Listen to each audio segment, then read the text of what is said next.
All right, people.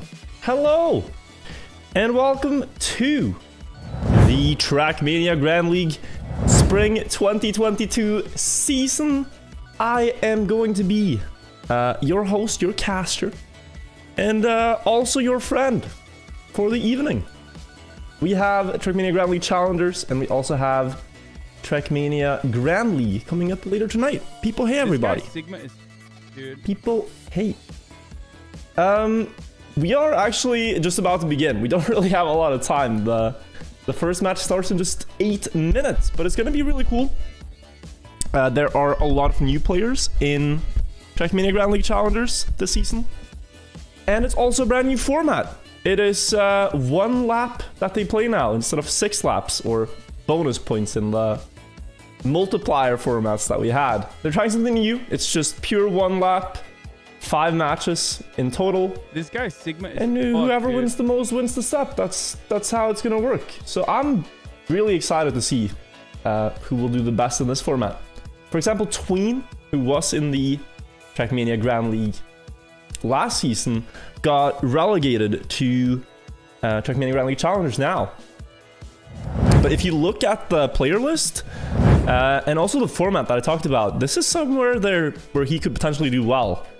These are the standings after the seeding event that happened 2 weeks ago.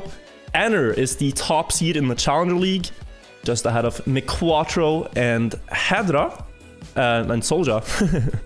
Then you have Skander, Nikka, the ice god that everybody knows. Soppy, great precision player. Link, great at tech. Rossi's pretty good at NASCAR. You have Evon, the Polish sniper. And then you have Dark, Tween, Wosal, Glass, Dole Fault, and Snow. Some familiar names. Gonna be cool to see how they rack up after step 1.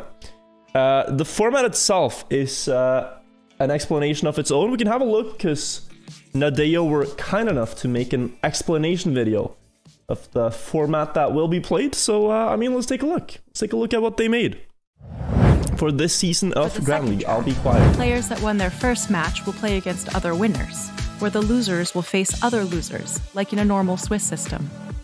For the third track, players who have 2 victories and no losses are placed in the Champion Division.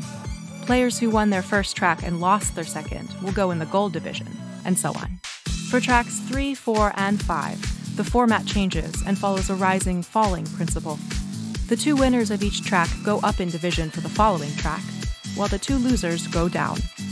At the end of track 5, each player wins a medal determined by their results and the division in which they finish.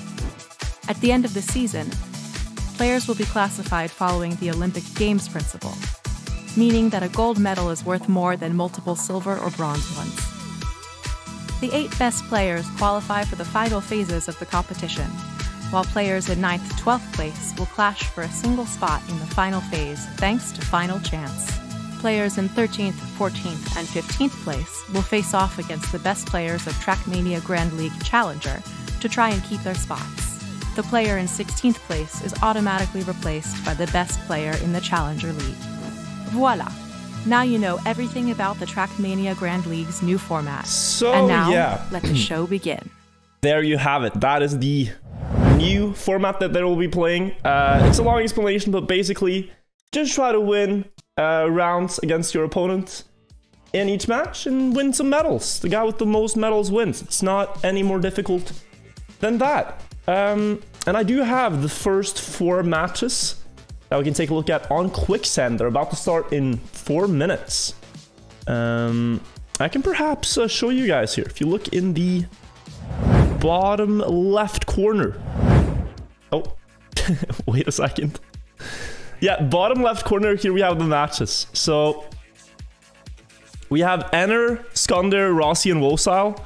Miquatro, Nikka, Evon, and Dole Fault. That match looks very interesting. Group 3, Soulja, Soppy, Darkwix, and Snow. And then Group 4, Hedra, Link, Tween, and Dark. I think we are going to follow Group 2 here for the first match. I think that's a very evenly, incredibly high-skilled match between all 4. So yeah, we'll get ourselves onto that server and then we'll start. Oh, here we go. All right, great. So guys, just before it begins, do tell your friends this is happening. Trackmania Grand League is back. The spring season is starting. And you know, it feels nice because I've thought about it with other esports where it's like, oh, it's so long in between the tournament or in between the leagues. We're right back, and there's going to be several weeks of content. We first have the challengers now at 5 o'clock every Sunday, European time, 5 o'clock. And then you have the highest division, the Grand League, starting at 8 o'clock, so in 3 hours. But let's begin. First match. Gonna put us in here. And I mean, all of these players except for Dole Fault are currently orgless. So this is like, if you're an org watching this, any orgs in chat, if you're an organization watching this, you could look to pick up some great talents here, because these are all fantastic players in their own rights.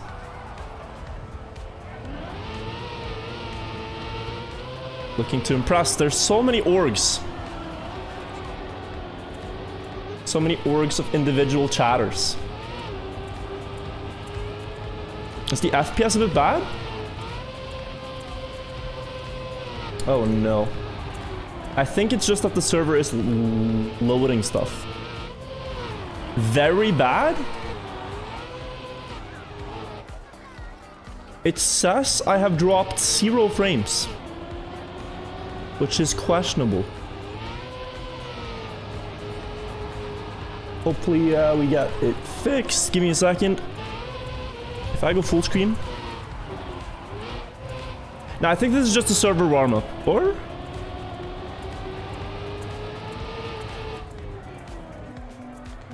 It looks good on my end, guys. It's worse? Did it reset my settings?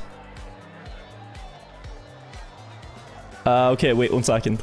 We could have to do a quick stream restart here. If it reset my settings.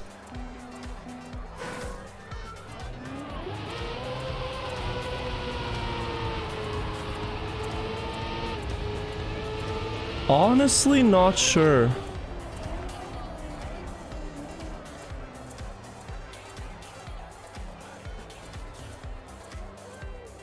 Better? Better? Okay, okay. I changed some settings. We should be better now. Let's just run with it. The players are about to begin anyway, so we don't really have time for a restart. We are starting in 10 seconds. The first match of Trackmania Grand League Challengers Spring 2022.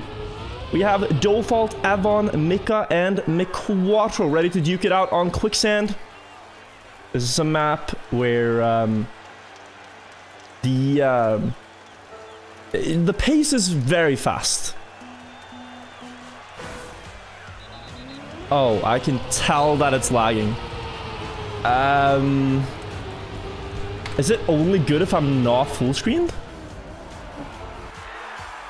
I don't know. We'll try. So Quicksand, it's... Oh yeah, no, this is not good. This is very laggy. I do see what you guys see. It's 0.1 FPS. Yeah, I can tell. What happened though?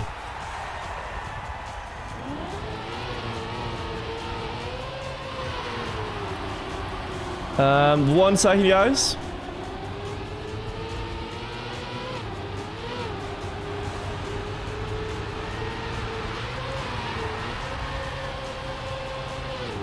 I wonder what it could be.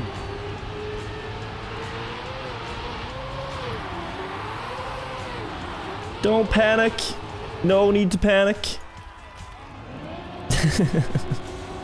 I'll update you guys by radio. What's going on?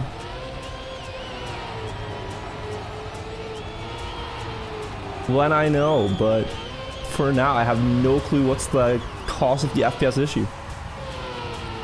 It's fixed? That is so strange. It's not full screen.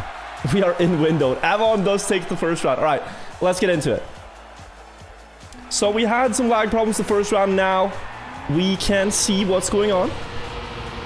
Avon took the first round on quicksand, and you only need 3 rounds to win each map here. So Avon's already well on his way there. Just needs 2 more.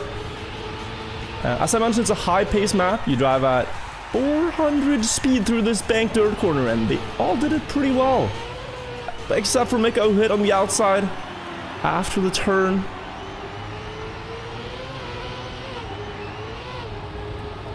But no.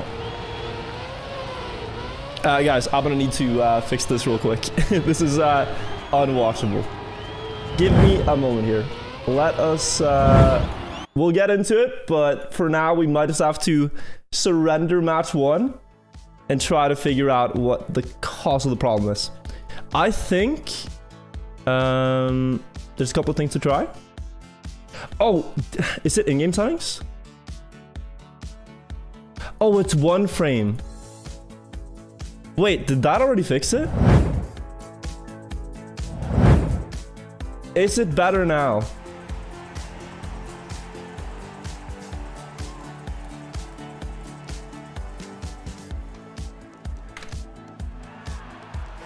My god. Some of the settings in this game never cease to amaze me. We are back, apparently, without lags. Everybody calm down and then get hyped again for Trackmania Esports. Avon just won 2 rounds back-to-back. We didn't really miss much. Now he crashed, though. And perhaps we finally get to enjoy some of this high-quality gameplay. We see McQuarter with a small lead over Dole Fault. Question is if he can keep it through the bobsleigh. Dole Fault got a beautiful turn there, and he's catching up before the end of the map here. There's a ice slide that you have to do after this corner, where you can either go very early to the left or late. And you see Dole Fault going early here, but he will have less speed. And this is a thing that the players go back and forth about. Like, do you go inside line? Do you go outside line? What is actually the best approach there? And seems like McQuatro's figured it out. He gained half a second over Dole Fault, and now just needs to hold the end. This is the main identity of the map. You have no brakes on the car anymore. You just have to go full speed.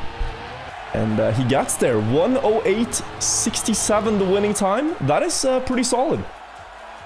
The world record here just reached under 1:08. It's a 1:07.9 by Massa. You got that, I think, just a few days ago. So 1:08.6 in a match is good. Avon in the earlier round drove 1:08.4. So he really shows that he could win this first map and go into the winner bracket. It's not over if you lose the first match here, but winning does put you in a good spot for the later rounds, where you try to stay in the champion match. Avon in the lead, just ahead of Nikka and McQuatro, but we know that Nikka is a god on ice, so the question is if he can regain some of the ground he's behind Avon. And yeah, you can see he is perhaps getting a little bit closer with a bit more speed. Avon's still with a very solid lead, though. Nikka's gonna try to go for a different line here, setting up differently before the ending. Avon just gaining more and more time, and here he could already close out the first map. Less speed than the others, but a great lead, and he takes the first map with the winning seed.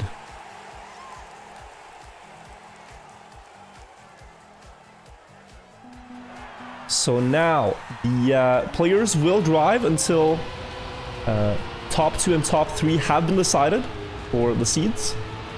Getting top 2 here would put you into the winner's bracket as well. Currently McQuatro looking the best to do so. Nikka drove a fast time previous round, though.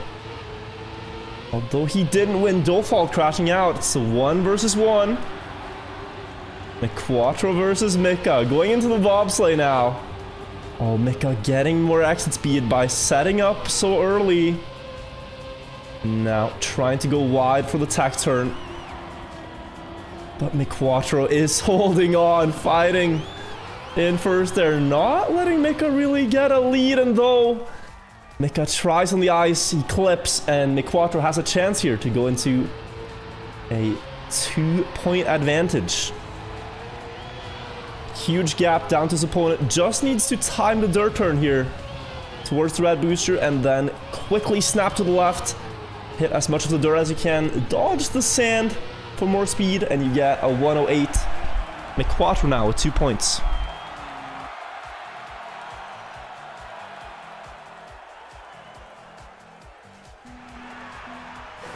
So he is finalist. Looking for that 3rd point now.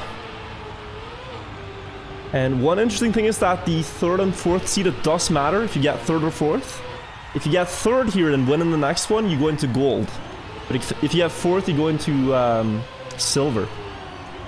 So 3rd place is important as well.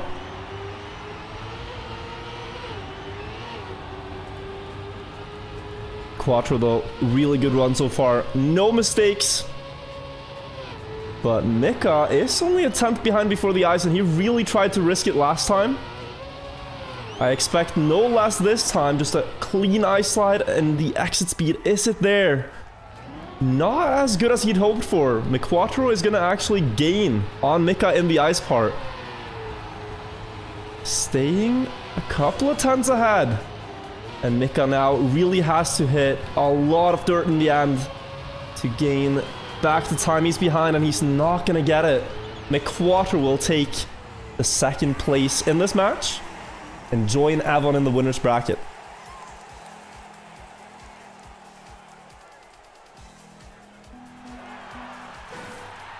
So now it's just a straight up 1v1. You have Nikka versus Dole Fault. First to 3 points. I think actually one of the first time these two players compete against one another. We saw Dole Fault in the World Cup last summer, but Nikka did not get through the qualifier there. Now though, in this 1 versus 1, he is trying to I was gonna say get a knockout, but there is no knockouts this season. I think they have been removed, so Nikka has to get to the end of the map to win the round instead of knocking his opponent out with 3 consecutive checkpoints. And looks like he'll be able to do that.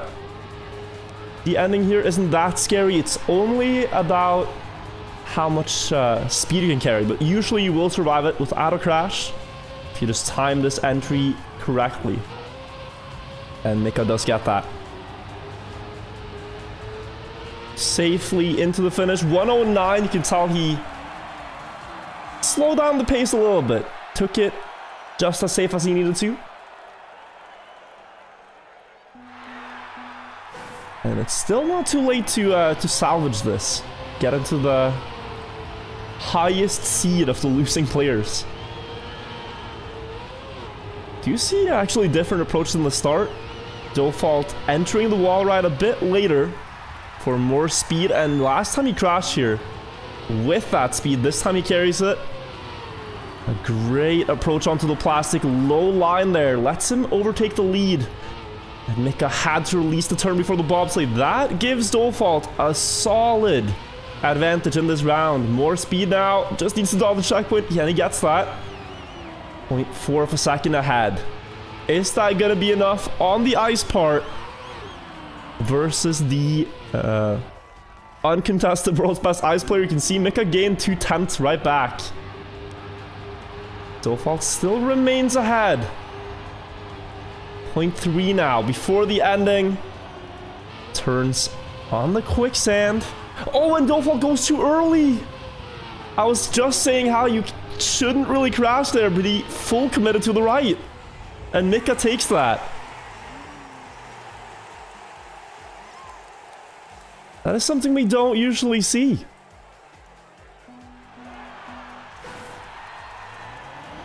But he goes into the wall. And pays the price for it. Nikka winning that round, and here Dole Fault just crashed out in the start. Nikka will take the 3rd seed on the map here as Dole Fault hits the retire button. So that is this match completed. Avon gets 1st, McQuattro in 2nd, and Nikka 3rd. And Dole Fault gets 4th. Just a formality now for Nikka to drive to the ending. So while that's going on, let's check the other matches ongoing. You can see that Wirtual has won in match 1. It's a double finalist. And Darkwix and Soulja won in match 2. I think we're gonna just hop onto server 1 here and see how this match concludes.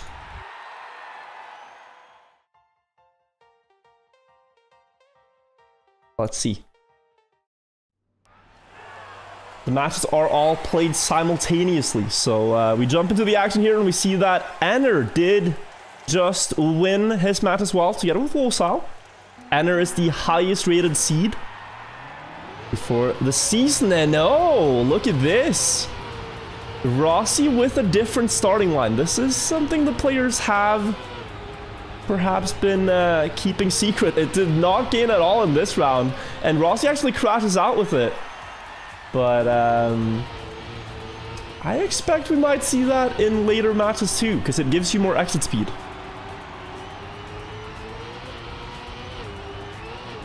Skander, though, will close out this match in similar fashion to what Nikka did. Just needs to reach the finish line, and that is GG. So we can then have a look at the 4th match. No, that one is concluded as well. Link, Dark, and Hedra take top 3. But perhaps this one still ongoing, the 3rd match. Then, of course, the brackets will be reshuffled, and we'll see round 2.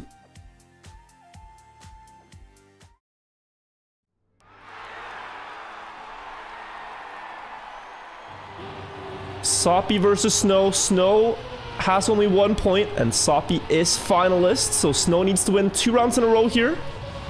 It's just barely out of Soppy before the ending, and here he goes way too much on the sand, meaning that Snow will win and take that 3rd spot. So now we have all the final standings.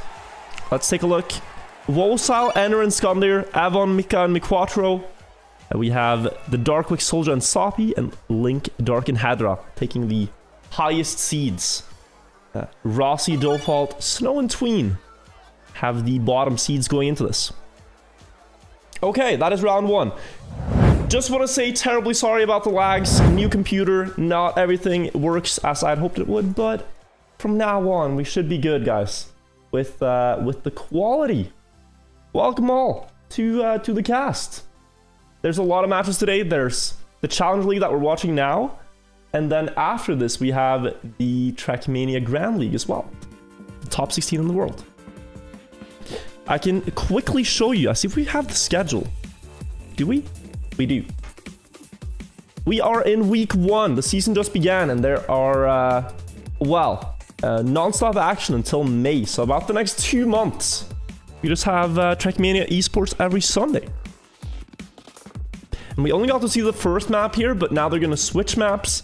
We're going on to Icy Jump as the next one. So the interesting thing about the new format is that, let's say you're bad on map 1, it might not matter if you're good on the last 4. If you're bad on map 2, it might not matter if you win map 1 and you're good on the last 3.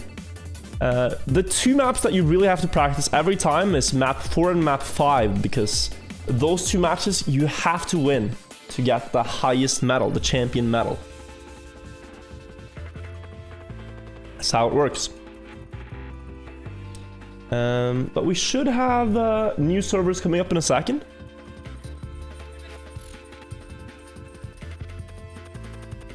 Then we'll see who to watch from there. So server 1 is Soulja, Wirtual, Link, and Miquatro. That is a really solid match. That is all the winners. And then there's one more winner match to take a look at.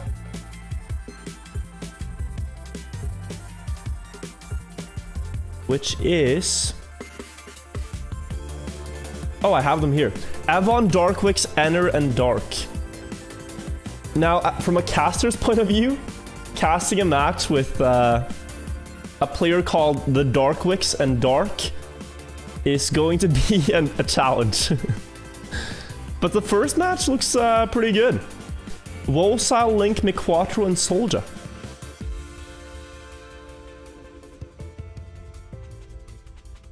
I think we're gonna hop on there. Ender and Avon is equally difficult, yeah. Let's jump right in. Ooh, okay. Okay. Players are already warming up, and I'm seeing some wickedry. You guys didn't get to see this, but is that actually a strat? No, I'm not sure. Soulja did a 360 on this jump just now. This is the last part, the identity of the map. If that is a strategy, then things are gonna get very interesting here on Icy Jump. The world record is by Mutta, a 110.7. And that's the first time I've seen anyone do a 360. The 360 strat is real. Okay. That's hype. Let's see if he actually goes for it then. Jumps over the barrier. That's a tough one. And then you have the outside dirt corners here. For a very early left turn. Set up for this downhill drift. You can see the end in the distance, the ice part. There's a bumper. Immediately into... He actually goes for it. Oh, and that is a lesson in Trackmania physics. Because he lands with more rotational force by doing a 360. Instead of canceling his rotation and doing a right tap like others have done. It's actually really clever. Because he skips a right tap on the landing. It makes a lot of sense when you see it. And I wonder if more players have this. Because the car just more naturally goes into the ice slide angle that you need.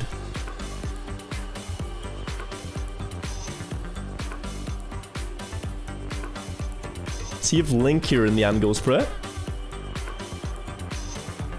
No, he does the normal setup. So he's going to tap right on the landing here. To set up for the ice slide and then bumper. This is another strategy as well.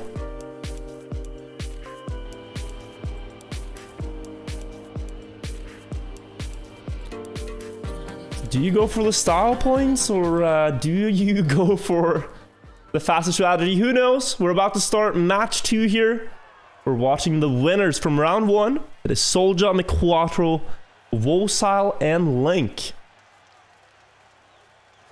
And we're on Icy Jump, starting with a 15-second warm-up.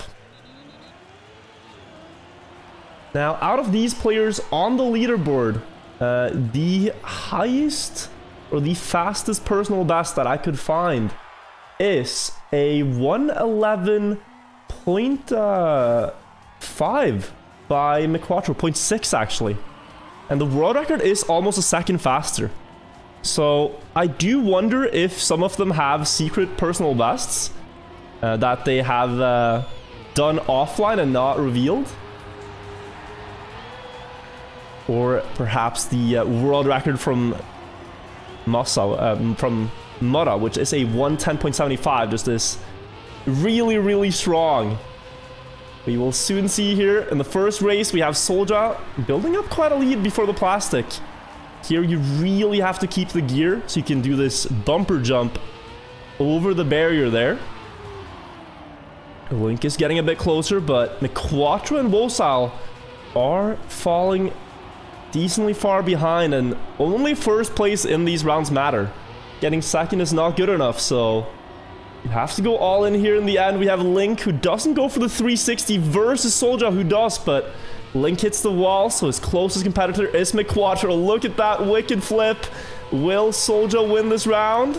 Oh, he's going quite wide there, but he reels it back in for the finish. 111.94 to take the first point.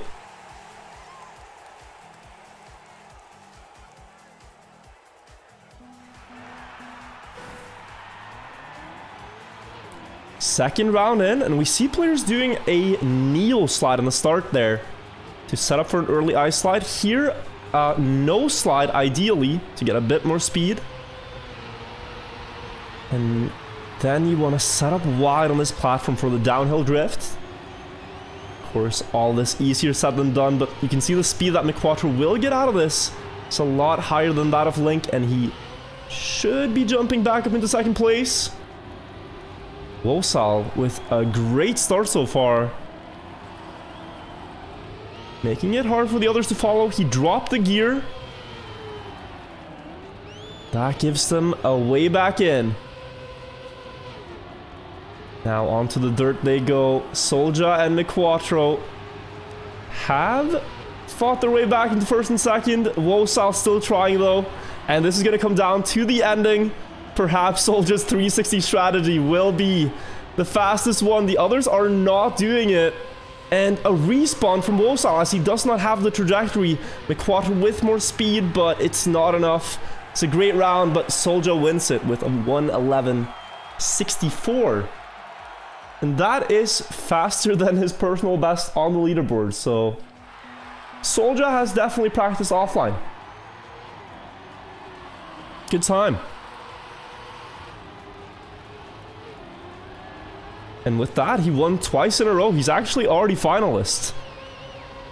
But in this round, it will be tough to get the hat trick. 0.3 behind already from here. Nothing to lose by risking it. Gains 400s in that turn. Good speed, actually, on the bobsleigh, too. Not getting much closer, but little by little, he's reeling the others back in. That is a big mistake, the airtime. Now loses a lot before the turn, and it will perhaps not be Soulja's round here. McQuattro has gotten a massive lead as we see that Wosal hits the wall. Link versus McQuattro in the ending. Both two really good tech players here.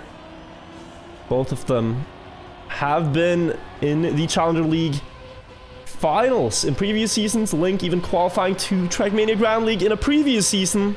Looking to do it again here by picking up a point and putting himself on the board in the first step.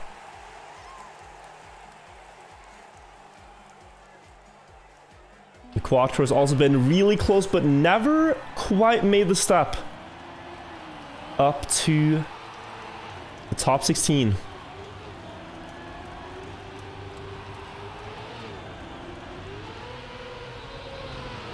See if he can do it this season.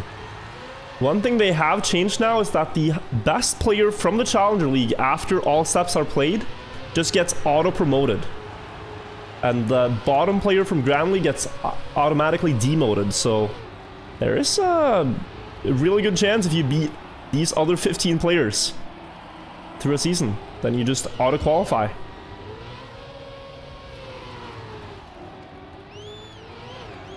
And then there are also 3 spots that will be played for in a head-to-head at the end of the season, but we have a long way to go before we get there. Can Soulja close out map 2 here and take the win, or will McQuattro try to snipe him in the ending? We saw McQuattro get sniped. Now is he going to try to be the sniper? Does not really make it. Crashes the checkpoint, and that is Soulja winning map 2 and putting himself in the champion match once we go on to map 3, which is tightrope. Great performance. Overall, really consistent. He could not win the last round because he was so far behind in the start. But apart from that one blunder, he looked very good on this map.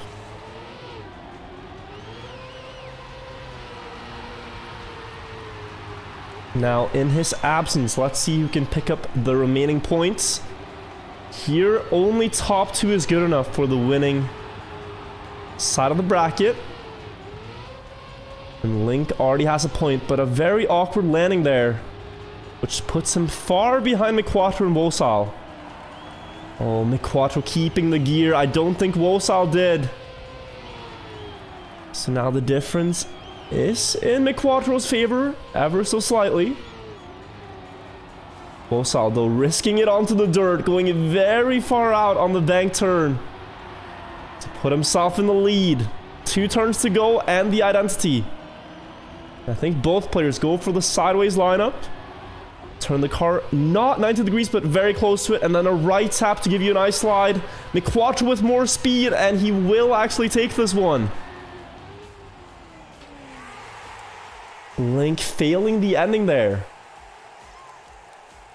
Oh, Vosal, sorry, failing the ending.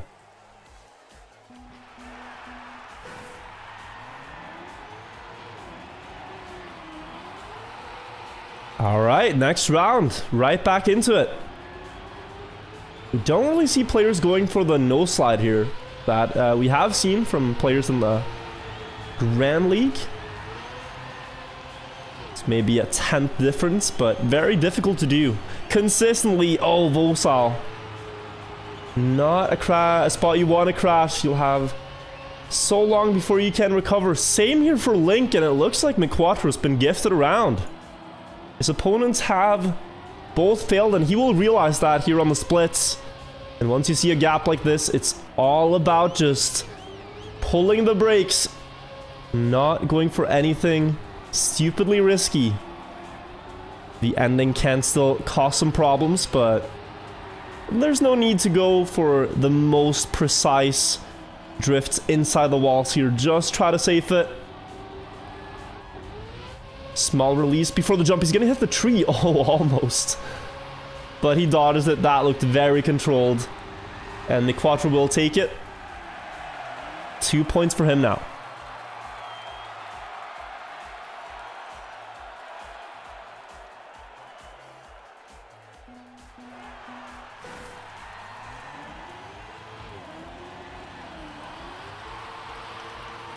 So for the others now, if they want to get into the winner's bracket, this is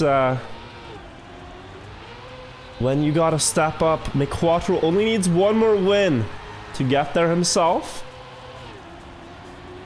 We saw Vosal miss this drift last time here. He misses it again. Really has not found the flow of that turn in this match. But Link has a good lead. Could deny McQuattro the win here and postpone the match. Half a second in front. It's not impossible to gain in the ending. All it takes is Link slightly messing up the ice slide, or McQuattro hitting the wall in the dirt. That gives him a bit more leeway, but he still needs to land the jump onto the ice. We've seen player hit the trees, go too much sideways, and whatnot. Here, Link perhaps much on the left. He's gonna hit the checkpoint. Has to try to dodge it, but he hits the rock.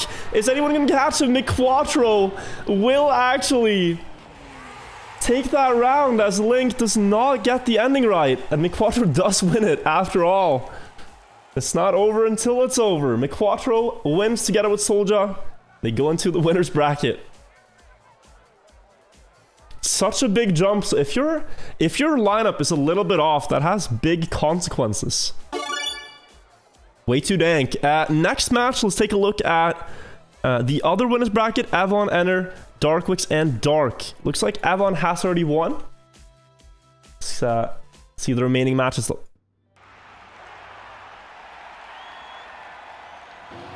So Enner is finalist. Dark has 0 points thus far. Oh, they're both listed as Dark in-game.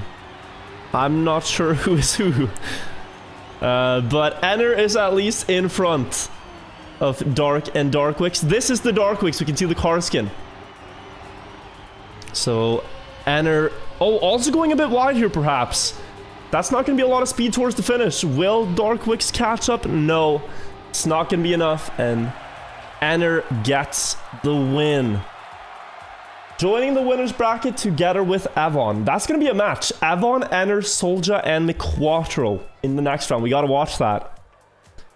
Let's take a look at Group 3 here, which is the only one to not have any winners yet.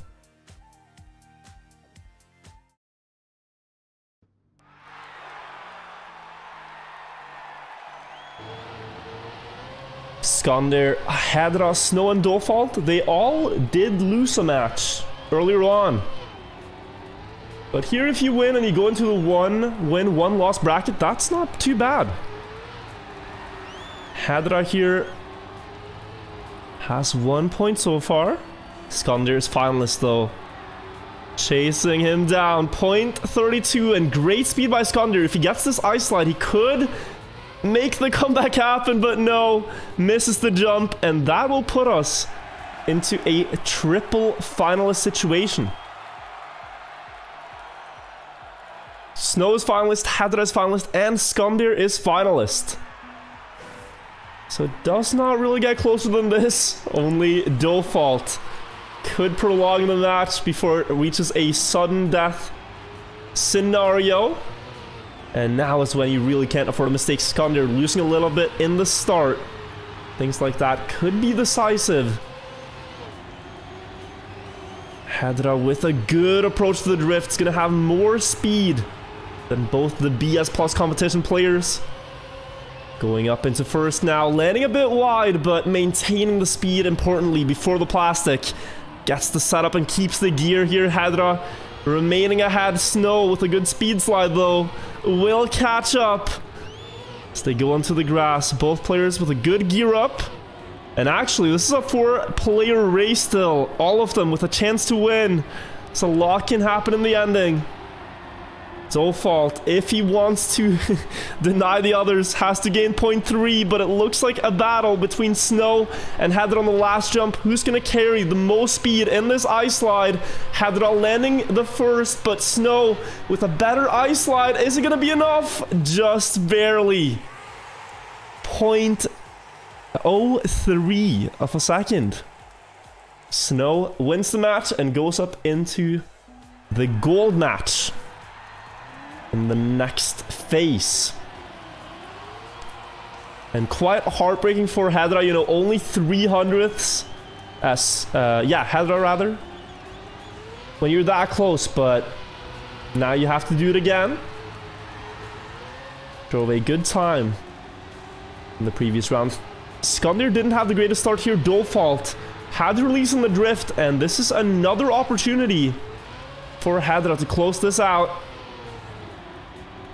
Solid lead here. Wide setup. Skander is gonna try an inside line, but you see how that can cost him. It's half a second now that Hedra has to work with. Into the outside turn, he clips, and never mind, this is gonna get a whole lot closer than it needed to be. The two Belgians overtake him, and now Dole Fault versus Skander in the ending. Dole Fault just on his heels, needs to win this. He's the only player that isn't finalist. Jumps barely over the tree, good ice slide. Will it be enough? Oh, that should be Skander's win. And he will take it. Despite a bad first ice slide there, Skander comes back and secures the win. Together with Snow, they go up in to gold match, I think.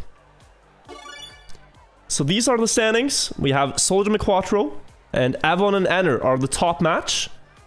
And then Link, Wosal, Darkwix, and Dark will enter into some combination. With Snow, Skander, Hedra, and Dole Fault. Yeah. Really, I don't know how they shuffle, but here we can see it. Soulja McQuattro, Avon, and Enner. Link, Wosal, Darkwix, Dark. Snow, Skander, Rossi, and Nikka is the third group. And Hedra, Dole Fault, Soppy, and Tween is the fourth group. I think we're gonna jump onto the first match here. Oh. But we have a couple of minutes to breathe in between the punches. These are intense matches. These are very intense matches. Would you guys want the overlay to permanently be on? Like the match overlay that you can see the other matches at the same time? Or is it too many numbers? Because I'm not sure yet if that's good to have. Or if it's just cluttering the overlay, if there's so much to like grab your attention. Yes? Alright. We can do that. We can definitely do that. Gonna make it a bit smaller, but we'll put it in the corner.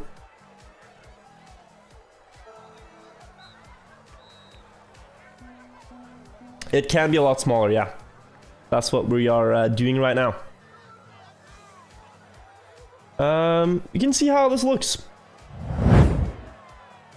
Players are joining onto the server, and we're about to start tightrope.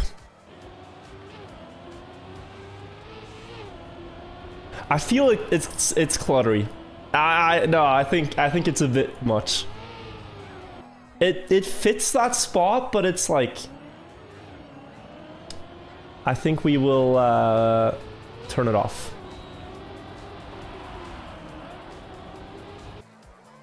By the way, this map is crazy. This is one of the coolest maps I've seen in the map pack this season. It is so compact. Like, this is a 1 minute track, and it's only like half the stadium. And that means there's a lot of low speed drifts, very narrow corners. And it's really satisfying to see how the best players navigate it. It's very technical. The world record on it was driven by Pack, I think, the other day. Set an amazing time of 1 minute 10:47, which is completely unheard of. It's completely insane. And then you have the identity of this track. The ending is driving on a tightrope, so you can see it right here. Balance on the first beam, set up for the second one, and then go for the third one without falling off. Every track has one identifying obstacle part, and this is this map's part. It's very difficult. And they can release there. It's like you can slow down and drive it slower, but at the same time, it is your opponents are gonna drive at full speed. All these players are so good that they're gonna drive at full speed. If you start releasing and safing it and stuff, you're gonna lose. They are gonna beat you. You have to just commit. That's the scary part on tightrope. But great steps so far from all these players. They won their first 2 matches. Now, someone of them will have to take a loss, take an L. There will be 2 players that have a 3-0 scoreline. Avon in particular has looked really good on the day. On the first map, and he also won dominantly on the second one. On the leaderboards, the fastest personal best that I can see in this heat is Miquatro with a 1:11.09, 6/10 behind the world record. But here we go onto the map. Started with a tight drift there into the outside bank turn. Here we have a neo slide of Miquatro, hit the inside. Very important to delay the gear on the grass there.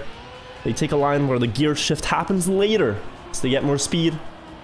Here in the downhill, they actually release to, again, stay in the gear that they're in. A no slide across the dirt to carry more speed. Avon's done it all flawlessly so far. Just ahead of Soulja. But the ending is the deciding part. The tightrope balancing act is where this round will be decided. 0.2. It's a solid lead for Avon, though. Can't afford to release a little bit as they get there, but really, you're gonna have to be lightning precise. That doesn't make sense. Onto the beams. Avon gets the first one, but the second one was not lightning precise, and Soulja will take that one with thunderous precision, winning the first round.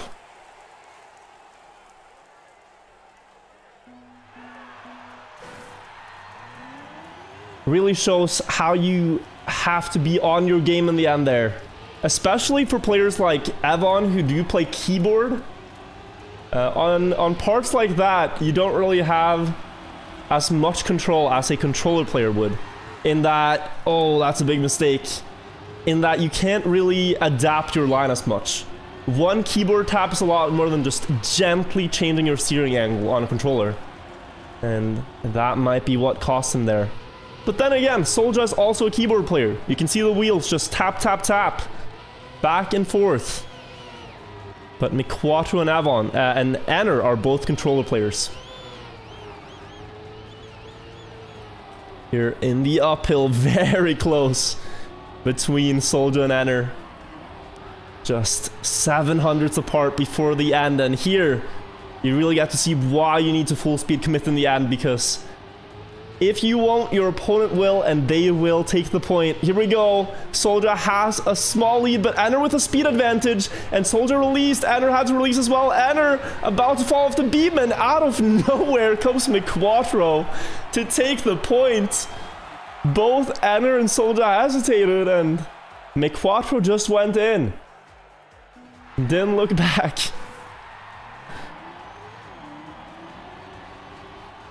It's a good demonstration. Also, this very first line into the triangle, it was something that Carl Jr., the reigning world champion, thought of. And at first he presented it as like a meme idea, but it actually made sense, and now everyone's using that line. Saves a few hundredths to go through the checkpoints triangle. So it's been given the name the Carl Jr. line ever since.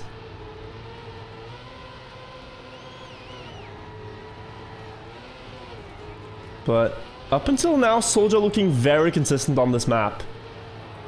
Though he didn't win the previous round, he's always been in that leading battle. And here again, 0.2 ahead of McQuattro, who looked like he unbound his brake key in the end. He did not slow down, and he will not slow down this time either. Can Soulja hold his lead? In the third round, he clipped, and McQuattro's just going all in. And McQuattro will take it. Back-to-back wins for the Finnish player. And a great time. That's actually, if, yeah, my numbers are correct, only half a second behind McQuattro's personal best. But doing that time consistently, not easy.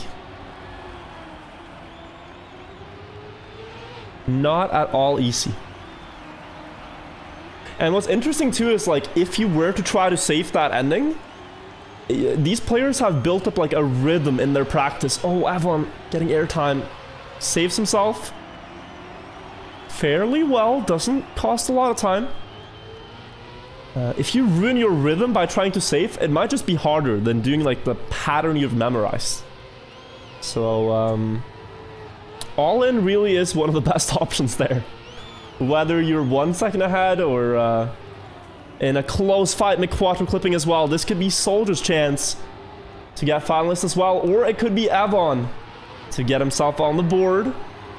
900s difference. Avon going a bit lower on the dirt line, and as Soulja hits on the exit, that is a big lead now.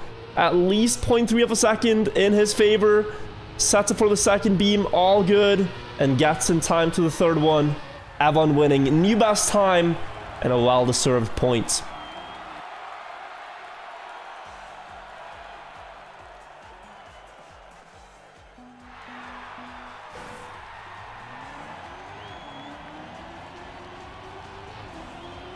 Shaping up to be a very close match, this one. The only player not to really have much of the spotlight is Anner, who's had a lot of crashes early on into the rounds. We haven't really seen him get far without a mistake, but here in third, little bit closer, bit wide on the drift though. You saw how close McQuattro went, leaving almost no space on the drift there. Anner perhaps just driving a bit safer lines than his opponents is what's costing him.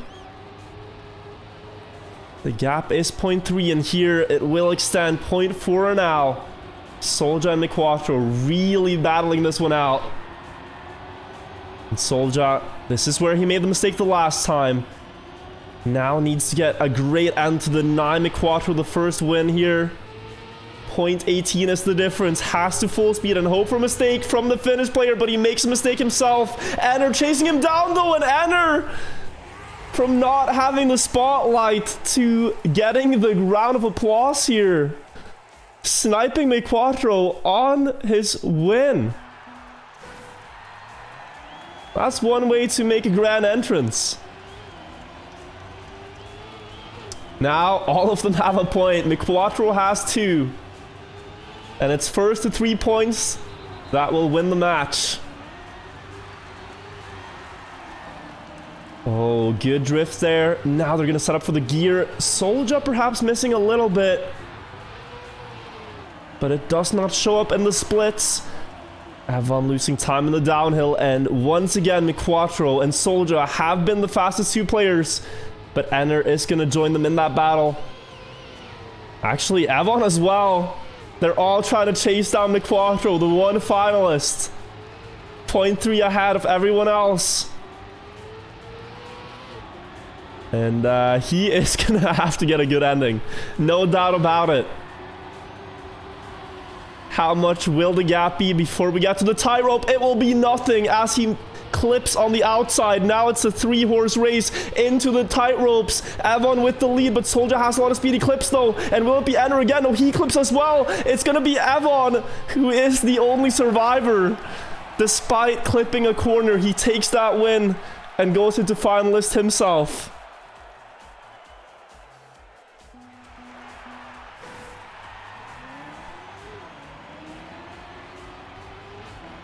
You need to have such precision on that part. Cannot afford the slightest inaccuracy,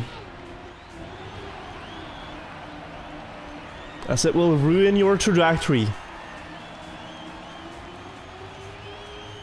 Very good match that we have on our hands here. McQuattro again, so consistent, so fast, but you have to wonder how long can he keep that up before he gets demotivated, you know? He's driving fast round after fast round, but the others always get him near the end of the map somehow. Whether it's due to crashing before the identity or after.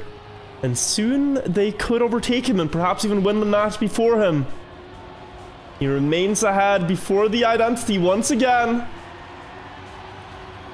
But can he hold that lead all the way to the finish line here, McQuattro, and take the first winning spot? He still has the lead. He has good speed.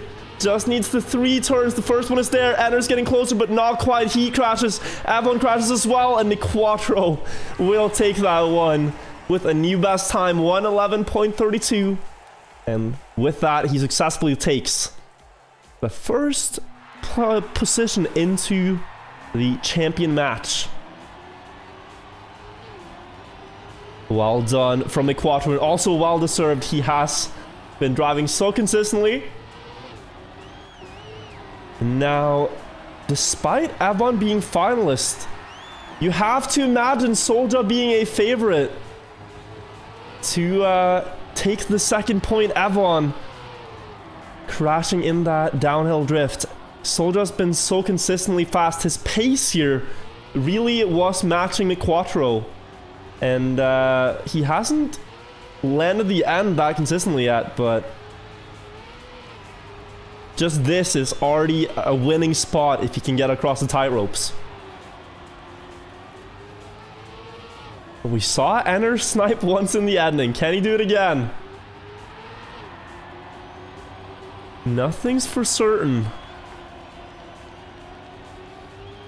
Half a second it is. Soulja has a good setup, a lot of speed before the tightrope. The first one is there, he clips though, loses speed, and oh no, is it gonna happen again? Enner with another snipe, and he just picks these up. Enner doesn't have the greatest starts, but he makes work of that ending every time. And it's put him into finalist now. Second point secured.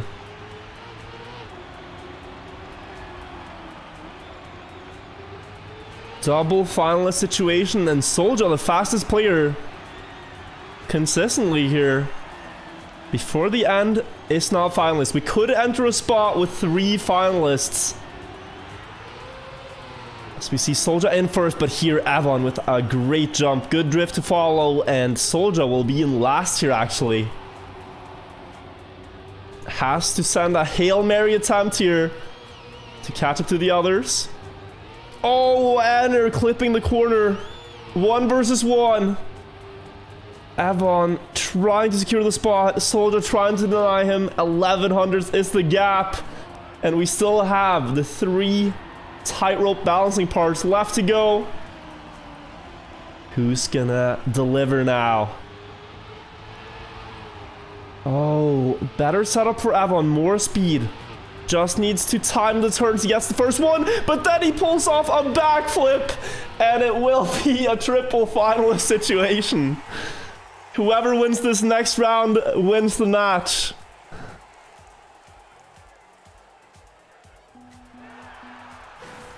That is, you can tell they're going all in. You can tell. It does not really need description. So here we go then. Sudden death round. Soulja missing the outside dirt part, or perhaps he's just not fancying it, as we saw him do that last time too. It loses a 10th to Avon, but he's still in contention for the win. Avon did this part great last time, and now he's extending that lead. Setting up for the dirt no slide. This is going to be a big lead for Avon. Enner and Soulja are trying to catch up, but Soulja missing the lineup here completely. Avon clipping as well, and Enner clip too. This is much closer than it needs to be. The nerves have been felt by everyone. No one able to make a lead happen despite the 3 mistakes. This will come down to the ending. Avon with the lead. Enner catching up to make it an even race, and Soulja is only 0.2 behind them. Let's see who gets the best tightrope. Enner with the best speed going into it. Soulja's out of it. Avon having to release, and Enner will clutch it out and win to join the Quattro in the winner's match. Really just by virtue of his balancing on those beams. He did not drive the fastest pace throughout the map, but he was rock solid when it came to the tight ropes. And well deservedly, they go into the winner bracket. It really just shows like you gotta deliver on that obstacle. You cannot afford to fail it. So there we have the second round concluded. Third round actually, never mind. The third round concluded. That was actually the longest lasting match. We see Link and the Darkwicks won in the second group. So they'll be joining Quattro and Enner in the winner group, the next one. And if you're wondering how this format works, I could perhaps quickly pull it up. If it's your first time watching this format. Because it can be difficult to understand. And you might be wondering, like, why do they keep playing matches? What's going on, right? I'll see if I have the asset to show you what I mean. Yeah. Can I? Do I have this? I don't know if I have it. Let me go over here meanwhile. Hope you guys are enjoying the cast so far. It's nice to be back with Trackmania Grand League. We've been waiting a long time. Waiting 3 months for this to happen, but now we're here. And so they are playing right now, the challenger players, but soon the best players, the top 16 will play as well. They start at 8 o'clock, which is in 2 hours. I do not have the asset. I have to download it, but I'll show you. I downloaded the asset. 1 second. Okay, I have it. I have it. So the format, right? The format that they are playing is this. A lot of things on the screen here. Don't really worry about it. Right now, we are at this phase right here. They've played 3 matches. And, well, take Quattro and Enner. They've gone 3-0. Some players that came from the gold match, I think it was Darkwicks and I can't remember the third player right now. They're in the top match. So if they win, they stay in the top match. If they lose, they drop out of the top match. Players who are in gold right now, if they win, they go to the top match. The goal is to be in the top match by the end of it. And then win that one to get the best medal. To get this medal right here, this is worth a lot. this could already put you into playoffs. So you want to get as many champion medals as you can. Golds are good too, silvers are good, but bronzes, I don't know how much they will matter in the end. So yeah, that's the format. Now, let me see if we have the new servers. Do we?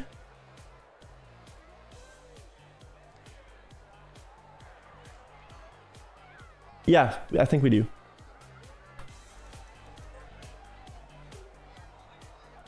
We do. Okay. You do not understand. Basically, winning is good and losing is worse than winning.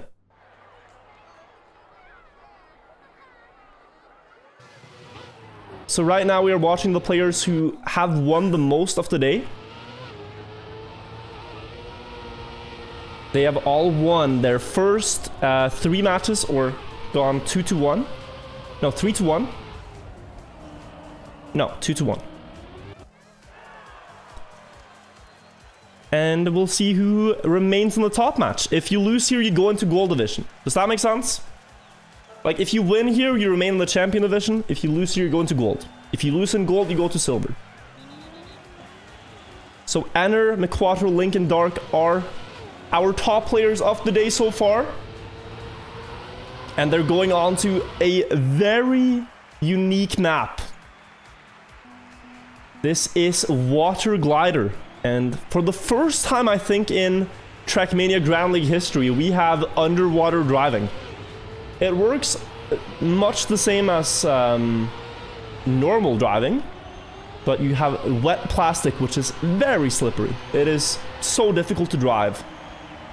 Immediately after it, we see a couple of players crashing here on the drop down. Now more plastic before we go underwater again. And really this map is about handling the car when it has wet tires. That is not easy. Like in this uphill, the car has wet tires and you can easily lose grip. Same in this downhill. We've seen it before. Players losing grip in the downhill and just crashing out. You have to be very cautious when you drive. And then the ending of the map is this water reactor hoverboarding, where you fly into the finish, or at least you want to. Enner, who we saw clutch the ending time and time again on the previous map, here he is the one to make the mistake and go into the wall. Link takes the first round.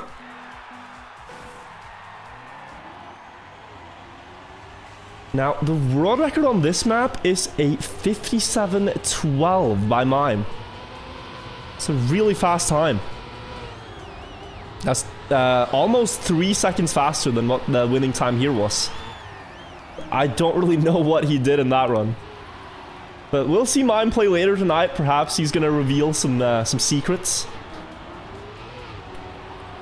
Here, though, we see McQuattro hitting the grass. You definitely don't want to do that. Want to stay on the road as much as possible. Enner, how are you going to manage the speed here? He's very fast. Dark's even faster, and he's just going in. Down the hill. Keeps the grip as well. Good battle here for the first place. The other 2 players have failed, but Enner versus Dark in the end. Dark releasing a lot into the water, and Enner will remain ahead, and now he does not miss the finish. 59:08 the time.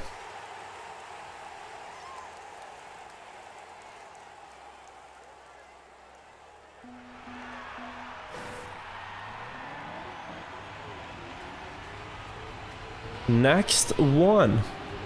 Let's see. We haven't seen much from McQuattro or the Dark Wicks yet. And if you lose this match, the 4th match in particular, you are unable to get a champion medal. Because in the last match, you will be in gold. You will be in the gold bracket. So this is a very important match to win if you're in the champion match. So it's not a good map to keep failing on. McQuattro crashes out again, and Enner, he's looking so strong. Keep in mind, Enner, the #1 seed going into the season. He won the seeding event that happened 2 weeks ago. And he's really showing why here. Even against the other 3 best players on the day, he's far in front.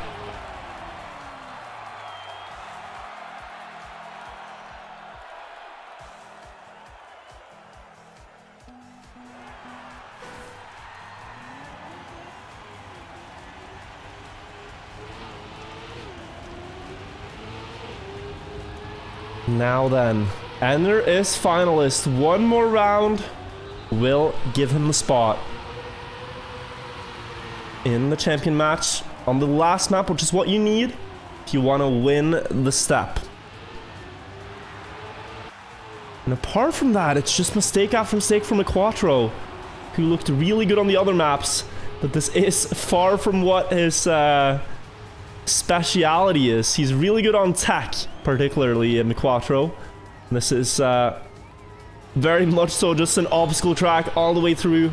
A Link in the lead. They have been able to keep up with Ender here, but can they match him in the ending? He was good last time. And here, look at this line he takes. Just goes for it, Ender. And he's gonna get another win.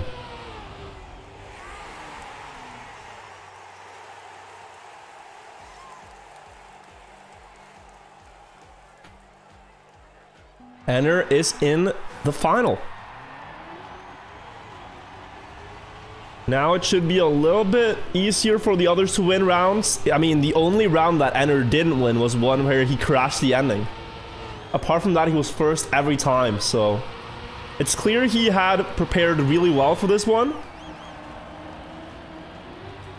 But now that he has qualified, who will be the second best player in this heat? Quattro. Important round to not crash now, after Ender has qualified. Just needs to avoid airtime, straight into the wall. Oh, and Dark hits the wall as well. Gets overtaken by Link. And here also loses a bit of grip. This could be Link going into finalist with a second round win.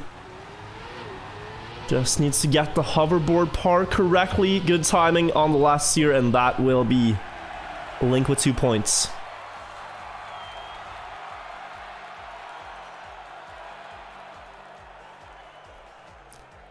The uphill there, it's so tedious because you want to carry as much speed as possible, but if you're just 1 kilometer an hour too fast, the car loses grip with the road and you go flying. There's nothing you can do if you get just the tiniest bit of airtime.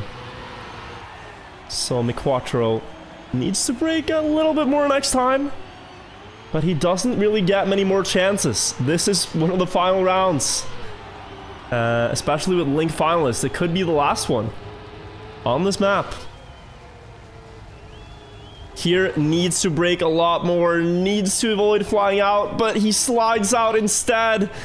And it's mistake after mistake, sadly. It's a hard rut to get out of. Can Dark prolong the match here, or will Link beat him in the end and take the second spot into the champion match? Here, Dark has commit all in, but he misses the turn. And Link will be the second player from this heat to go into the final champion match. Link and Ender will go there. And let's check the other matches to see who they will be joined by. Especially Soulja, Rossi, Avon and Skandir. Who's going to win this match?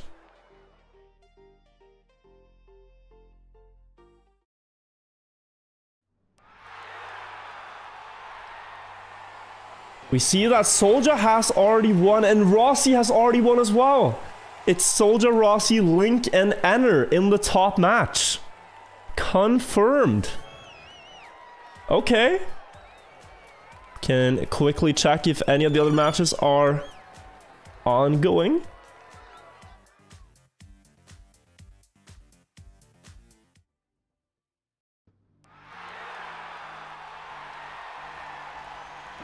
Hedra is finalist. Dole Fault is finalist as well. This is the silver match, so whoever wins here goes up into gold to face off against players like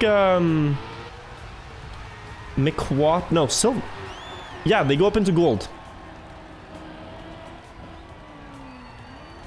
to face players like McQuattro. Let's see who gets the best ending here. Wosal, perhaps able to extend the match. 2 finalists chasing him down. Dole Fault with more speed. This is going to be difficult. Last hoverboard turn decides. Dole Fault tries to commit, but it is Wosal who wins it.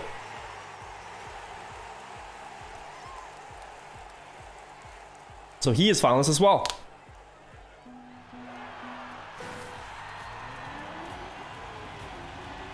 Oh, and there's a big mistake. Who was it? It was Wosal. A clutch immediately followed by a choke. It's almost like he pulled a...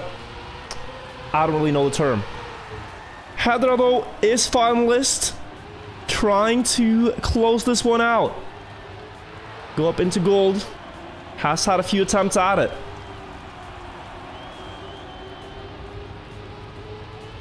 Dark is only 0.3 behind. The uphill, if he risks it, could get him closer. This is the Dark Licks, not the Dark that we saw in the previous match. 2 players with very similar usernames. Hedra still in the lead before the final hoverboard part, but he bounces out.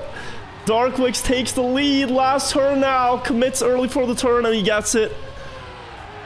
We have a quadruple finalist situation. The top 2 win and go into gold. The bottom 2 lose and go into bronze. 2 rounds in a row. Whoever wins, wins. It's that simple. You've had your chances. Now you just gotta win the 3rd and final point to secure yourself. Any mistake here means you're automatically out of it. We see Hedra doing exactly that, crashing into the entry of the dirt. He's out of it.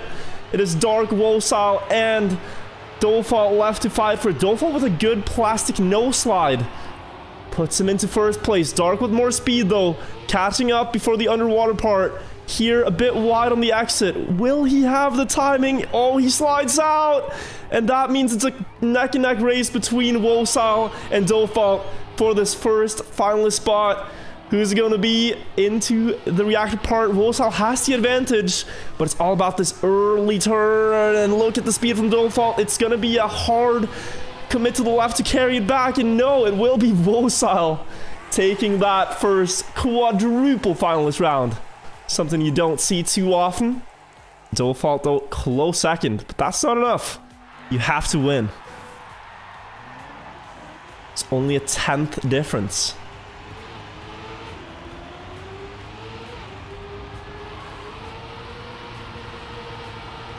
This is the final round. Hedra clearly with the most opportunities at winning as finalists. This is the last one he and the others will get. Dole Fault clipping, but that was a great line regardless. Keeping up close here. The uphill is so decisive. You cannot afford to lose grip. They all keep it. Dole Fault playing it very safe here.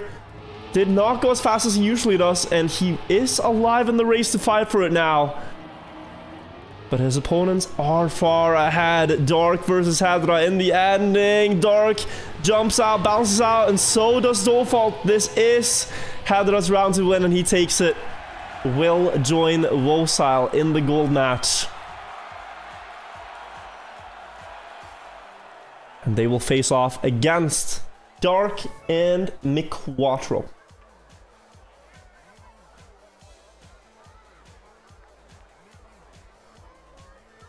GG's.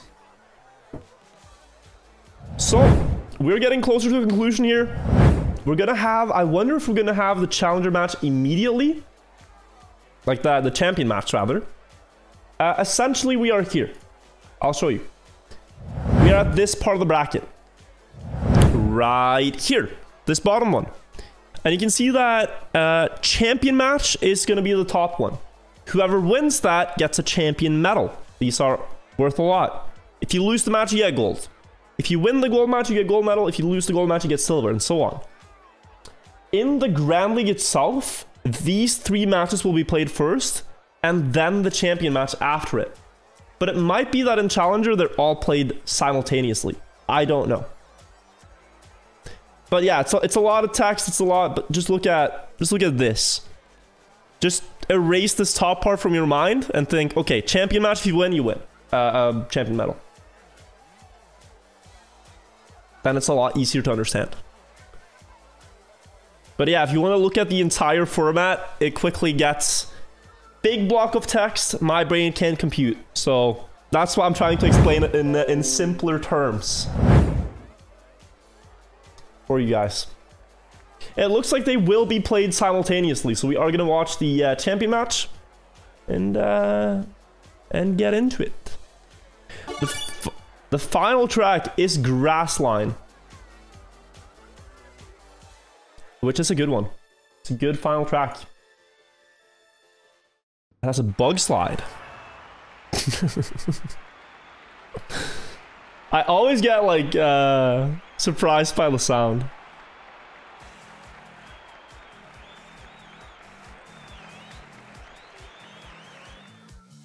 Always surprised.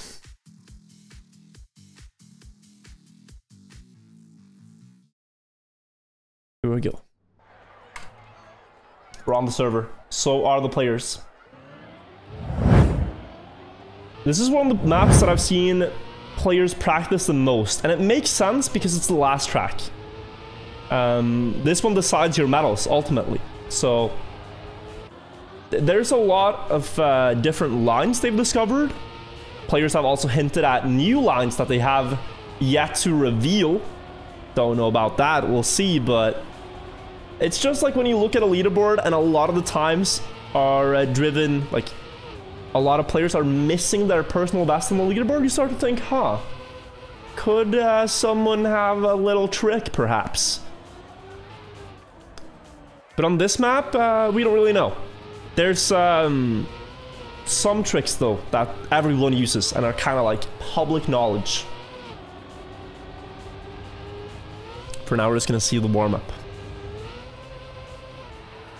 But here you can see the bug slide in the ending. That is the obstacle part. You have to land sideways in a drift and then carry that through the turn. You can perhaps follow Link through a practice run here while Enter joins. You have to wiggle on the grass at 200 speed to gain a bit of speed. Then jump diagonally here to land earlier on the grass. Commit inside line to that turn. Speed slide the exit. Gear up before this jump on the platform. And here, just full speed. Try to land as early as you can after it. Set up wide for the drift. Go down before the freewheeling so you go up onto the reset. Wiggle here for speed. And it looks like we're going to start. So Link stops his run. But yeah, great to see Rossi here. It's a player we didn't really see in the champion match. He lost one of his early matches. But then he won every single match after it. And that's why he made it up to the final champion match. Rossi, Link, Soulja, and Enter. The top two get a champion medal. The bottom two get a gold medal. They've all really won at this point. But getting a champion medal could already put you into playoffs. So we'll see after the warm-up.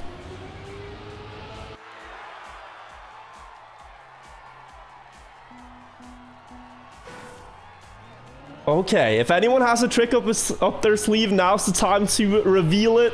We see the dirt wiggle to get more... no, dirt wiggle, grass wiggle to get a bit more speed there. All of them do it.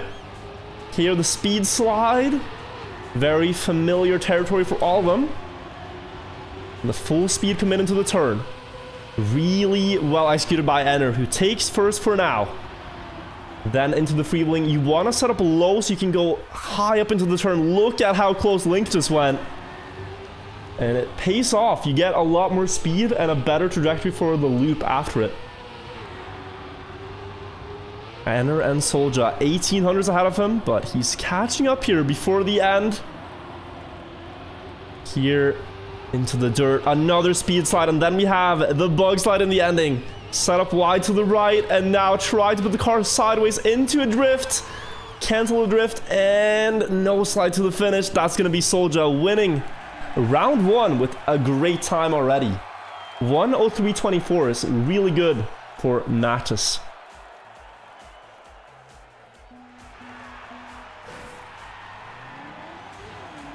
Impressive stuff. And already one of the 3 points he needs to just win the match here, Soulja. Just needs to repeat that 2 more times. The world record on this track is a 1:02.66 by mime. So about half a second faster. Oh, really good uphill line from Enner. That was masterfully done. Soulja almost matching him though still. Keeping up with Enner, just like the last round. They were the 2 fastest, Link in 3rd. It's a repeat round. But here Enner crashes, giving Link perhaps a chance now. Just needs to get a better bug slide than Soulja in the ending. Important to land early for the slides. You can set up early. Link not really having the trajectory, falling off. And that means Soulja gets 2 quick rounds back to back.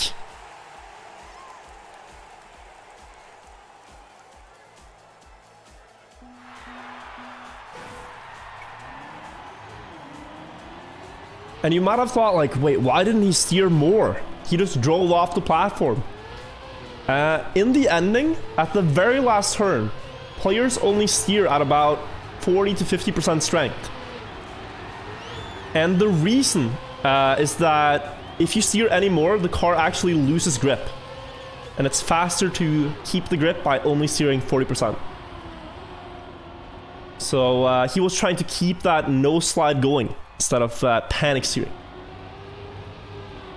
On low speed on grass, you really don't want to slide. On high speed, you always want to slide. So here you're going to see them slide as much as possible. But in the ending, it's the opposite. Enner versus Soulja here, who is finalist and could right now win this match with 1 good bug slide and 1 good no slide. Enner's going to try to match him though. Clips the corner, has to set up for the no slide, but it will be Soulja with 3 quick rounds. And really just a great performance throughout the day, who is the first winner. GG's.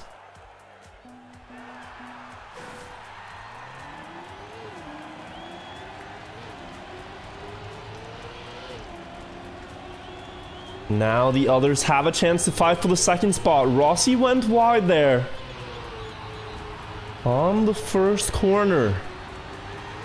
Not the best landing, but can compensate with speed if he commits here, perhaps. Yeah, he will get closer after the jump.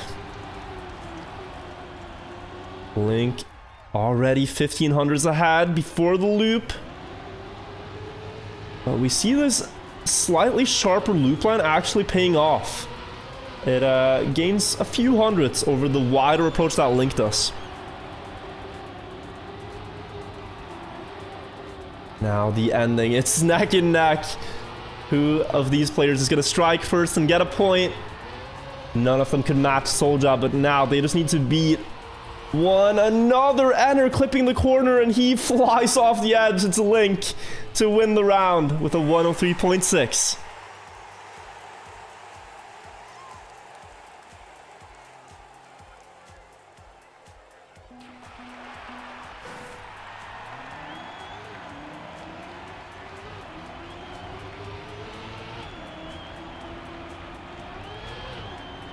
Really shows how precise that drift is. I mean, you're drifting across a bridge, which is only the width of the car itself, so you don't really have a lot of space to work with. But the players have practiced it and found as consistent setups as they can. But you are taking some risks in the end there if you want to win. That is the name of the game. Enner with a slightly worse start, but you see him gaining it back again, at least towards Link with this loop line.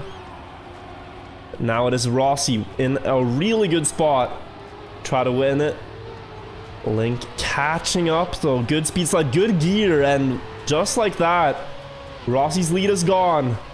Now it comes down to the slide. Rossi too wide. Link having to panic brake. Will he stay on? No, they both fall off. Link quick to respawn, and he's actually still gonna win. My god. Enner just retired when he fell off, and that's why Link wins. He's 2 points. Enner just gave up, and that's why you should never give up, because your opponents could have made the exact same mistake. There's a checkpoint on the bridge, so Link just respawned to it instead of giving up completely. It worked out. Now needs only 1 more point.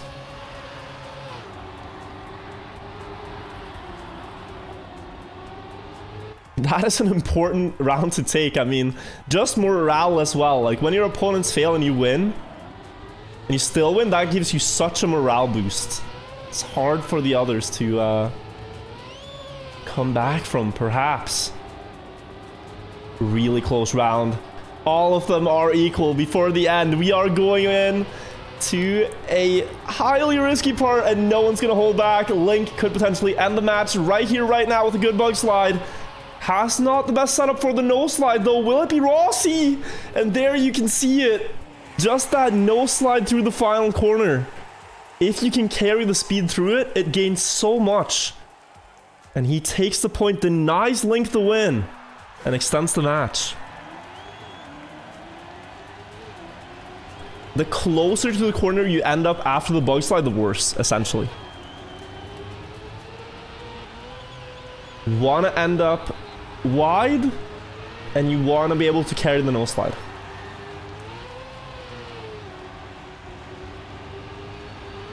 Big release here from Enner. And there's a long part until the corner starts. Loses a 0.3 of a second and even has to drift into it.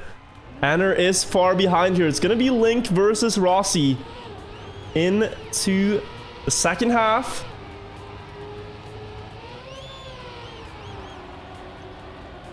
Rossi again having to deny Link if he wants to win this match. Is he going to be able to do it on the identity? He needs that wide setup. Link has not looked that strong on the bug slide, and here he clips, giving Rossi a chance. They're both finalists now after that mistake from Link, and nothing's over yet.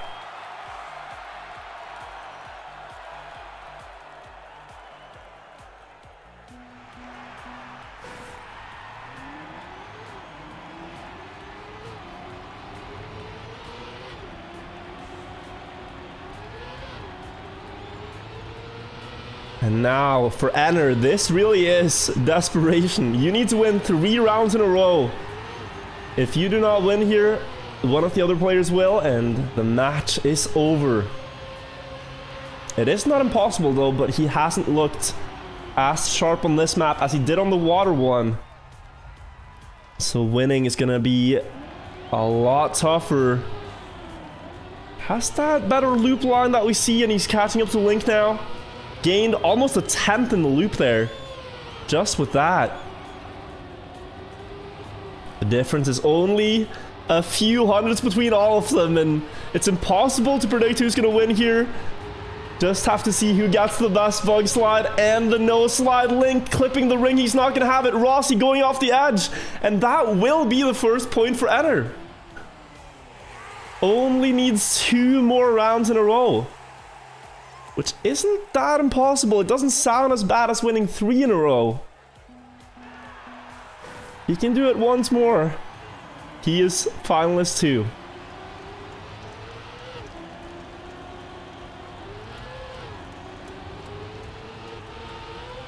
But Link and Rossi are just consistently driving fast. That's kind of the problem, I think. At least in the start, they gain a lot over Enner, and if they happen to hit a good end once, it's game over. It's lights out. Like we saw at one end from Rossi, it was just... there was no contest, so... Enner needs to keep up in the start, and he is doing that. That was a beautiful uphill. Has the lead before the loop, meaning he will be far ahead after it. Or at least a little bit, only 300s. Link lost a 10th though. Now into the ending. Rossi not with the greatest setup. Enner's gonna have more speed across the dirt, but he jumps, and that will balance out. Who's gonna take it here? Could this be the last round of the match? Link going wide. Rossi has the no slide, but Enner defends.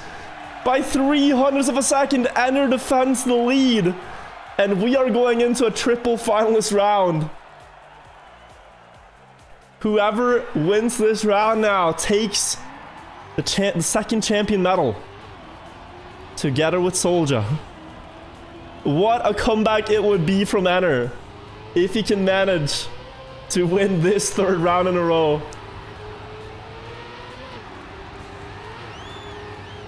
Needs to not lose too much ground to the others in the start. We see Link had to release. That costs a lot. 0.2 of a second before the drift, but here he has to full commit to the uphill. Well, enters it a bit late here. Not the greatest speed, and you can see that after the loop here with the wide setup. He is losing ground to the others. Enter actually first on the third round, has built up a lot of momentum and a small lead in the final round, but can he get the bug slide now when it matters most? Rossi's there and Link enters the frame as well. Rossi too wide, I think, has to panic drift to keep it car on the platform, and it will be Enter to take the hat trick, the 3 rounds in a row, and the clutch in the final possible moment. That's a clutch. That's pulling a what now? Great stuff by all the players. Soulja and Enter are the winners on the day, both getting a champion medal. And Rossi and Link do get a gold medal for placing top 4. This match went the distance, so we already have the results. We see Darkwix and the Quattro get gold. Heather and Wolsal get silver.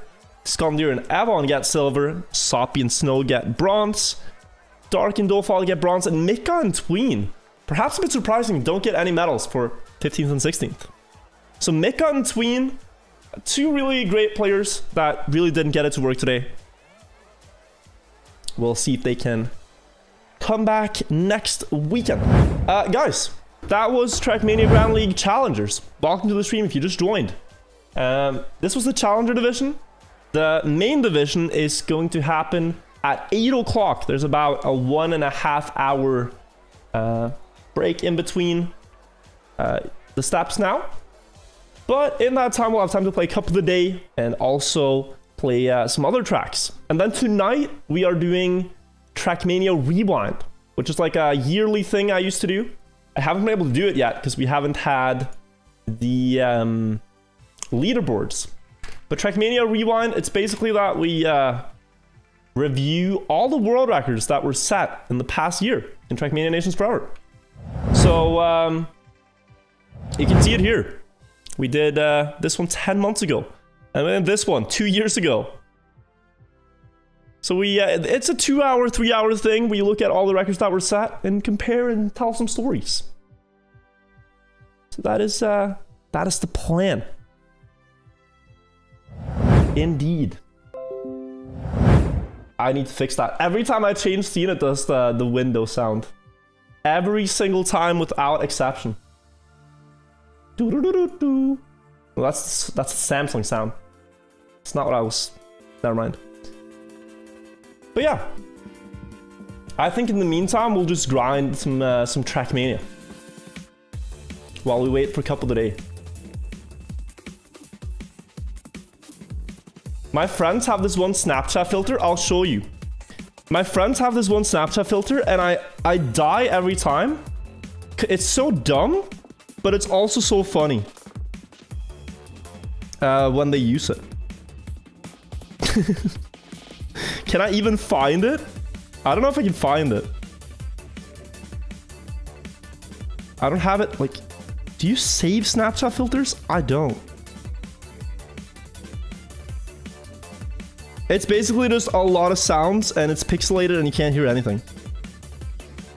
That was the entire joke I was gonna make. I can't find it.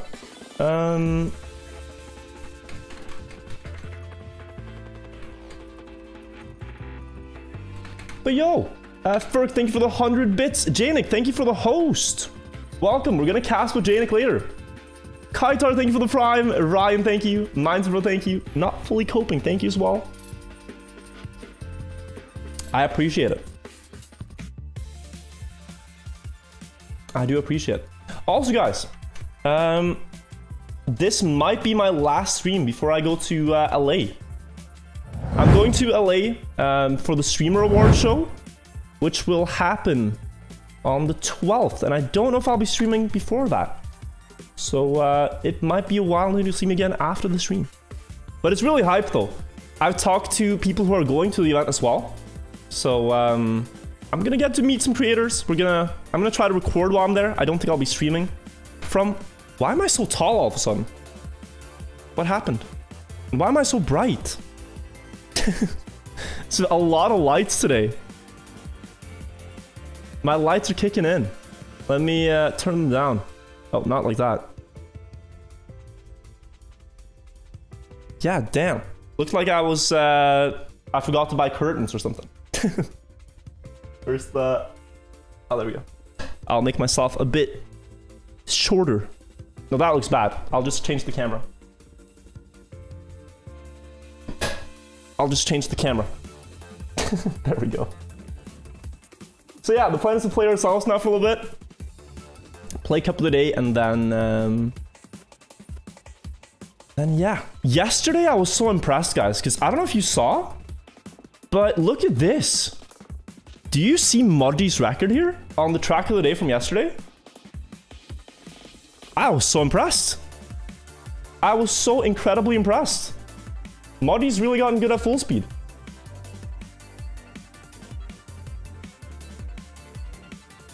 It's crazy. She's top 3 Norway. Top 4. I couldn't believe it. Yeah, she got Div 1. It was so... like she got Div 1 top 11, I think. That's crazy. Wild stuff. How did she do so well at full speed? It's kind of her best style, I think. Make her top 5. I don't have her account. I'm playing on and even if I did, I can't. I can make... Oh, like that. Like, make her top 5, like, beat her record. I see. That I can do for you. That I can do. We're gonna try to play against the Ghost. The one thing that's a bit unfortunate about this map is the texture mod. It is so bad. There's been non-stop complaints from the community, like, this track is so good and it's just painful that there's a mod on it, because you can't see the skid marks when you speed slide. So when you try to speed slide on yesterday's Track of the Day, you just can't see the skids. So you kind of have to just guess what your car is doing.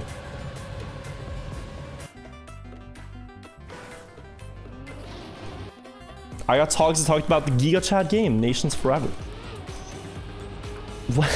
There was a moment mid-cast there where I accidentally sunk my chair all the way down to the lowest height it can go. So that might be why it looked a bit weird after.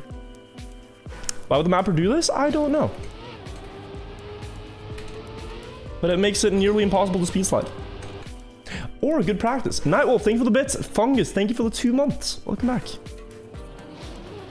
Just don't download. I clicked cancel and it's still downloaded. I also think parts of this mod is the... No, I think actually the entire mod is the Trackmania Grand League Winter mod, if I'm not mistaken. So yeah. Play the map on online servers for the trophies. I think we'll just drive it offline. Yeah, Cup of the Day in 25 minutes, guys. Gonna try to beat this Muddy record. That's good speed.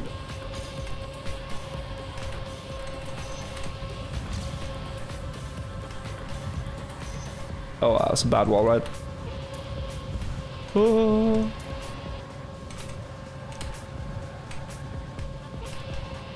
Oh, she's fast. Look at her go. She's crazy fast. It's top 11 already. What's that in the world? Oh my god, Chroma got a 38? No shot.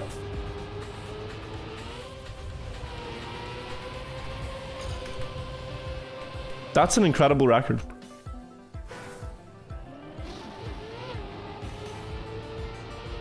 $38.9. Wait, I already remember. I remember from yesterday's final, there was a trick Conchika was doing. Conchika in second did this. Tilting the car to land earlier. More speed.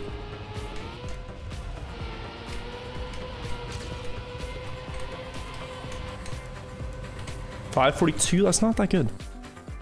Yeti, thank you for the 9 months. Welcome back. Thank you for using your Prime again. Appreciate it. It was actual Maji. Yeah, she's really good on full speed.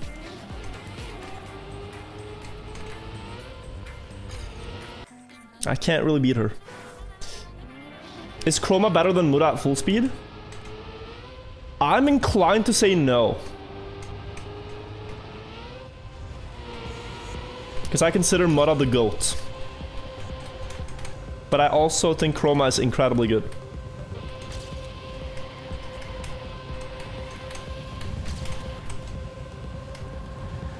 I think from 2000 and like what, 15 and onwards, like half the full speed community thinks that Mudda's a cheater. Because he's so fast and the others don't understand how. That was almost a good run. Like he's indescribably fast, Mudda, at full speed.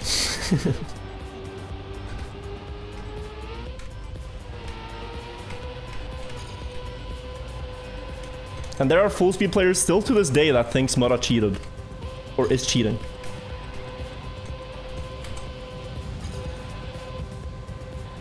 And the accusation that I've heard is like he's changing the gravity of the game. But I've yet to see any like good evidence.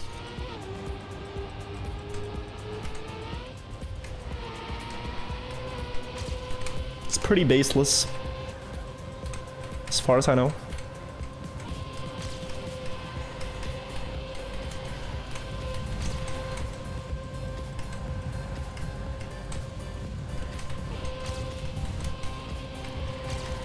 Oh, can I beat Moddy's end here? Looks like she had a good one. Ah, no. Not the best end.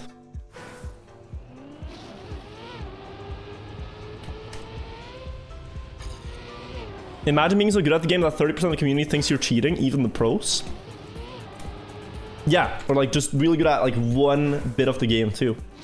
Rocky, thank you for the 7 months. And Anonymous, thank you for gifting us up to Mudda.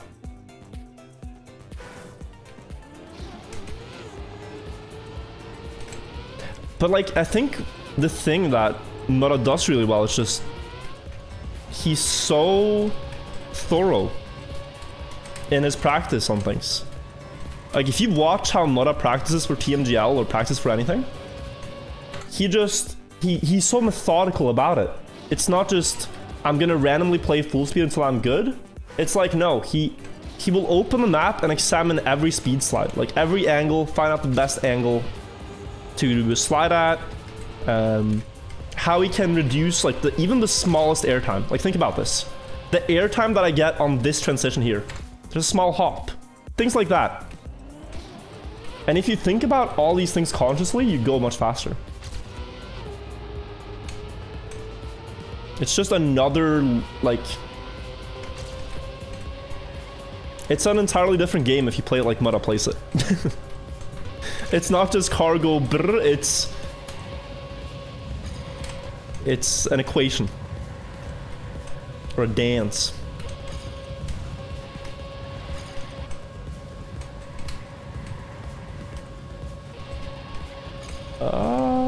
I need to go... This jump here, I just need to dare to go lower. Where's inputs? I haven't downloaded the program for them yet. So I can't display them.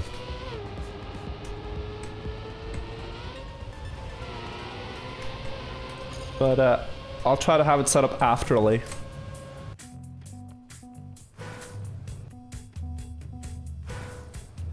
Was the format understandable, by the way? The Tmgl format?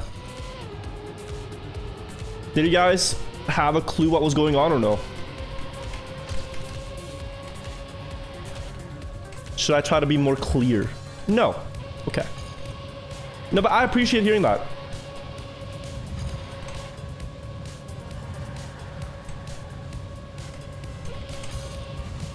There's a explanational video. Explanation. There's a format explanation video which we'll play before the stuff starts. That really tries to show how it works. Hopefully that makes it better. I also think it's about getting into it. I mean, it's the first time we see the format in action, so.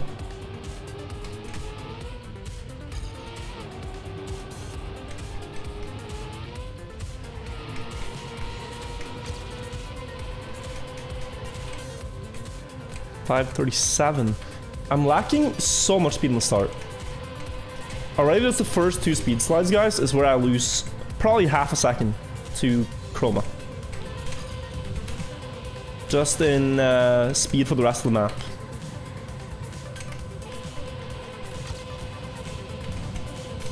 Oh, that's good. Damn.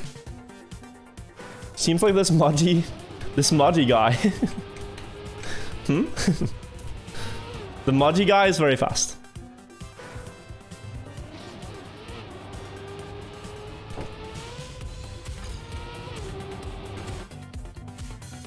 Please watch the Chroma replay. We can watch the world record, yeah. I don't know if I'm missing anything huge. I probably am.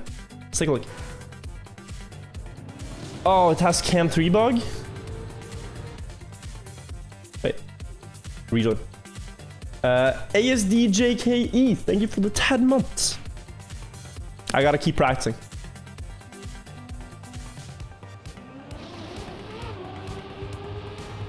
Okay, so Chroma does do the tilted drop down. No air brake.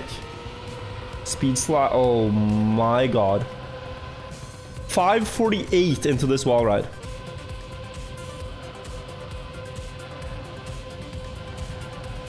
Oh no, that's so clean. Then just hits the plastic.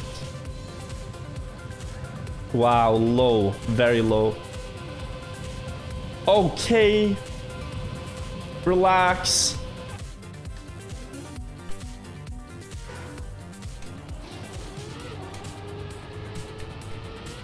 The secret to getting good at full speed is to embrace the cringe. If you're watching Wirtual, you're already on the right track.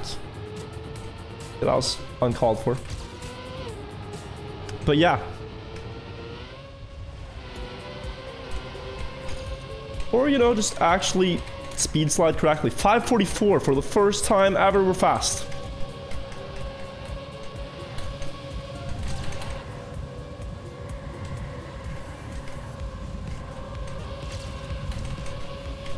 No, no, no. Where's my speed slides?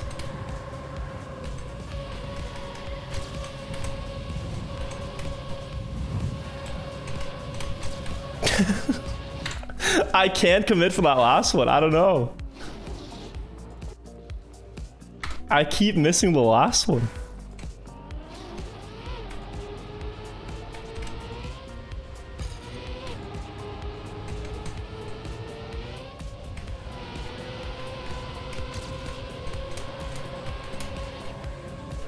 .539, but a better wall ride.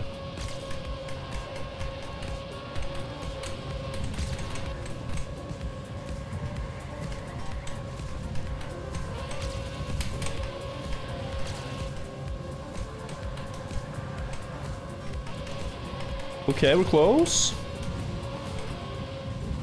Oh no. 0.8.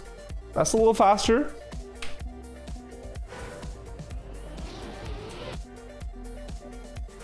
%80 action key in the end.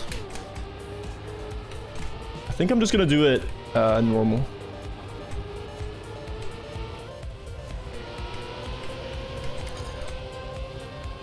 Oh, if that got a slide, wow. I'm not like I missed every single Speed slide.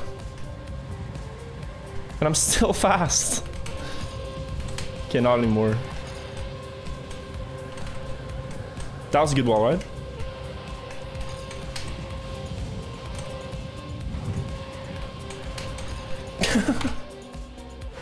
Like, it's not that hard. It's really not. I can't keep crashing there. Usually I don't like playing against ghosts, but yeah, especially if the ghosts are not played by myself. It's kind of hard to play against other people's ghosts. But me and Mudgy have a very similar driving style. So that's why I decided to play against her ghost. It's not that distracting to play against. I just feel like we both understand this map the same way. So it's a nice ghost to play against. I can even hide my own PB because playing against Mudgy isn't that different.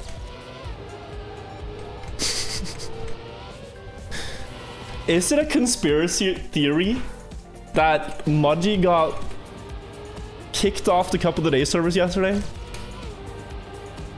Do you guys believe in the conspiracy theory that we got booted by Nadeo?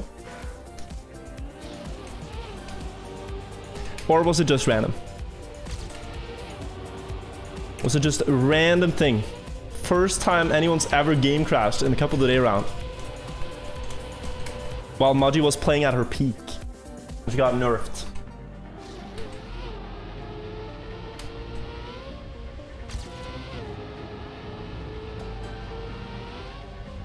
Oh, did I say we? I meant like, we as a community.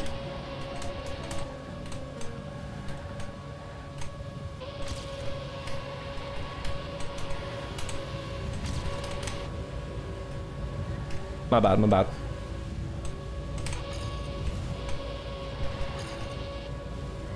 Okay. We're slower, but it's over.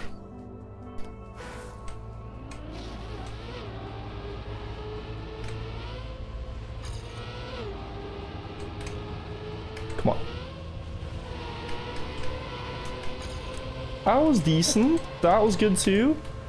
Oh, it's downhill. I just realized I'm steering too much. For downhill speed slides, you don't want to steer as much.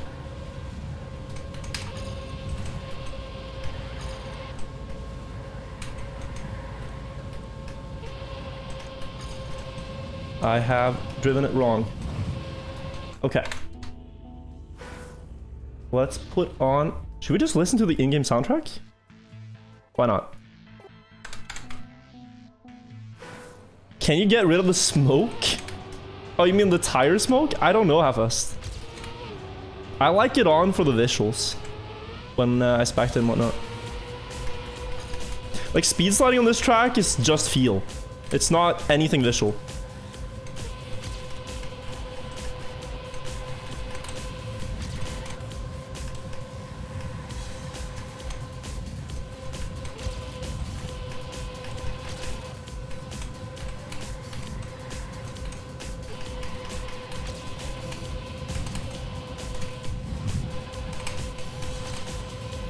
Yes, we beat Mudgy. That was not easy. She set a very good time. But we got there.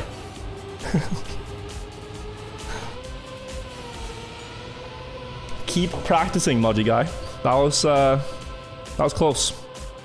Not author, no, the author medal is 0.58. 0.58.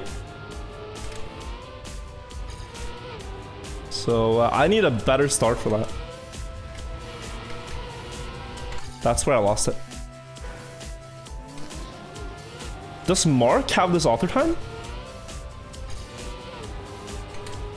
This is a pretty difficult author.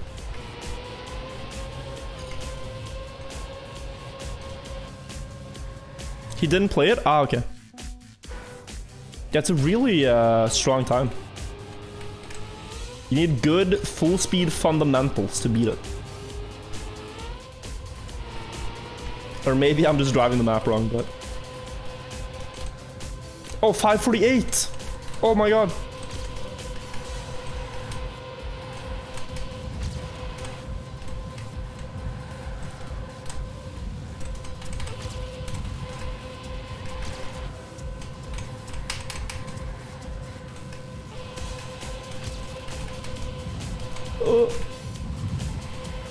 No, no, no, no, no, no, no, no.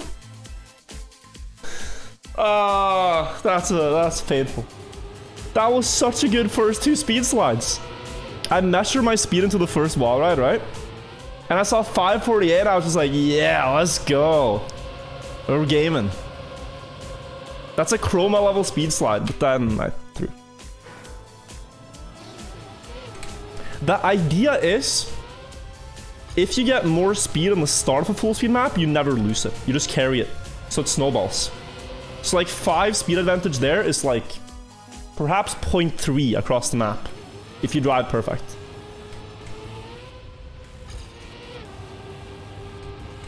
There's just no way to gain it back if both players play perfect after and one has 5 speed advantage in the start.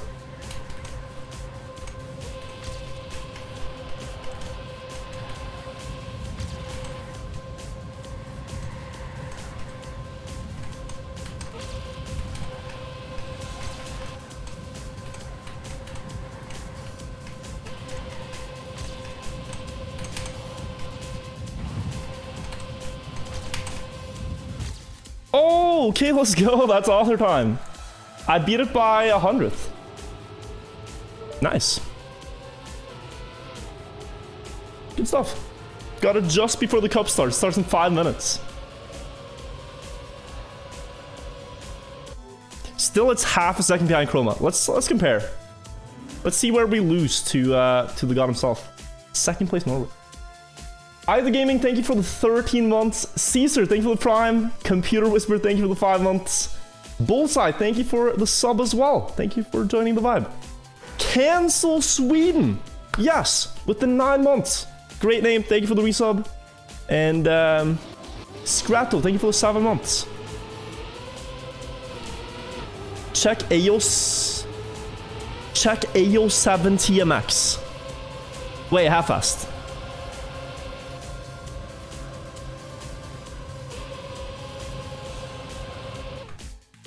No. No. Oh no. Oh no, no, no. What happened?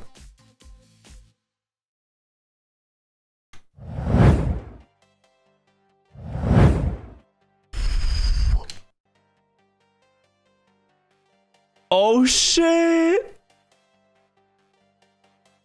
Race Top beat Pablo at AO7. That's incredible. Oh, they all went for it for so long too. Like Demon's probably like 60 hours into his grind. Rayson's probably played 20 hours. And now Raceta with the 19. That's incredible. Keyboard confirmed broken. Top 2 are keyboard, it's true. I mean, it's a good device on this map. That's really cool. I think yeah, so we're doing Trackmania Rewind today, where we're looking at the world records from the past year. I'm not gonna get to show this since it's in March, but damn, that's a treat. When it's up on YouTube, we'll watch the run regardless. But it's not in the rewind. It is not in the rewind. Holy shit. That doesn't happen often. Like AO7 and really any white map. They're rare that the records get beaten. Congratulations though if you see a Raceta. That's incredible. Taco Waffle, thank you for the 3 months. Mitchell, thank you. And Ethan, thank you. Okay, let's redo the comparison here. From my perspective, here we go. Where did I lose to Chroma? I had 544 in the wall ride, so already after this first speed slide, it's gonna be pain. Oh yeah, I entered it wrong. Now he should disappear. It was nice knowing Chroma, but look at this. He's just so much faster. He's just so much faster. Like, it's not even close.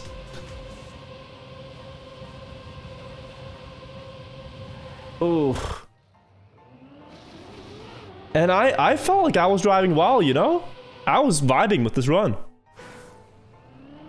Still an eternity behind.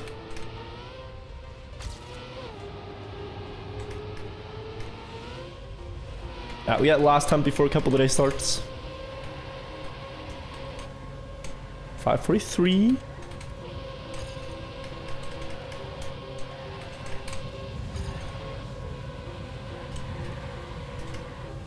Nope.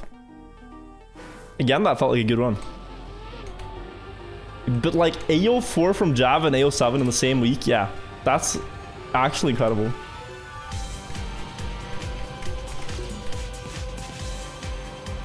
I'm slow. Reset. Did you miss TMGL? No. You missed TMGL Challengers, but TMGL happens in an hour. So we're gonna play a couple today and then it's TMGL.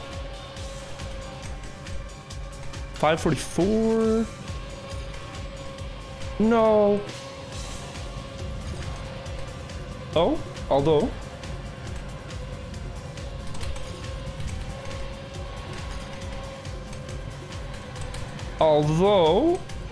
Maybe with a good end? Yep.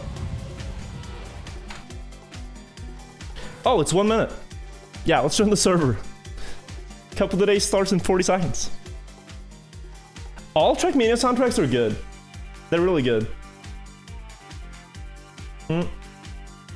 When this game came out, I listened to the soundtrack way too much. And then I just got bored of the soundtrack, but it actually slaps.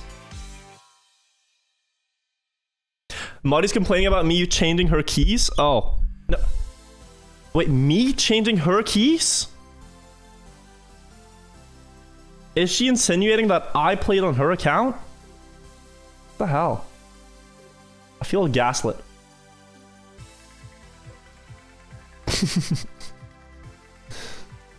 What is today's cup of the day? Gamer Impact.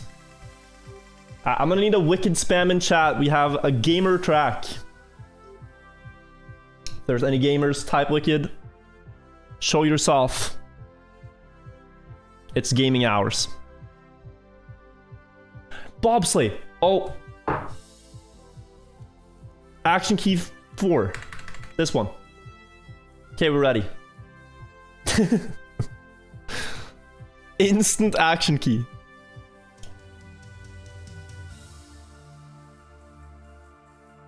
Division 3 today, I guess? No. What do you mean? Also, is that a sausage block looping? It is. Can you skip it?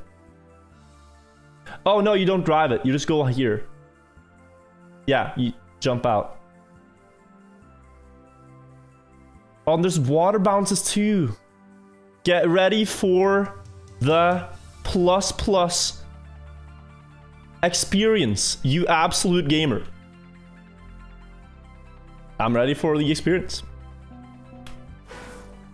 Okay, what do we have? Okay. Right. Okay. Wait a second. Oh, is it here? Is it unironically? Oh, it is. Oh my god. What is today's track? This is absurd. So apparently there's one gamer line and one safe line. You see the gamer sign? We have to follow the gamer signs. Pro. It's supposed to be for pros, but I'm not making it. That's weird.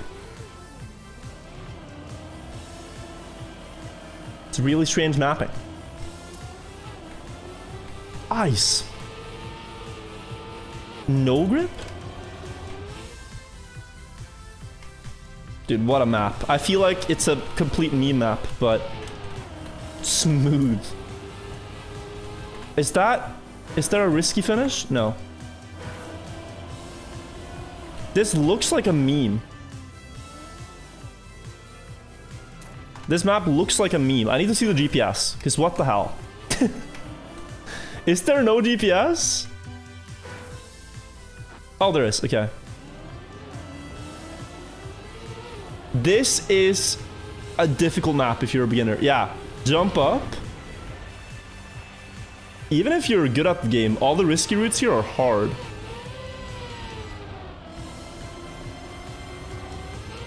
Jump there. Pro. And now high up into the bobsleigh. Ooh, I like that entry. Okay. How does he do the end? Whew. I mean, sure. We can do that.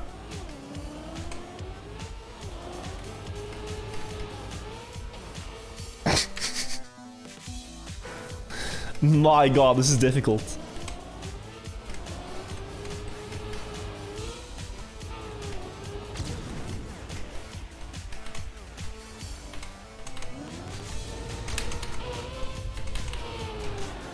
No. Huh. Huh. Yes. Okay, good. Wide setup for the bobsleigh, and then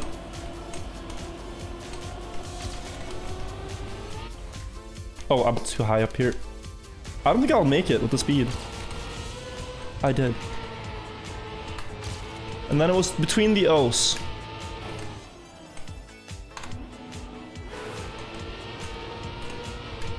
Oh, okay, yeah.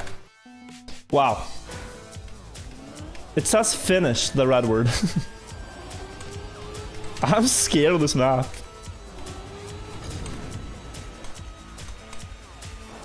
Like, this is actually an insane map.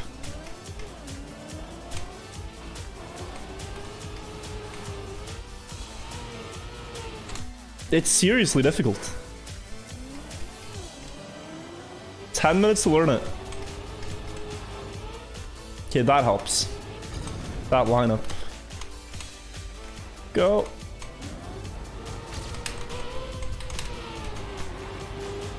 And then jump. Oh, that's unfortunate. But yeah, I see it. Just gotta get consistent here, guys. On every part. Ah, yeah. We'll continue. I'll drive more runs. Yeah, okay. Need to go, like, on the red line, but a little bit left of it. Like, here. But then aiming leftwards. Okay. Got it. I'll fix that in the next run. Go a bit earlier right to fix this jump. Drift early there to get the bobsleigh setup.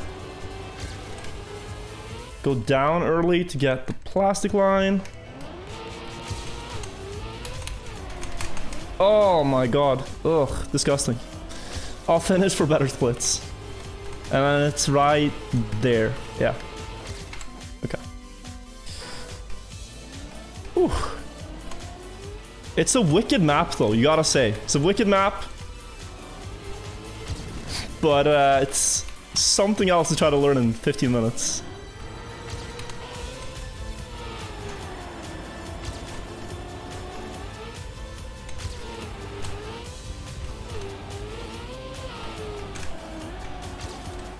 Oh, yeah, didn't drift enough. There you go. That's what you need.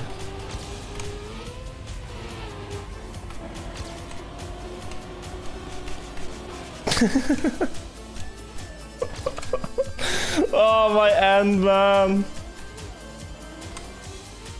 That was a good run, but never mind.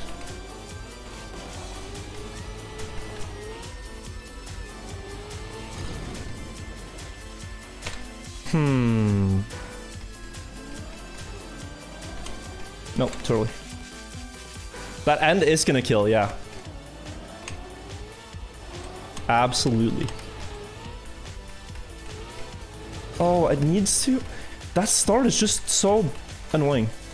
I don't know how to explain it, but it doesn't feel that easy to do consistently.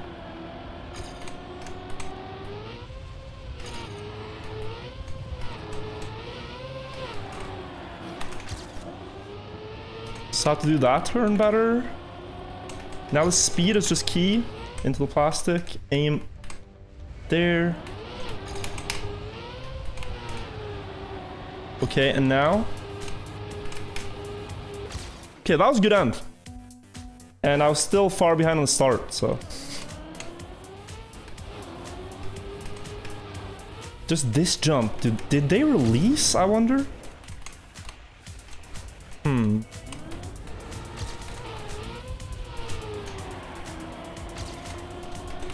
I'm not sure.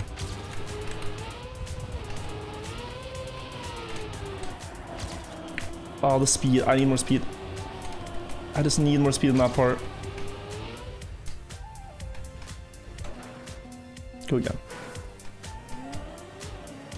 If I can do a 40.2 or something, I think I'm Division 1. You don't have to go that much faster here.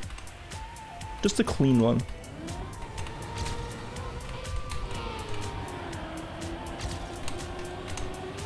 Should be enough.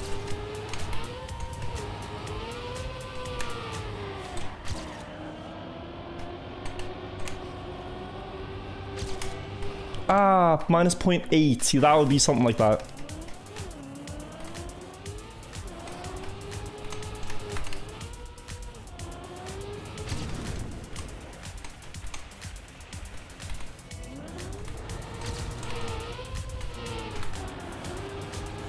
Oh, I have lower gear.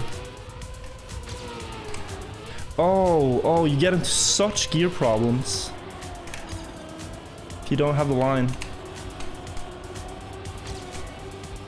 Nah.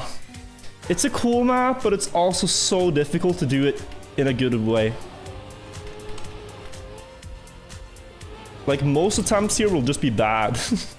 5 minutes.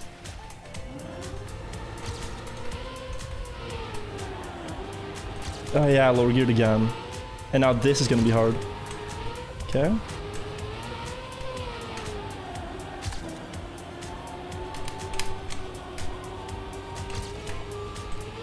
Okay. Ooh. Yes.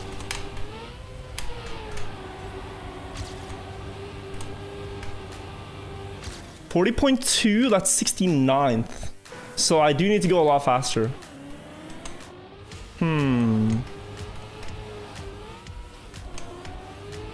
Yeah, that's good speed on the start. Holy shit, chat. I suppose it was pretty nice. I see the start is where I can gain a lot now. But I do not see how to do a 38. Like, that's an incredible time. Come on.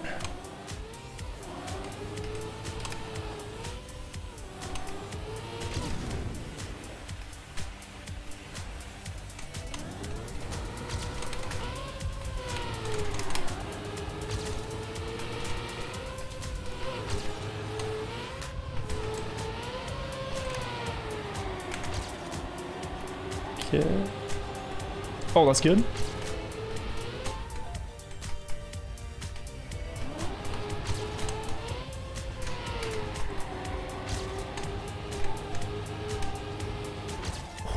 .7? 38th. Okay, we're catching. We're catching up. That's not enough for Division 1 still, but it's an improvement.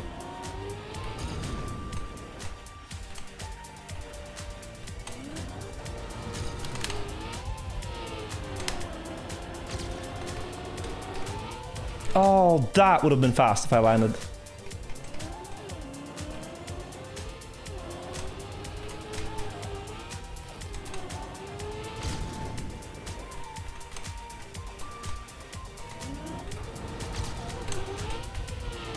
I see it. I see it, guys. There's a gear at the after the first like upside down part that you need to get. Gives you a lot more speed on the start.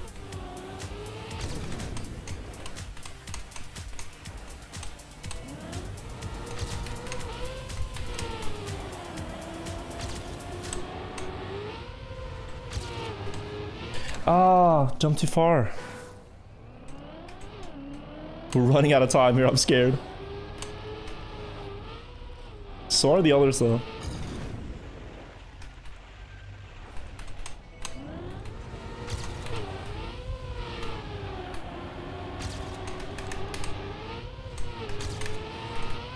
No, minus 0.3. Come on. That was so good.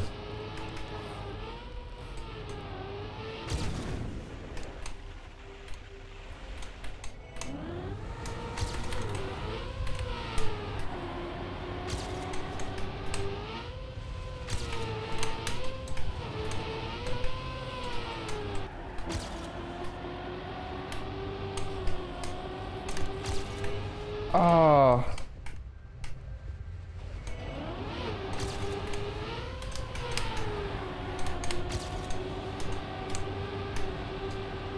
It's not that good.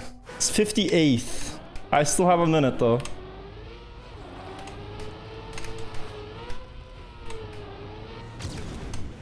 The pieces are there to improve. Pawn?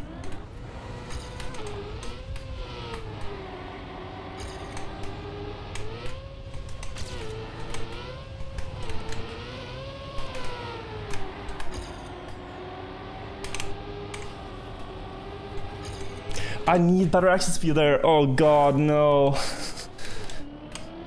That was the bad part about my last one, was the bobsleigh.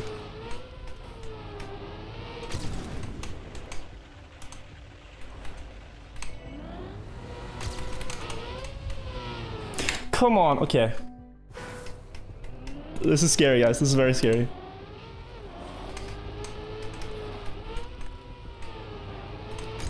I reset for one good time. Here we go.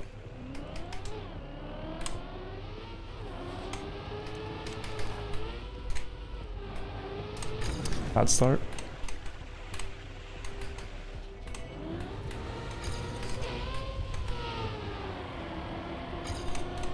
Need to do that now.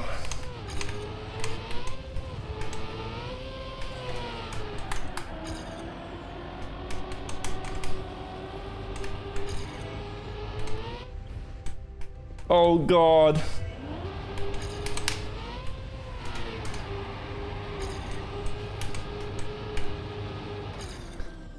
I tried, but... Wait, did it? What? It said I PB'd, but I was behind. Did it not save the fastest ghost? Hold on. Wait, no, chat. Did it not save my fastest ghost? Was I actually div 1 if it saved the other ghost? That's crazy. It might have been.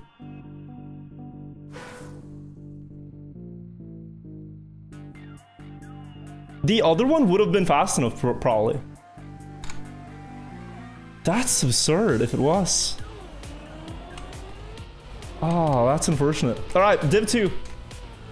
Let's make the best of it. Try to win. I don't know how they went a second faster. It has to be the start, there's a gear, and then it has to be the bobsleigh where I just lost omega speed. But we'll try. We'll try, guys. Don't say omega, lol. I know Moji's a Division 1 streamer, right? If you want to watch Division 1, watch Moji. I'm not that good at the game. So I'm a Division 2 player. But I'm trying my best. We can quickly watch world record. Oh, no, we can't. It boots me back in the server. Never mind.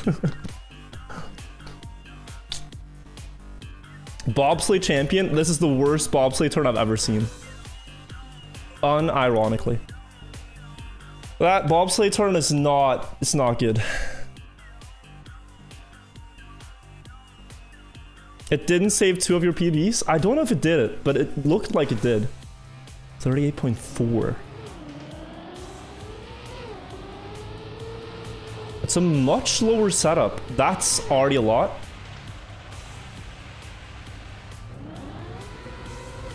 Got the gear. Jump actually pretty far. Oh, it's a good setup. Damn, dude, this is clean. And it all makes sense. Like, I can see it. It all makes sense. It's just so hard to do what he did just then. Whew. Okay, let's try. I am 61st. Oh, on the leaderboards. Oh. Yeah. I don't want to talk about it. I don't want to talk about it. I do not want to talk about it. We've had this happen in the past, actually. There was a grass map once where it placed me incorrectly into Div 2. That time I won. So, you know, maybe we could do a repeat. But it could have been that it wasn't that time. I'm not sure.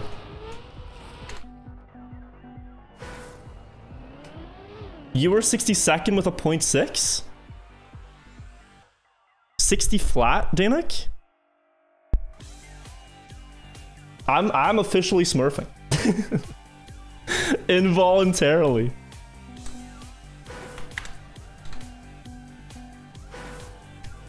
It's also that the leaderboards are broken, yeah. Can happen.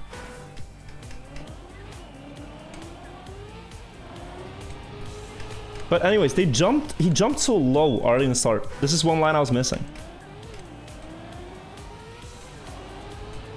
He jumped like this. That looks scary. I'm scared. But I'm also a gamer. I can do this. I'm also a gamer at heart. Let's go! Division 2. You can say Omega lol, but I will win.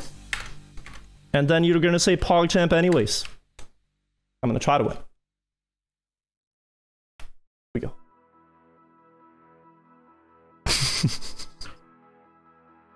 Hit me with it. Type Omega lol.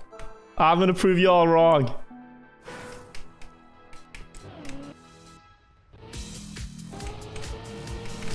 No knockout round. First one, always no knockout.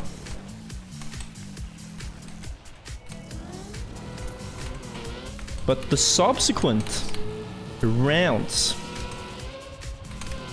the slowest 4 players get eliminated. And that will not be me. I argue. I'm not even slowest on this one.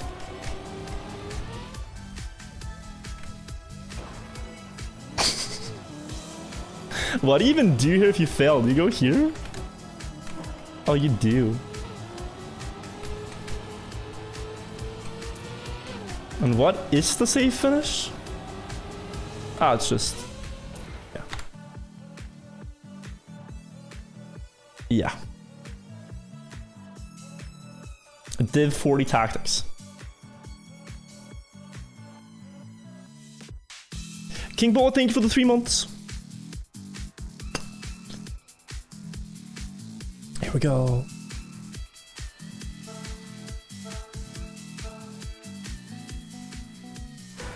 These players are not bad, guys. Division 2 players are not bad at the game.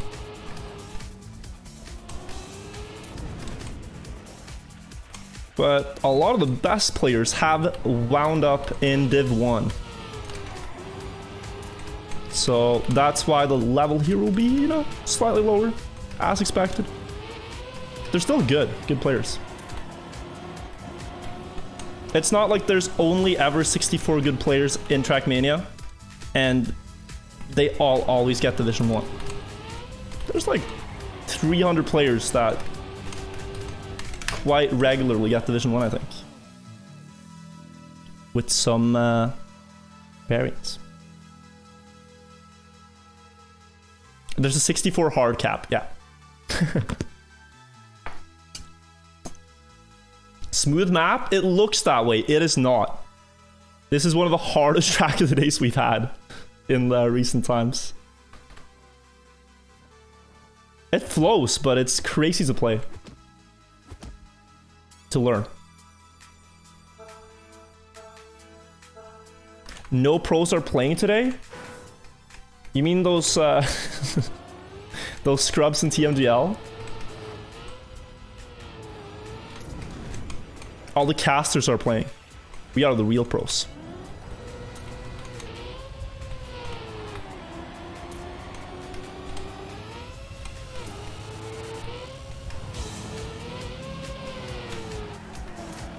Ooh. Ooh. See, now I got good speed. That's really good. And then the ending, just thread it. There we go.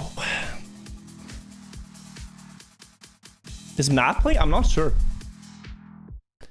What I do see is we have a lot of Norwegians. A lot of Norwegians, wow. In this division. Even XX Titty Honker, XX. You know it's a top division when you play with Titty Honker.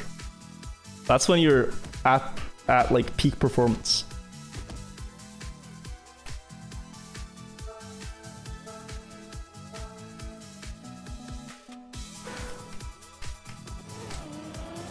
Alright, let's pick up the pace. Let's drive faster.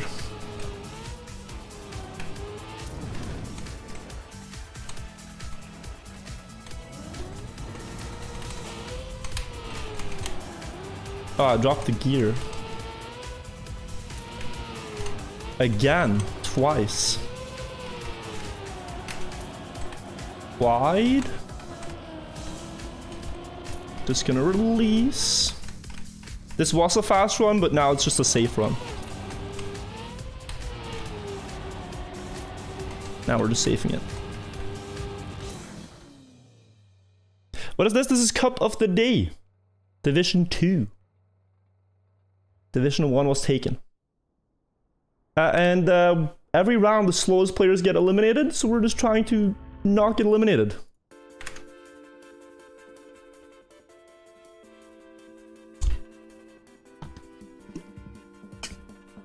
What do you even get from winning Division 2? Rotten potato? What do you get from winning Division 1? I mean, you get a YouTube video, but that's all you get.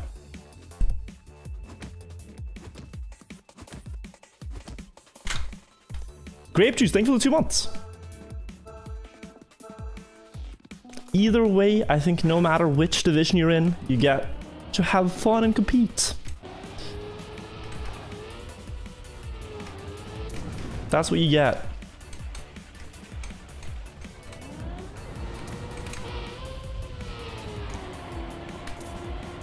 Ooh. Ooh. Ah, it's too wide. No, no, no. No. Yes, okay, we've saved it. Successfully. Then just save it. Ooh. Oh. Boom. We're good. We're good. Whew. Save draw, thank you for the prime. Lischetti, thank you for the 16 months. Exatira, tested positive. At least I know the best stream to keep my mind off of it. Thank you for the 1 year. And get well soon. Wall Syrian, thank you as well. Tomodachi, thank you. It's a marathon, guys, not a sprint. It's a marathon. We don't need the 38s yet. We'll get there. We'll get 38 seconds. For now, it's just about surviving.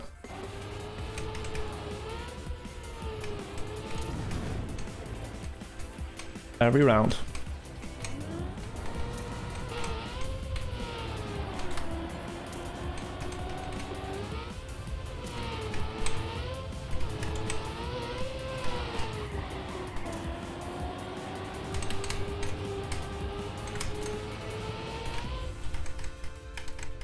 Ooh.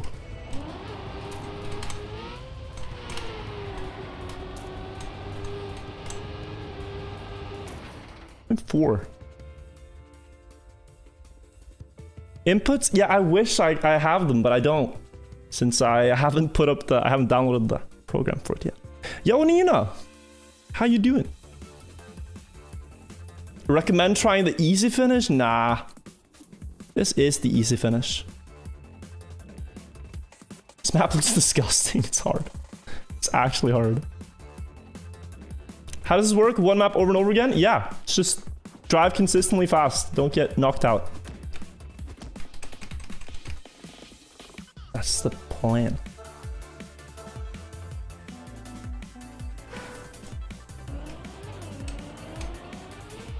It's a competition where you never really have to be the best player. You don't have to drive world record every round.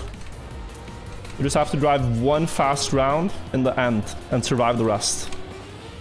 At least that's how I play it.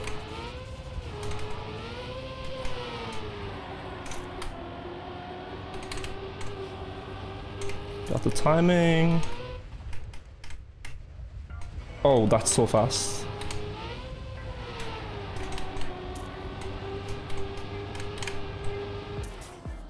We're picking up the pace. Exeter, thank you for gifting a sub to Nina. Alert sounds are off? Yeah, they're off on casts. Since we're gonna cast sooner, later. We're gonna cast Tmgl today. Oh man, we're catching up to iMod, who's getting close to 38 pace.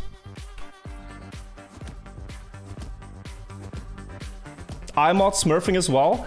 You can always tell if you play Division 2 who should have been Division 1, but learned the map like 5 minutes too late. You can always tell. No. I respawned and I should have just kept going because that's a 7-second respawn. That is me out here, most likely. I just looked at the timer when I respawned and I was like, oh damn. That is the biggest mistake you can make on the entire map. It would take a miracle to save this. Oh, there's a DNF. Oh, another mistake. Now I need one more mistake. Like someone... No, dude. Oh, I'm sorry, guys. This is a bad couple of days. But that's how quickly it can happen. You get eliminated. Just like so. Rest in peace. Rest in peace. Let's see how this shakes up now. My Norwegians are doing well. I'm rooting for their success. Avenge me. Avenge the fallen. I get to practice my casting. Oh, that's such a dumb mistake. Like here... Oh, one guy did it. BMQS. This is the despair. It's over. Spectate titty honker. You know what? You're right. We should. He already failed though. Oh yeah, he gave up. Titty honker called it a day. There was no coming back from that. Oh, or maybe there should have been. People are crashing everywhere. Even the letters. Oh, there's a mess. There's a mess before the finish line.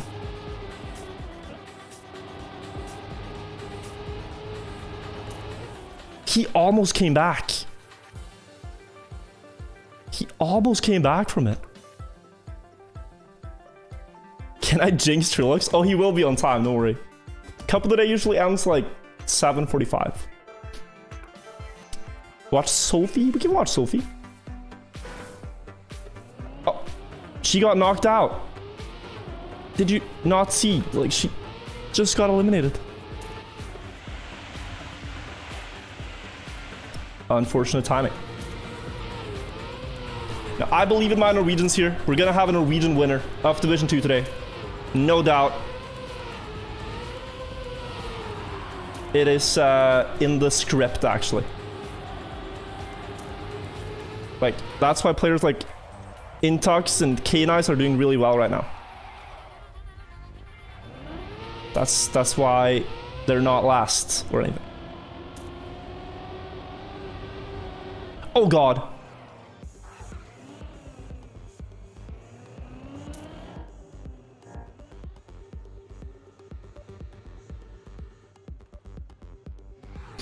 And IMOD as well. Same mistake. And Trilux. You do not have to be the best player to win Cup of the Day. You just have to be consistent. IMOD made a mistake. And the winning pace is pretty slow now. Damn. This is a huge mess. It is. Say sorry. I will not apologize. It is my job as a caster to curse every player on the track.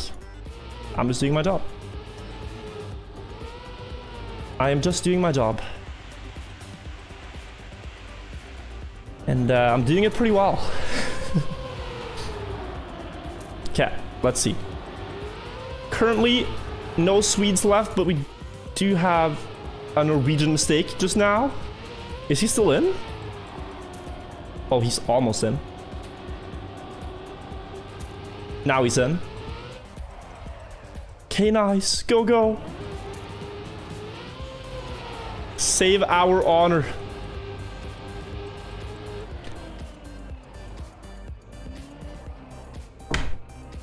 Yeah, see, like, that's me doing my job. That's me doing my job. That's me being a caster. That's what it takes. It ain't an easy field of work. It's not. Mystic Fox, thank you for the sub. Welcome to the vibe.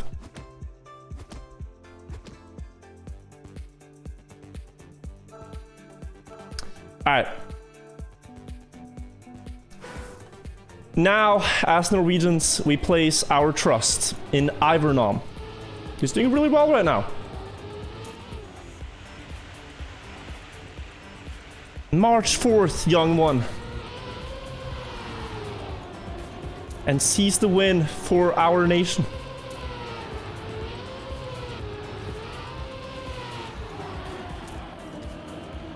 He's a bit on the slower end this round. Not bad though.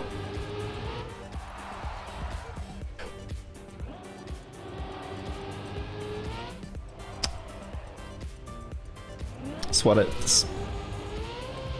That...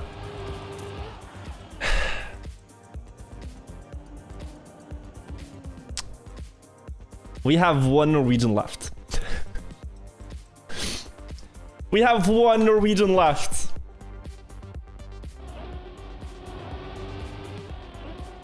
To place all our trust in.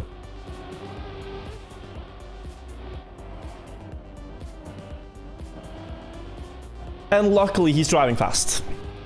Luckily our last player is fast. So I'm not scared. I'm not scared in the slightest.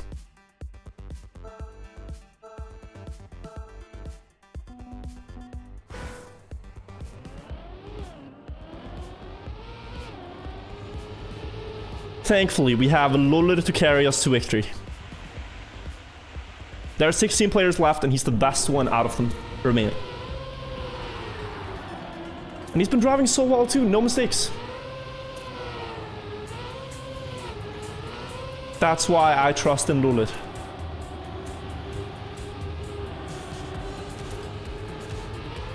Whew. Okay, that was a very risky line. 16 seconds behind? How is he in with plus 14? What happened? He's an eternity behind. Whoa, whoa, whoa, whoa, whoa, whoa, whoa, whoa.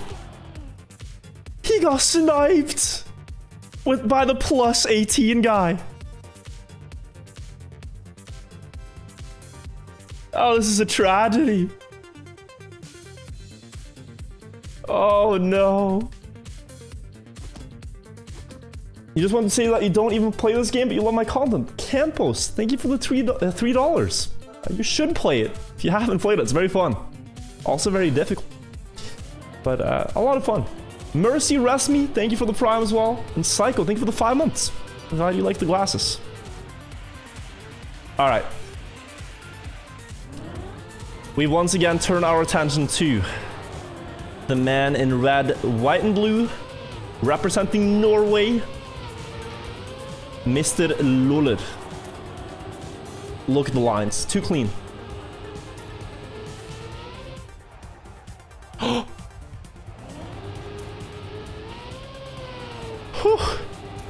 It's what I'm gonna say. That was close. What a good time. Lorenzi's, thank you for the 13 months. Welcome back. Watching the videos from Philippines. Awesome. We have a very global community. Hypothetically, if I were to attempt TMGL, how would my practice method look like? I have the mindset that you don't necessarily need to drive world record pace runs, just consistency. I'd try to find a good level of risk to take every round as like a baseline and then work off of it.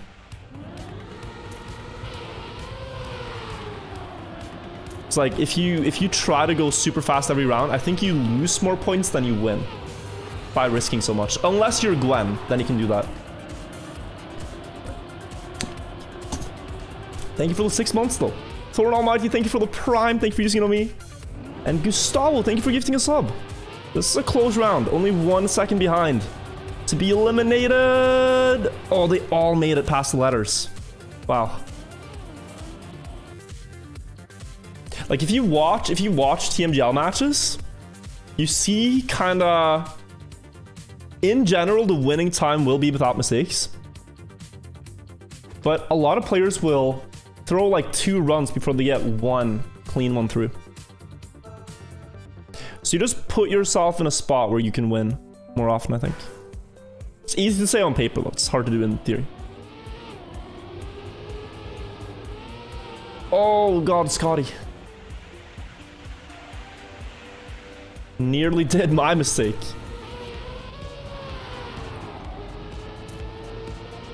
Okay. Apart from that, it's a close round. We had a bouncer.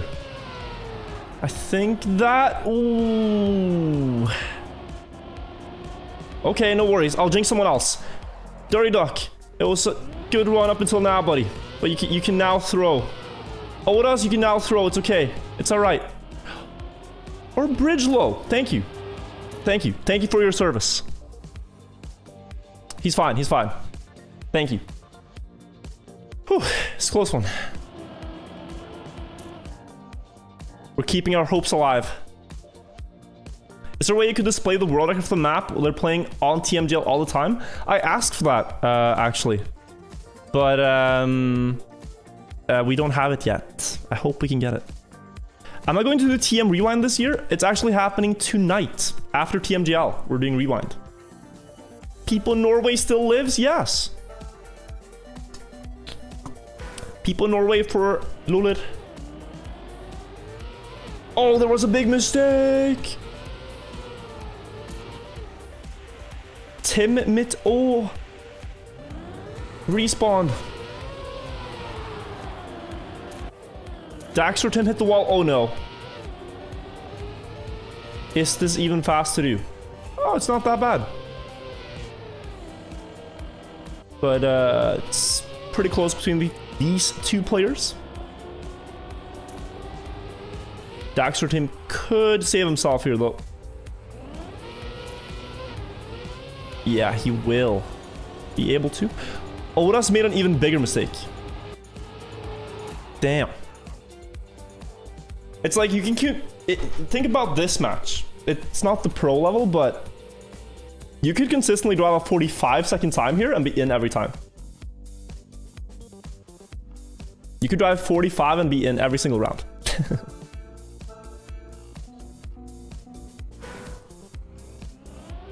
That's how it works.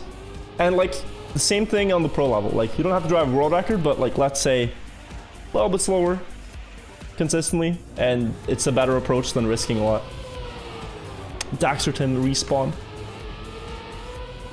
Lulid respawn. Oh no, and it's a bad respawn. Ah, no. This is the end.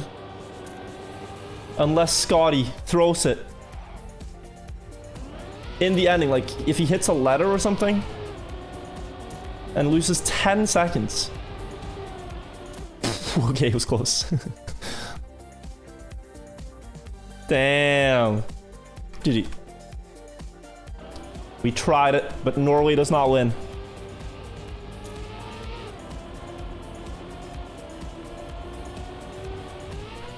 There are bad respawns here? Yeah, I can tell.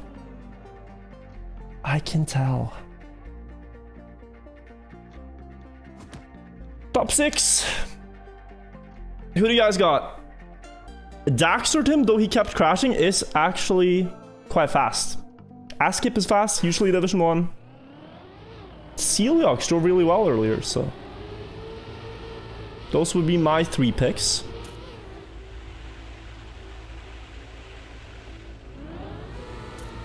Oh, it's Daxtorim? I thought it was Daxortim. Daxtorim.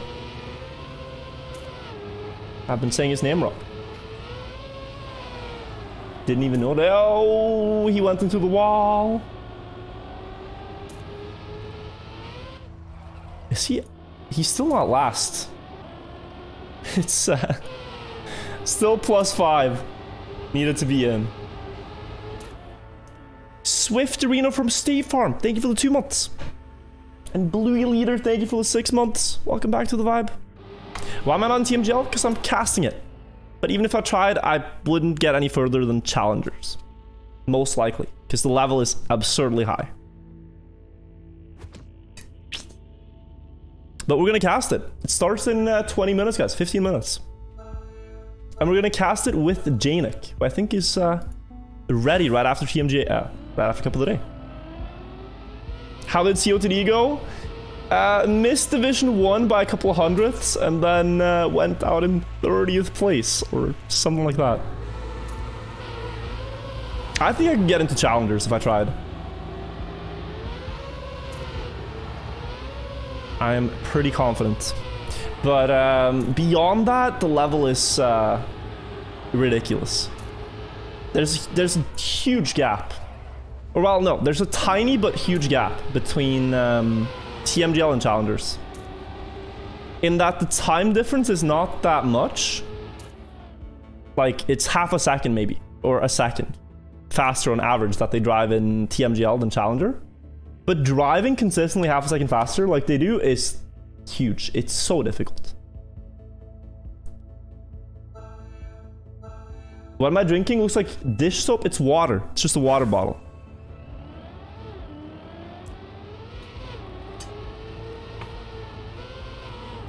Oh, Scotty almost with the mistake. But he saves it. Sealyox in last. Will he catch up? He will. There was just a mistake. He's fine. Give me a sec. Give me a sec, give me a sec. Alright, we're good. It's literally... This is the first see-through bottle I drink from. Look, it's water. You see that? That's just water. How do I rate this track compared to other TLTD tracks? It's 6 out of 10 in terms of how cool it is, enjoyable it is. Yeah, 6 out of 10. It's not vodka, chat. It's water.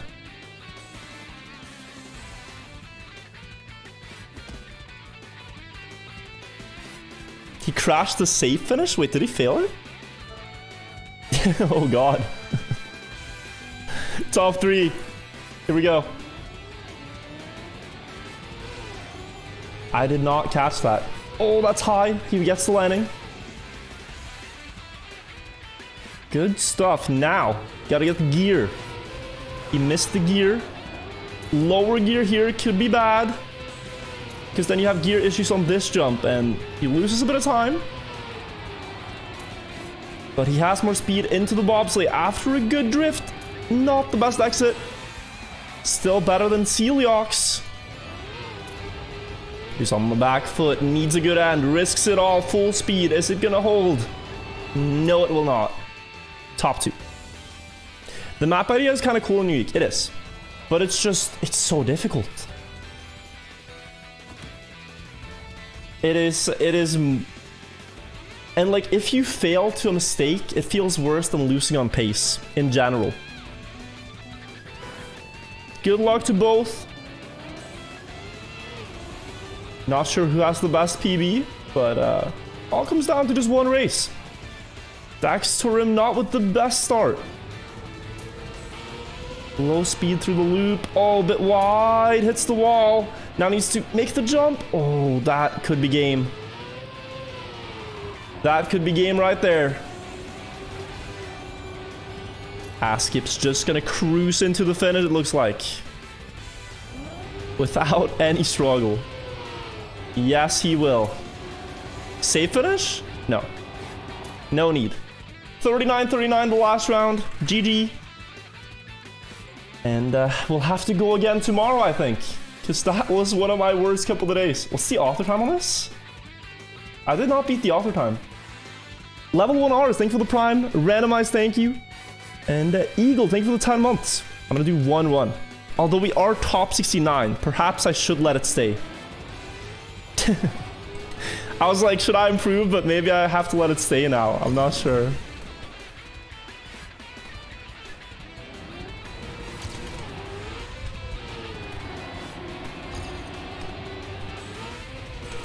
I'll do 1 run. Improving at 69th again. We'll see. Tmgl is about to start though, it's 10 minutes. I'll phone you guys in on the action that's about to unfold. Do I need to improve? You know what, let's keep it 69. Last run, if it's 69th, we'll take it. I'll get this author medal another time. When 68 players have beaten it, I'll get the author. Keep my spot.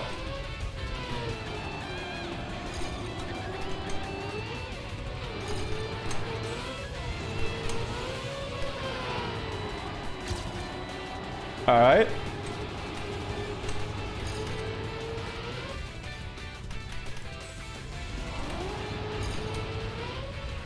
Now, if I were to risk the end here... yeah, I could probably beat it. Wait, I did get author. Do I have it? Oh, I have it. That's perfect. I don't need to. Okay, chat, listen. Listen up. Listen carefully. Trackmania Grand League is about to start. The spring season is back. We have 6 steps of action coming up, like the next 2 months, basically. I'll show you. First of all, let's take a look at the schedule. The Tmgl schedule. You can see that it starts here, week 1. Then you have week 2, week 3. The finals are in April. So basically every Sunday at this time, there's gonna be Trackmania eSport matches. We have our 16 players. Did that not? Oh. Our 16 players in the event: Offie, Aurel, Binks, Bran, Carl Jr., Grenadi, Gwen, Kappa with a new org from Sinners, Massa, they're all familiar faces. But then you have Mime, who's a new face, and Otak, they're both new from the Open League. You have Mudda, Pack, the reigning champion of TMGL, Papu, Scrappy, also with a new org, and Spam. Now, the format that they're gonna play is new this season. I'm gonna play a video to explain it. But yeah, just listen up, because it's a new format. You're gonna need to Peppo G, write it down. For the second track, the players that won their first match will play against other winners, where the losers will face other losers, like in a normal Swiss system. For the third track, players who have 2 victories and no losses are placed in the champion division. Players who won their first track and lost their second will go in the gold division, and so on. For tracks 3, 4, and 5, the format changes and follows a rising-falling principle. The 2 winners of each track go up in division for the following track, while the 2 losers go down. At the end of track 5, each player wins a medal determined by their results and the division in which they finish. At the end of the season, players will be classified following the Olympic Games principle. meaning that a gold medal is worth more than multiple silver or bronze ones. The 8 best players qualify for the final phases of the competition, while players in 9th to 12th place will clash for a single spot in the final phase thanks to Final Chance. Players in 13th, 14th, and 15th place will face off against the best players of Trackmania Grand League Challenger to try and keep their spots. The player in 16th place is automatically replaced by the best player in the Challenger League. Voila! Now you know everything about the Trackmania Did you Grand League's understand? new format. And now... I hope you did. I can show it one more time. Basically, they start, right, and they play some tracks. And so... Oh. They play some tracks. They play the first 2 tracks, and then they end up here. And then, after that, there's 3 more matches. If you win, you remain in champion, right? If you're 2-0 and you win, you go to champion. You go up if you win. Then you play the next match and you lose, you go down. And your goal is to end up in the top match at the end. That is either winning 4-0 or 3-1. And then you have to win the last match to get a good medal. And then, if you get a lot of good medals, like Foxtrot, goddamn, he was so good. Foxtrot won the regular season here. And you can see that he had 2 of those medals. Make sense? You'll see it in action. Yeah. Now, to present this to you guys, I will soon be joined by my co-caster from Denmark, Janek. But before that, I'm gonna play you guys the trailer for Trackmania Grand League this season. Build some hype, so take a look at this. Pack is on his way to win and overtaking Afi. Is Pack gonna win it by KO? This is gonna be the knockout win for Pack, the M&M player.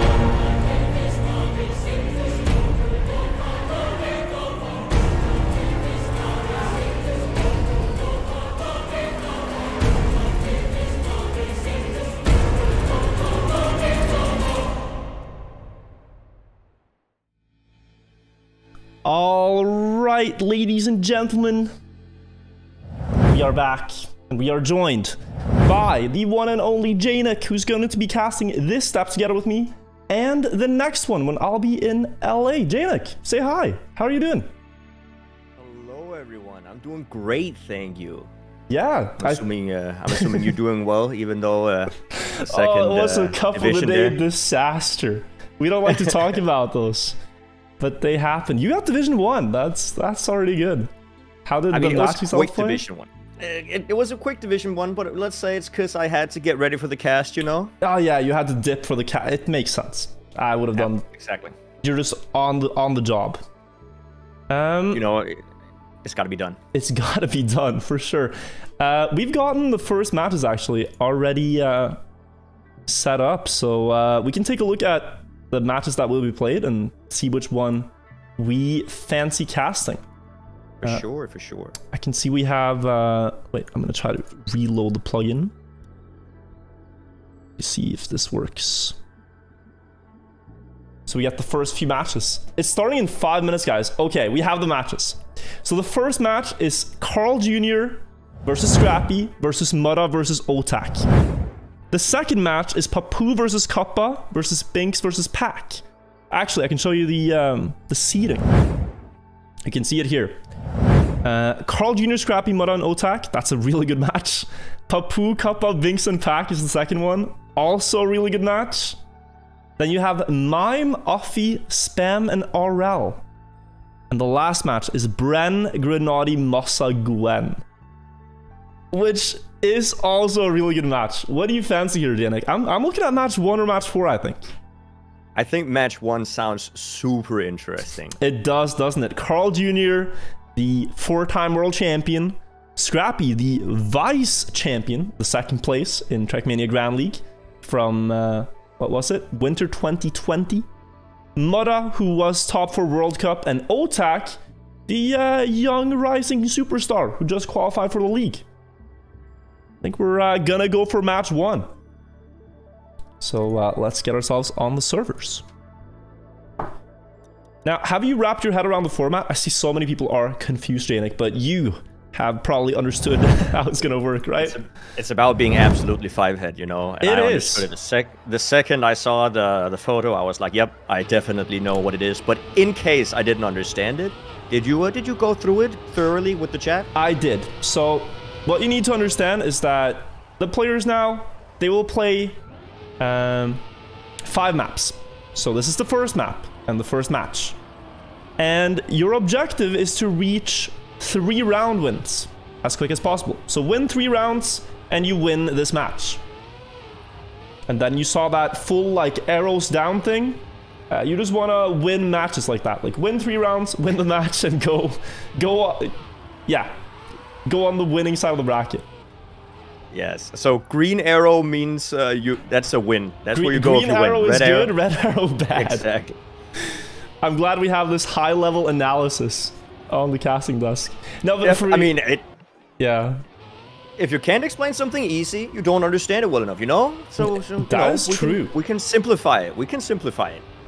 That is true, but like the easy part is the format. Actually winning the rounds to get there is the difficult thing, because the level these guys are playing at and the practice they put in now, going into the season is incredible.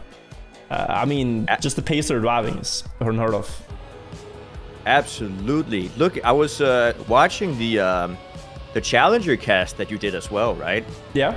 And even the pace there was incredible as well. So I'm looking forward to seeing if I can spot the tiny differences that are happening here in the maps. And it's giving them a little bit extra. And there's been so much talk of like hidden lines. For one, I think even the start here on Quicksand, there is a line they've discussed where you can go really early to the right and past the bushes. Yeah, just like Carl Jr. just did. This is one of the hidden racing lines that is a little bit faster that players have been working on. And if they've found something like this, then they haven't, you know, we could have more surprises like this, that they go even faster. The players have a tendency to sometimes, you know, practice offline, so they don't show their strategies to the others, right? Exactly, yeah. It's a mind game. Like, do my opponents have a new line? Is there anything? And then you kind of have to, like, twist your head, like, is there any line I'm missing? How are they this much faster? Etc. The question is, if we see any new lines, are the other players going to adapt and do it as well? Or are they going to stick with what they know and what they feel like they're comfortable with? Yeah, and there might also be like, you know, they know the line exists. It's just like, how can you do this consistently? This is so difficult. But guys, we are going live into this first match of the first step of Trackmania Grand League Spring 2022. It's a new format, and it is 5 gorgeous new tracks that will be played today. This is the first one, and the first match we're watching, Scrappy, Carl Jr., Otak, and Mutta. And we are live with Carl Jr. instantly hitting the tree, and he's not off to a good start. No, but we have Otak here in the front, together with Mutta going super fast in the first left-handed dirt turn right here. You really want to make sure you don't drift too much in these dirt turns. That's going to decrease your speed. In here on the left-hander, can you take over right now, because I'm having a little bit of technical issues? I will take over. Otak in the lead on his first ever Trackmania Grand League step. We've talked so much about it last season, how it would be interesting to see Otak and Mime, the newly qualified players, and how they'd hold up. But look at him here. He's matching Mutta in this first round. Mutta with a lot of speed out of the ice, though. That is a beautiful slide. Will have the exit speed as well, but now needs a good ending to beat Otak, who is 0.2 ahead before the quicksand. Coming into the identity of the track, you want to steer early to the right to get this dirt booster and then hit the dirt road as well in the end. And look at Mutta's speed here. He will get closer to Otak, but it's not enough to win. But the winning time is incredible. 108.23 is 3/10 away from the world record by Massa currently. So a really good time. It is all about knowing, you know, how much of the penalty sand you want to take compared to the regular one, how much you're going to drift there. It is going to cost you tenths of a second if you accidentally swallow too much of that. Going into the second round right here, once again at the left-handed dirt turn without any engine. Want to make sure you don't lose too much speed, because that is going to snowball into the rest of the map. Mutta here taking the lead. Carl Jr. getting really, really close to him. Scrappy also up there. Mutta actually extending it a little bit right here, going out of the ice into the jump. We're gonna see the identity pretty soon here. Curious to see Carl Jr. now, like if he can bounce back from that mistake, especially going into the end where he gets a really good line. Mutta's wide line has not worked out so far. Going for that, he's trying to get more exit speed, but you can see like Carl Jr. is already above the next hill and beyond. 0.6 of a lead going into the end. This should be a Carl win. As you said, don't want to touch the sand too much and just try to get bits and pieces off that road while cutting it a little bit. And Carl drives almost the exact same winning time, 1:08.23. That's the standard in this match. 1 point for each, Otak and Carl right here. The identity, or the left-handed slide there into the grass part, you really want to make sure your wheels are facing forward so you don't lose too much speed from entering it in a drift. It can be very tricky getting that line down. Yeah, and also this one right here, the dirt turn, you have to drive on the banking. They go all the way up and try to stay there as long as possible, as then they let the turn kind of do the steering for them, so they keep more speed on the dirt. Here into the bobsleigh, you want to keep as much speed as you can as well. Just reduce airtime on all these small transitions. And Scrappy missing the bobsleigh line here, going sideways.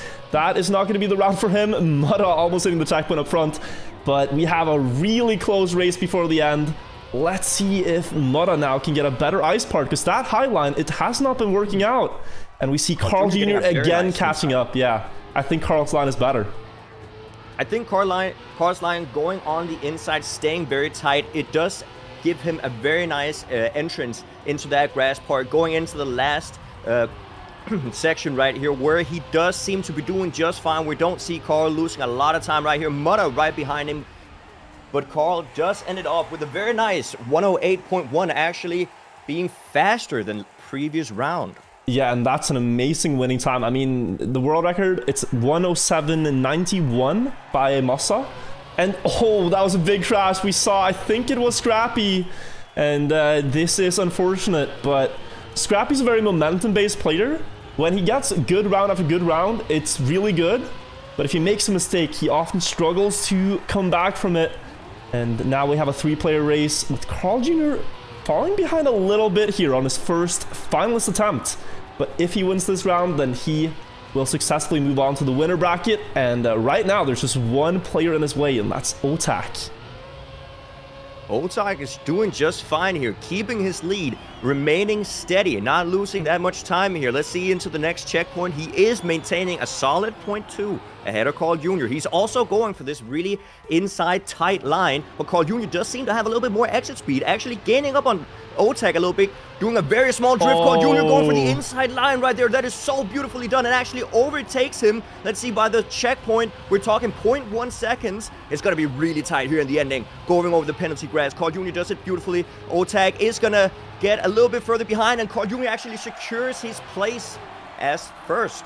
That small side ramp to reduce airtime land earlier on the grass was the difference between winning and losing that round, and having the guts to go for that in the live race is something. You know, the strategy, we saw it in practice, but if you cut off too much airtime there, you just clip the ramp and lose anyways. Like, you're out of the race. So clutch from Carl to win there in 4 rounds. He gets 3 wins. Now let's see who of the others can take the second spot in the winner bracket. The top 2 go to the winner bracket, and the bottom 2 go to the loser bracket here in the first match. So Otak looking the best right now, already having a point and also being in first, but let's not count out Scrappy, who looks to have bounced back a little bit from his earlier mistakes.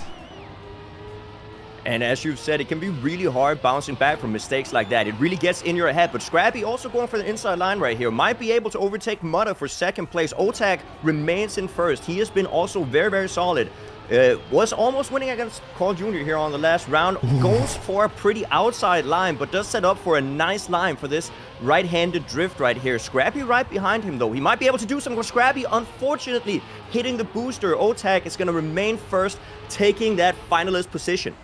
And Otak's been so consistent. Like, he's been a bit overshadowed by Carl Jr., who, I mean, he is Carl Jr.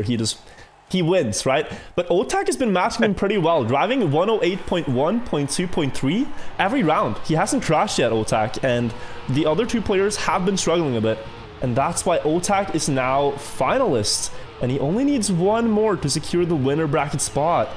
So we have to see if Mud and Scrappy can deny him that last win here and try to get some points on the board themselves. You see Mudda, he has been consistently getting fast starts, but I think that one ice line where Carl Jr. went really inside, that's what's costing him. He hasn't hit that approach. Definitely. Needs to see if he can do it now. Scrappy and him are top two. Otak's just a little bit behind though, and I'm sure he would love to overtake them after this ice bit. And we look at Mudda once again going for a very uphill line right there. He enters the grass very much on the 90-degree side of things, and he almost goes for the ram cut right there. Does not really do. We see a mistake there. Was that Scrappy unfortunately jumping out? Mudda does have the first place lead. He needs to get this win to take it away from Otak. Close. He has the speed. Otak might snipe this. It's gonna be right down to the wire on the line. Less than 100th of a second. Only 8 thousandths to spare. But Mudda denies Otak the win for now. And Mudda and Scrappy's hope are still remaining in the match here to get to winner bracket. It was very close there in the ending. Really seeing the difference in the speed drifts you get right there. You can see the players are trying to do one of the advanced techniques here in Trackmania, making sure they squeeze every single one. Oh, Otak making a mistake, not getting that finalist position over with. And it's going to be down to Scrappy or Mudda taking this round. Yeah, and when you think about it, like when you make so many mistakes in finalist and the other players start to get closer and closer to Scrappy into the wall, this could be Mudda now reaching finalist. And this puts a lot of stress on your shoulders because like you were doing so well, you were looking to win, and now all of a sudden another player is finalist. They could snipe it away from you and you could go into loser bracket. It's a tough spot. So next round, it is going to be very important for Otak to get cleanly through the start and win it, because Mudda has a lot of momentum going into this finals attempt. It should be, we're calling it very early. I mean, the race is not over, but a player of Mudda's skill level should be able to just safely drive this run to the finish line, and he will do so, even with a really good time, 108 at that, and Mudda's now finalist.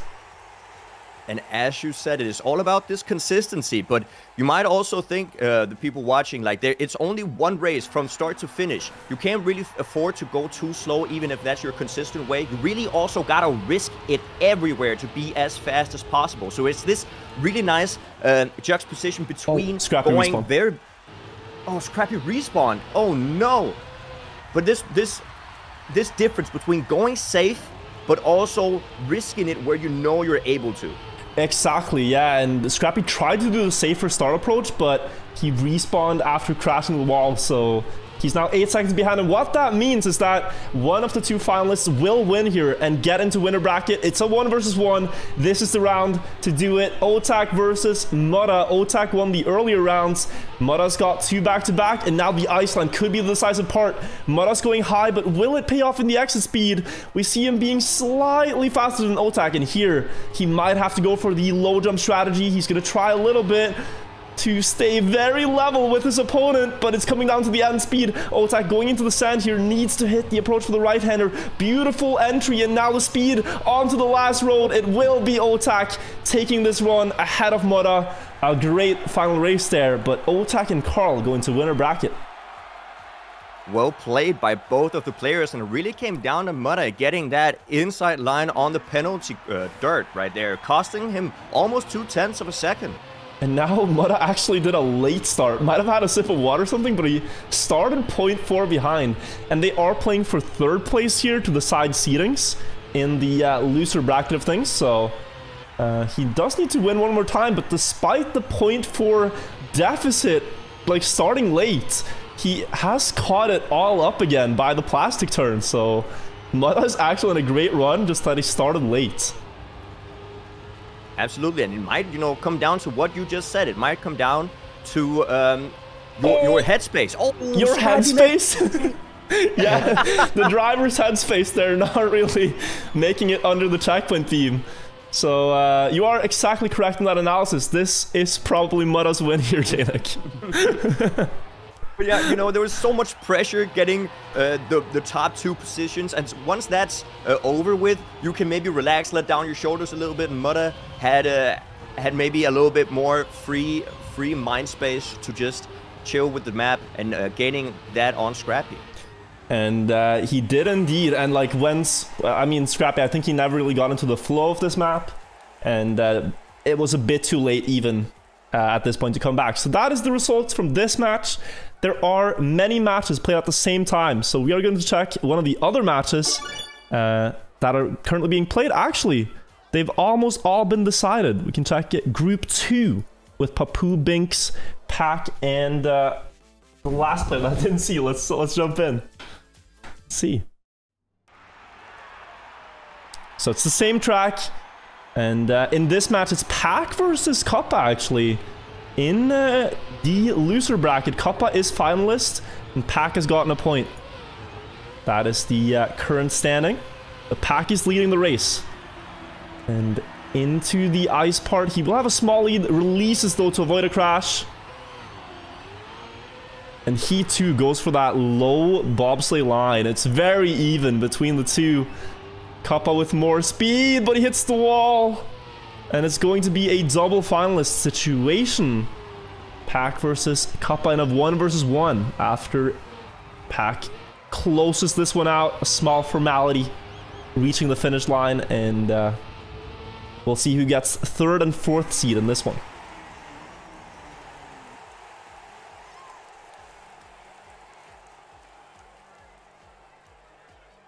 It looks like the times we were treated to on our server where, oh no!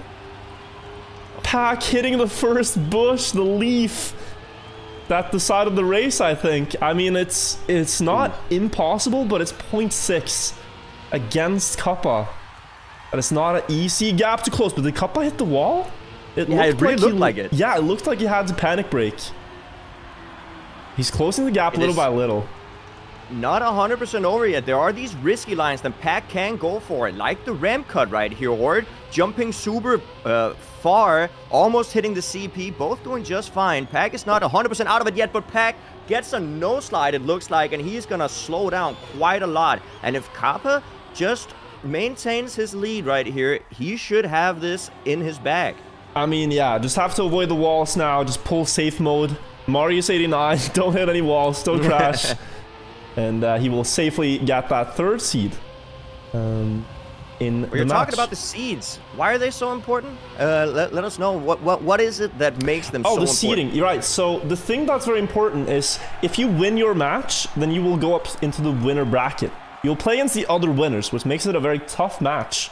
But if you keep winning matches today and you stay in the highest part of the bracket, you can get the best medal at the end. Like, the winner of today's matches will be the guy who gets the champion medal. And for that, you need at least a scoreline of 4-1. So you have to win at least 4 matches. You can afford to lose one, but that's what you need. So for players like Pack and Kappa, it's not over. They lost their first match. Now they need 4 in a row. That's what they need. Yeah, and that can be difficult. Bouncing back from a loss is always difficult. Yeah, and I mean, it's a bit surprising, honestly, to see Pack losing, because, I mean, it's tough opponents, but he was the best player in the previous season of Trackmania Grand League. He won that season. So him losing his first match, maybe, you know, just shaking loose a little bit, getting getting some nerves out. I don't really think Pack has nerves. He's a Chad. But but yeah, like, a bit surprising to me of a result. Were there anything that surprised you in the first step here? First match? I mean, I think the pure pace from all players. I was a little surprised about Scrappy's performance, honestly, because I did have a little bit of an eye on Scrappy. I thought he was maybe gonna save it a little bit more, but you know, it happens. It's about getting into the rhythm of the game. Absolutely. I am happy to see Carl Jr. back in the back to his old self. Yeah. Compared to last time here. So yeah, it's great to see a motivated Carl Jr. just driving like unheard of pace, because a lot of people who've discovered Trackmania have discovered it in a time where Carl Jr. hasn't been that motivated for Trackmania Grand League. But this season they changed the format. He really likes the new format, and now you get to see why we all are just so terrified of this creature that is Carl Jr. on the racing tracks. We have match number 2 coming up in the format. They play 5 matches. Match number 2 is coming up.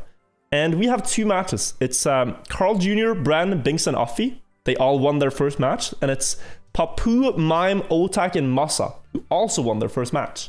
And I'm going to say match 2 here on the next map is going to be Fireworks. Because you have Masa and Mime, 2 of the fastest players on that track. Papu as well, really high on the leaderboards, and Otak. So I think we should watch match 2 going into this one. Let's jump in there then. Absolutely. Well, if Virtual promises fireworks, I do. It's a celebration of Trackmania esports that we all love. We are on the server.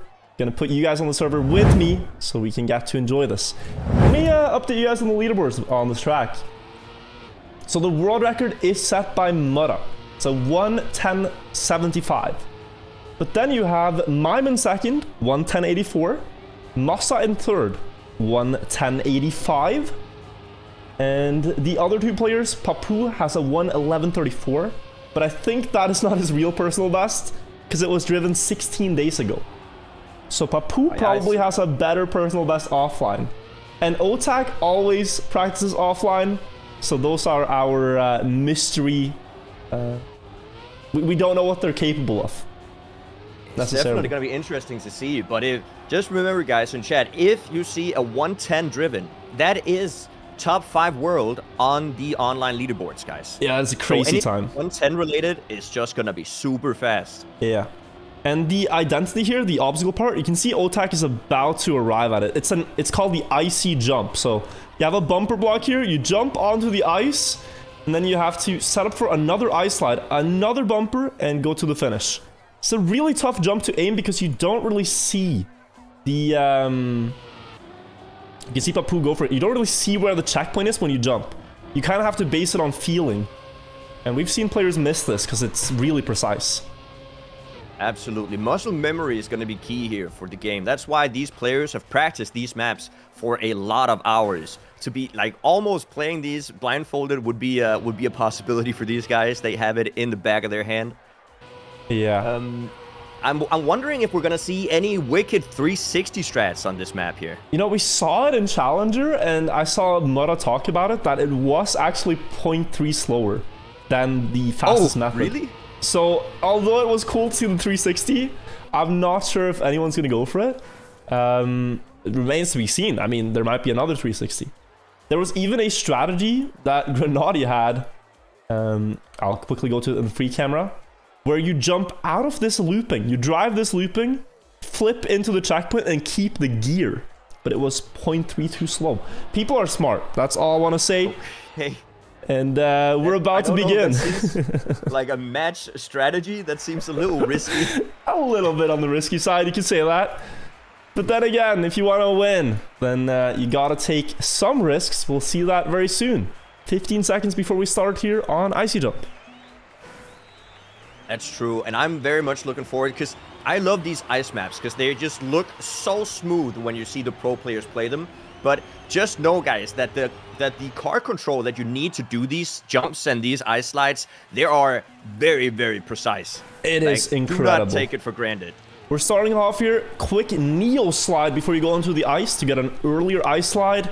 And then we will see a no slide. They snap into stopping the car from sliding to maintain more speed. Mime did that start section beautifully and already gained a 10th on 3 of the other people in the winner bracket.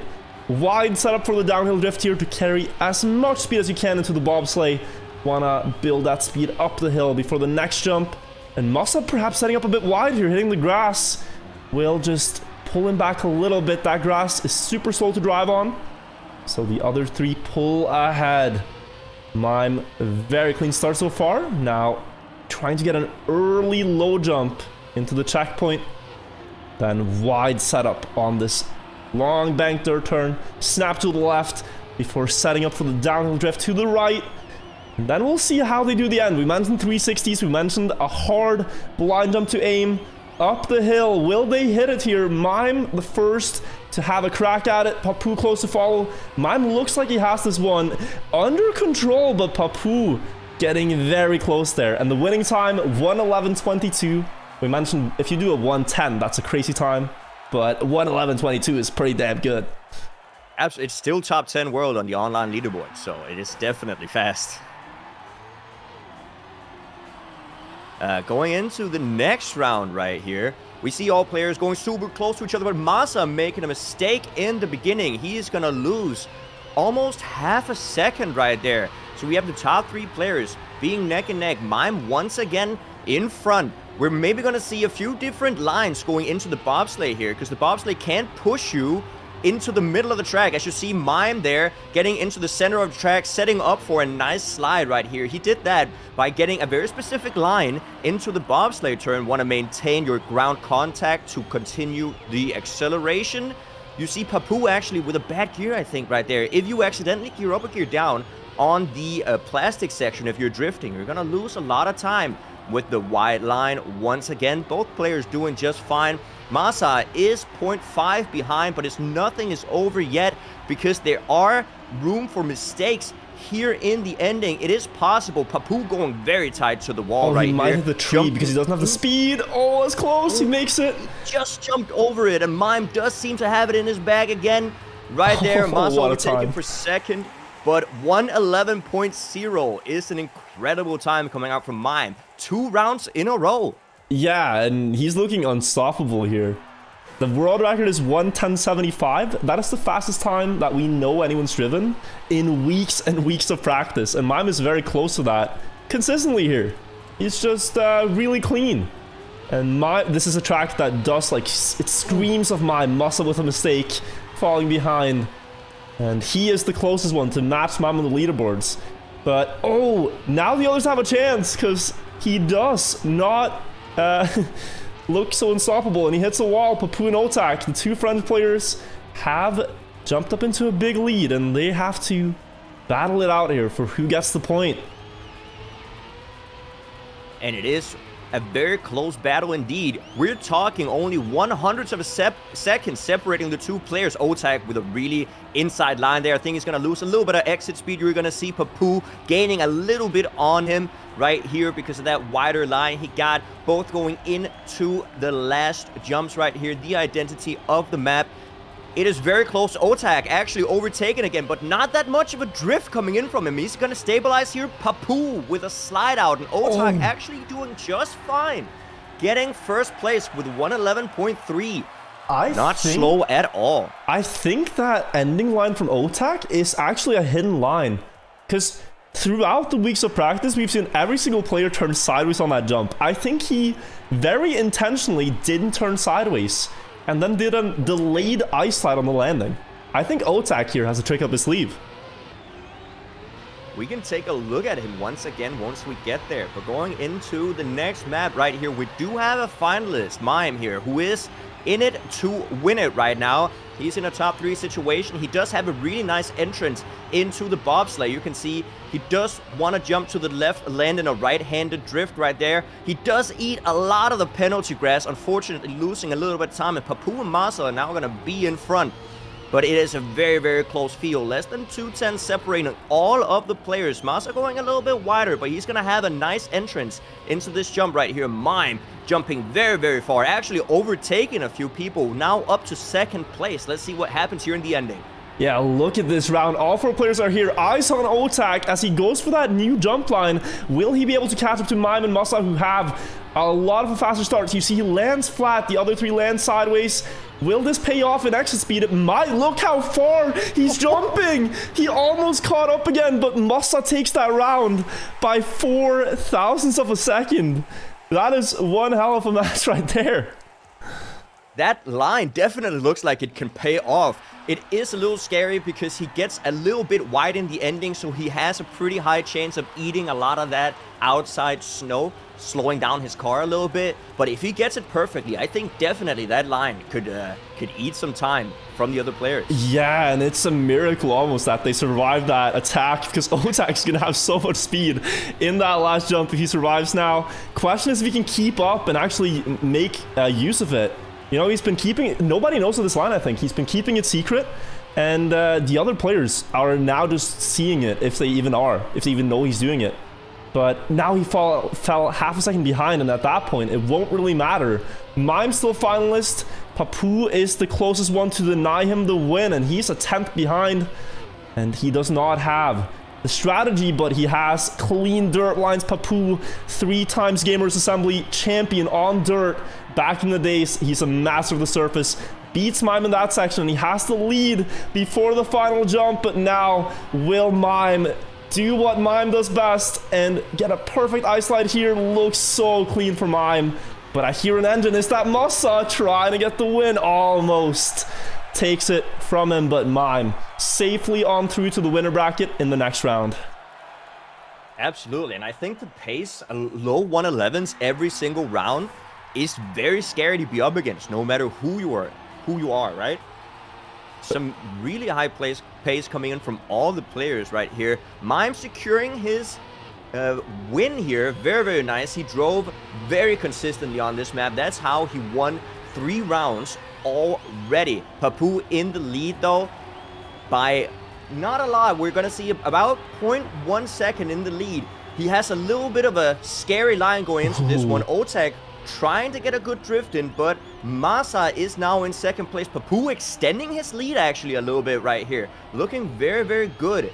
And Papu having the lead before that dirt part means he's gonna be most likely even further ahead after it. It's just 1 turn, but he's able to get just a little bit better than the others. And here, Otak hitting the wall. Massa losing speed to Papu. It's gonna be probably 0.4 of a second before that big icy jump, and now Papu with a good chance to get a first round on the board. He hasn't won yet. Just needs the ice slide, but Massa's so good on the end. Gets more speed, Massa. Is it going to be enough? No, Papu takes it. 1:11.06. That is a good time.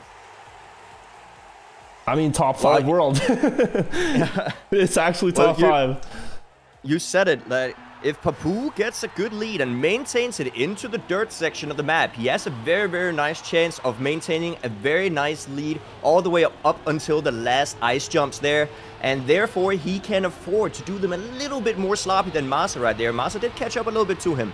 But if he is 0.2 ahead, he can afford that. And I think that might be the tactic coming from Papu here. Getting an early lead, trying to extend it through the dirt lines. And then maybe... Oh, Massa with such a wonky line. Does he save it though?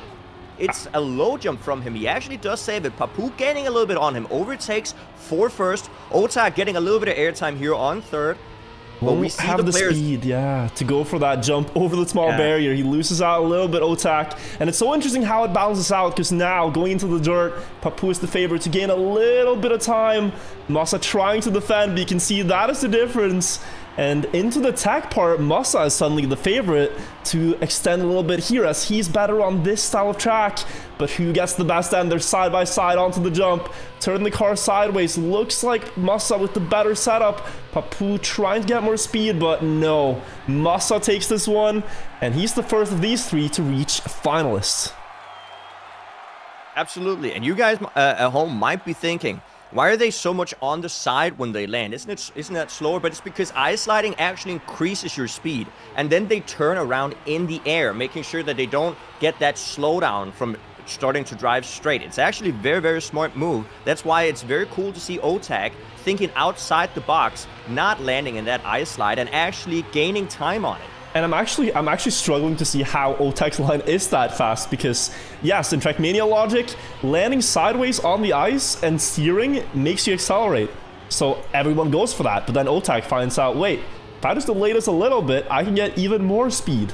And now he's gonna have to use it to his advantage, because if he doesn't beat Massa in this round with Papu making a mistake, he will go into the loser's bracket. And I think he would very much so like to stay on the green side, on the top side. needs to beat Masa in the ending. A beautiful chance to demonstrate what he's capable of in the ending. They're basically neck and neck here. But let's see who has the best strategy. Will Masa get it with the sideways line, or will Otak with the straight jump be the victor? Straight. And now the ice slide. Is it going to be enough to take the win? He hits the snow, and no. That penalty snow on the side makes his car slow down. Enough for Masa to secure it.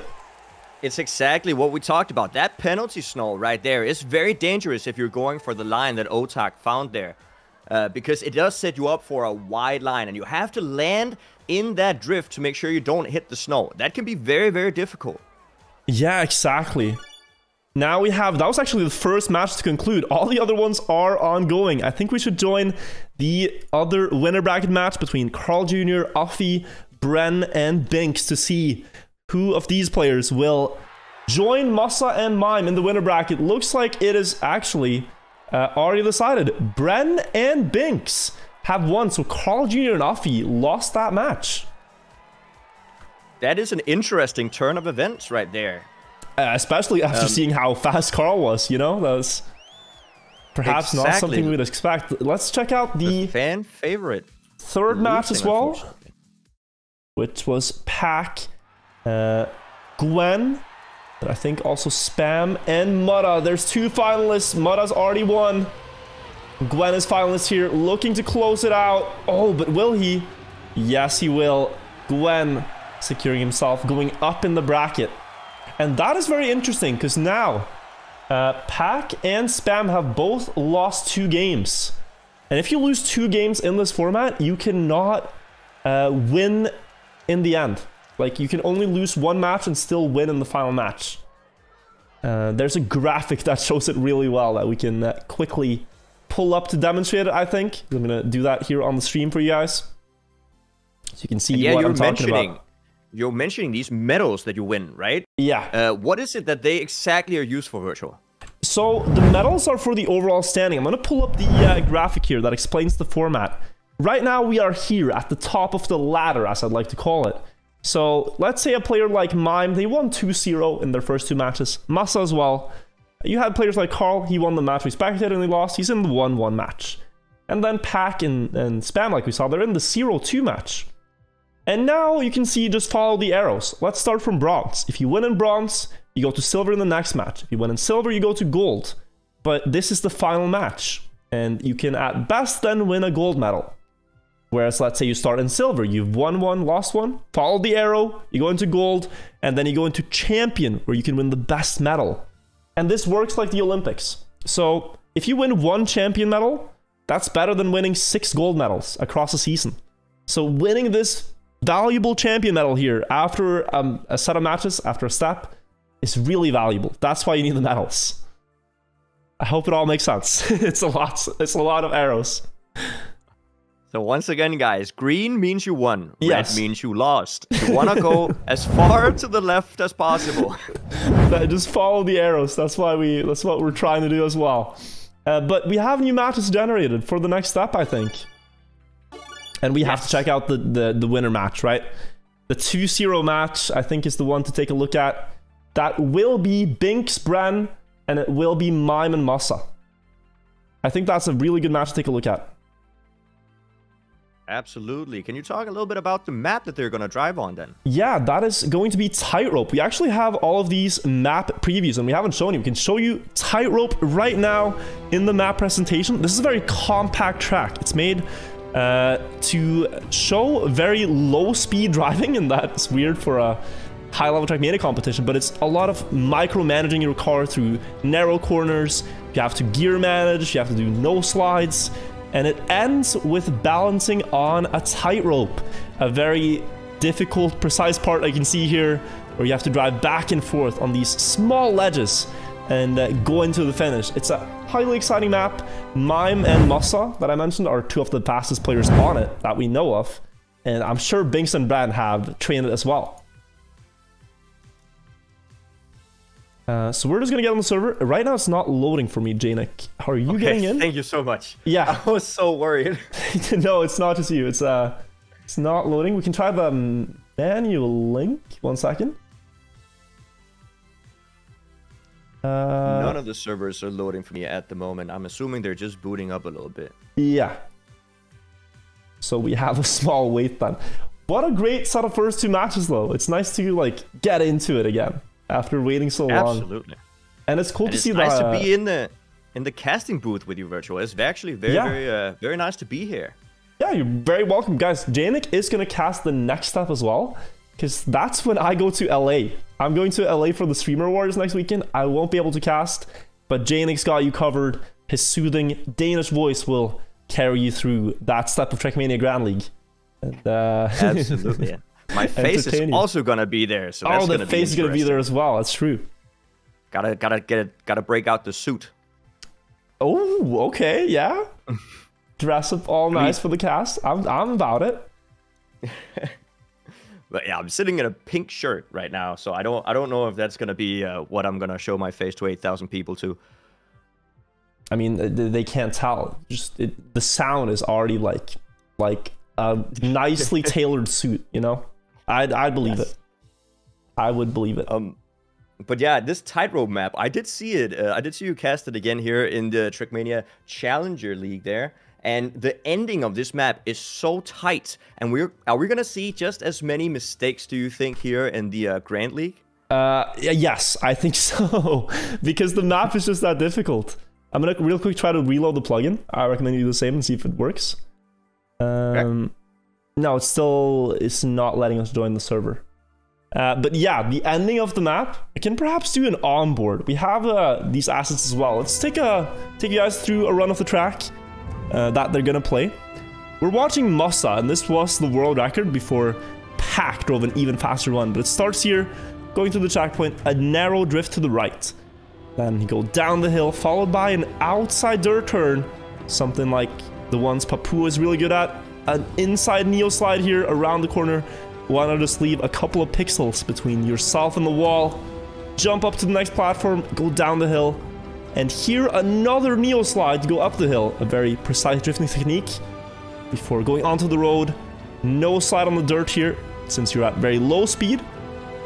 And we're getting towards that type part that we keep mentioning, which you'll see here in this run. It's after a couple of drifts. Just more of the same, very precise drifting, which is something that really suits players like Mossa. Like, that's why you see Mossa here. He's one of the best at it. Pack, Tech World Champion, also really good at technical drifting tracks. But here is the ending of the track, where you first line up on the balancing beam, and then quickly snap to the left, line up for the second one, and the last one. And if you clip any corner, any obstacle, your car just flies off, because you're going at 400 speed. It's very difficult. Absolutely, and one of the things people ask me very often is that what's the benefits from driving on a controller or on a keyboard? There are no real reason for you to play one or the other. Stick to what you want. But one of these, in this ending right here, it can be a little more tough doing very, very precise inputs with high speed, scanning, like going on these beams right here. And we might see a little bit of an issue with some of the players. I think, at least, especially because they have to risk so much in the ending. Yeah, I think keyboard in that ending, it's not often a disadvantage, but you have to be on point with your taps if you're gonna do that ending on keyboard. I sent you the new join link, Janik. I think they're doing it manually. Alright, we're in. I reload the plugin, it works now, yeah. Oh, okay. Then we will get you guys in as well. Let's go for match number 3 here between Mossa, Bren, Mime, and Binks. And Binks is not just a keyboard player. Some of the interesting facts. Binks is a laptop keyboard player. A real GigaChat gamer. He's just tapping away at his laptop keyboard. Top 16 world. And even that, he's top 4 right now in the winner's bracket. So there's absolutely no excuse from you guys if you say, oh, I don't have the newest controller, or my monitor is not the biggest. Nah. We're talking one of the best players in the world here, sitting with his laptop keyboard, competing in the hardest Trackmania tournament. Like, there's no GTX 3090 graphics card on that laptop. I promise you, it's probably just a school laptop, and he's yeah, I mean, but it's what works for him, and that's what it's all about. It's what's finding what works for you. There's another player on the field, Grenadi, and he's one of the only steering wheel players that we have. A lot of people play on, even in controllers, you can find anything. Like Spam, for example, for the longest time played on a really old Logitech controller. Like one of those that just has the 1, 2, 3, 4 buttons. Some clunky controller, but he was used to it. I think it was the Logitech F310. And I heard something about in the old game, like some people were playing with an actual joystick, like one of the helicopter things. That was also a meta. Like they played joystick because it would give them really smooth control over some of the United cars. But the most fascinating player to me lately is a player in he plays Couple of the Days, and he usually gets Division 1. He's called Boss Bass. And the way he plays, I want you to imagine this. He clicks left mouse button for accelerate, right mouse button for brake. The way he steers the car is by moving the mouse. Like, you know, like you're aiming in a first-person shooter game. He steers the car by moving the mouse. And then he does like camera changes and stuff on the keyboard with his other hand. That is like, so what I think about that is, how do you find out that that's your favorite drive? Like, it must be him just trying it for fun one day, like, on a bet with his friends, and then just be like, dude, this is better. Yeah, it's like, you're messing around. Like, imagine I play mouse, and then you PB, and you're like, what? But yeah, he's consistently Division 1 in Couple of the Days, and I often get beaten by him, and then I spectate him and wonder how on earth is this viable, but it works. That is amazing. I did not know that. That's a fun fact. Yeah, that's the craziest setup I've heard. And then you have players like Gwen, who occasionally will play, like, he plays controller, and then he occasionally switches to mouse because controller is too easy. He often just wins then, so... What? Yeah, he won a Couple of the Days on mouse, just for fun. And that is, that just shows you the level of some of these players, guys. Yeah. Is that they can on a whim change controls and still have enough game understanding and know just what they have to do to still compete at the top level. Like, that's crazy. Yeah, I think it's just the fundamental understanding of, you know how you want to move the car. And like, the device you use is just a tool to get there, but if you understand what you want the car to do, it's a lot, like, that's the most important thing. That's the fundamental thing. But we are starting out here on Tightrope. It is the winner bracket. All these players have gone 2-0 in their first 2 matches. All wins. Now, 2 of them will lose and 2 will remain in the winner bracket. We'll see who that is. On paper, Massa is one of the favorites here, but he goes out crashing in the first round, and Mime does as well. So it's the 2 French players that have gotten the best of it so far. So we see Brennan Binks here in the front, and they both are also super good at the map. I don't really see them here on the top. Bren actually on top 4 in the world in the map though. So nothing to scoff at here. Binks on first by 0.1. Bren trying to catch up, actually getting a little bit closer. Ooh. We see a little bit of a clip from Binks right here, and Bren does take the lead with a really nice inside tight line here, going wide on the dirt. Making sure you go as far up as possible without clipping that corner right there. And we go into the identity right here in a second. Who's gonna maintain the lead? Brent does seem to clip the inside right once again, and Binks overtaken right in the ending by 0.03 of a second. We kept talking about how important this ending is, that you cannot afford to slow down or clip or crash in the obstacle, and you see how important that is. Binks just goes full all in, and it's just enough to snipe it away. Binks takes the first point. Crazy scenes here. But now into the second round, I don't expect we'll see another mistake like that from Massa, who is the favorite. This time it's a role reversal. The 2 French players crash, and it's Mime versus Massa now. Left to fight for it. Massa making a little bit of a mistake going into the downhill part. Actually, that is going to cost him a lot. Mime's got a clear lead, but on this map it is never over until you cross the finish line, because those balance beams can be catastrophic if you're a little bit off. And Mime on keyboard is going to have to face it now and nail it if he wants to take this win. Absolutely, and also just the mental game of being on first place, going into that very, very tight last section of the map can be very scary. Mime in the front, though, half a second to spare. He can go a little bit slower, safe a little bit if he wants to, but I don't think he's going to do it. Let's see if he can maintain it. Mime doing just fine right here, showing people how it's done. Straight into the finish with a 1:11.2. Very, very nice time. We're still talking around the almost the top 20 world time, at least. Yeah, I'm also top 3 in the world on the map as of right now. This time beats many of the best players' personal bests, I think, even.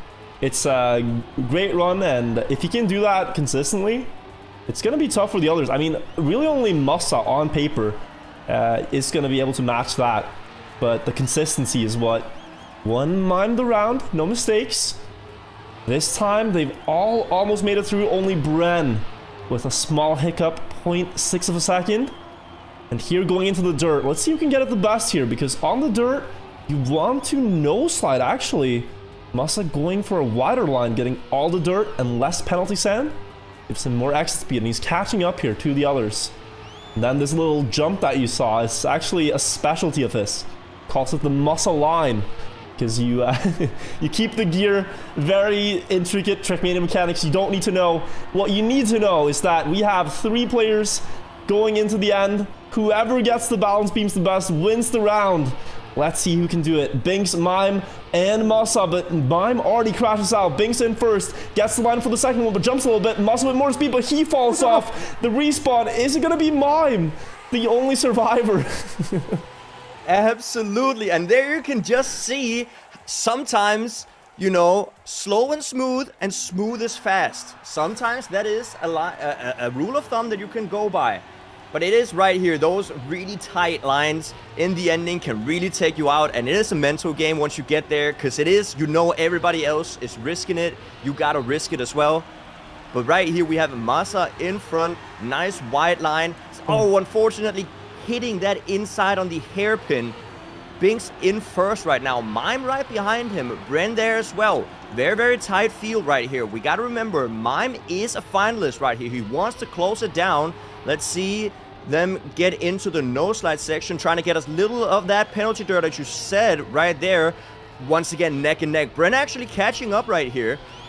Does get no airtime at all, and he's gonna get a little bit more speed out of it, and these drifts are very, very precise. You actually see Bren getting a little bit closer, and he's inching in first. Let's see if he can keep it for the rest of the map.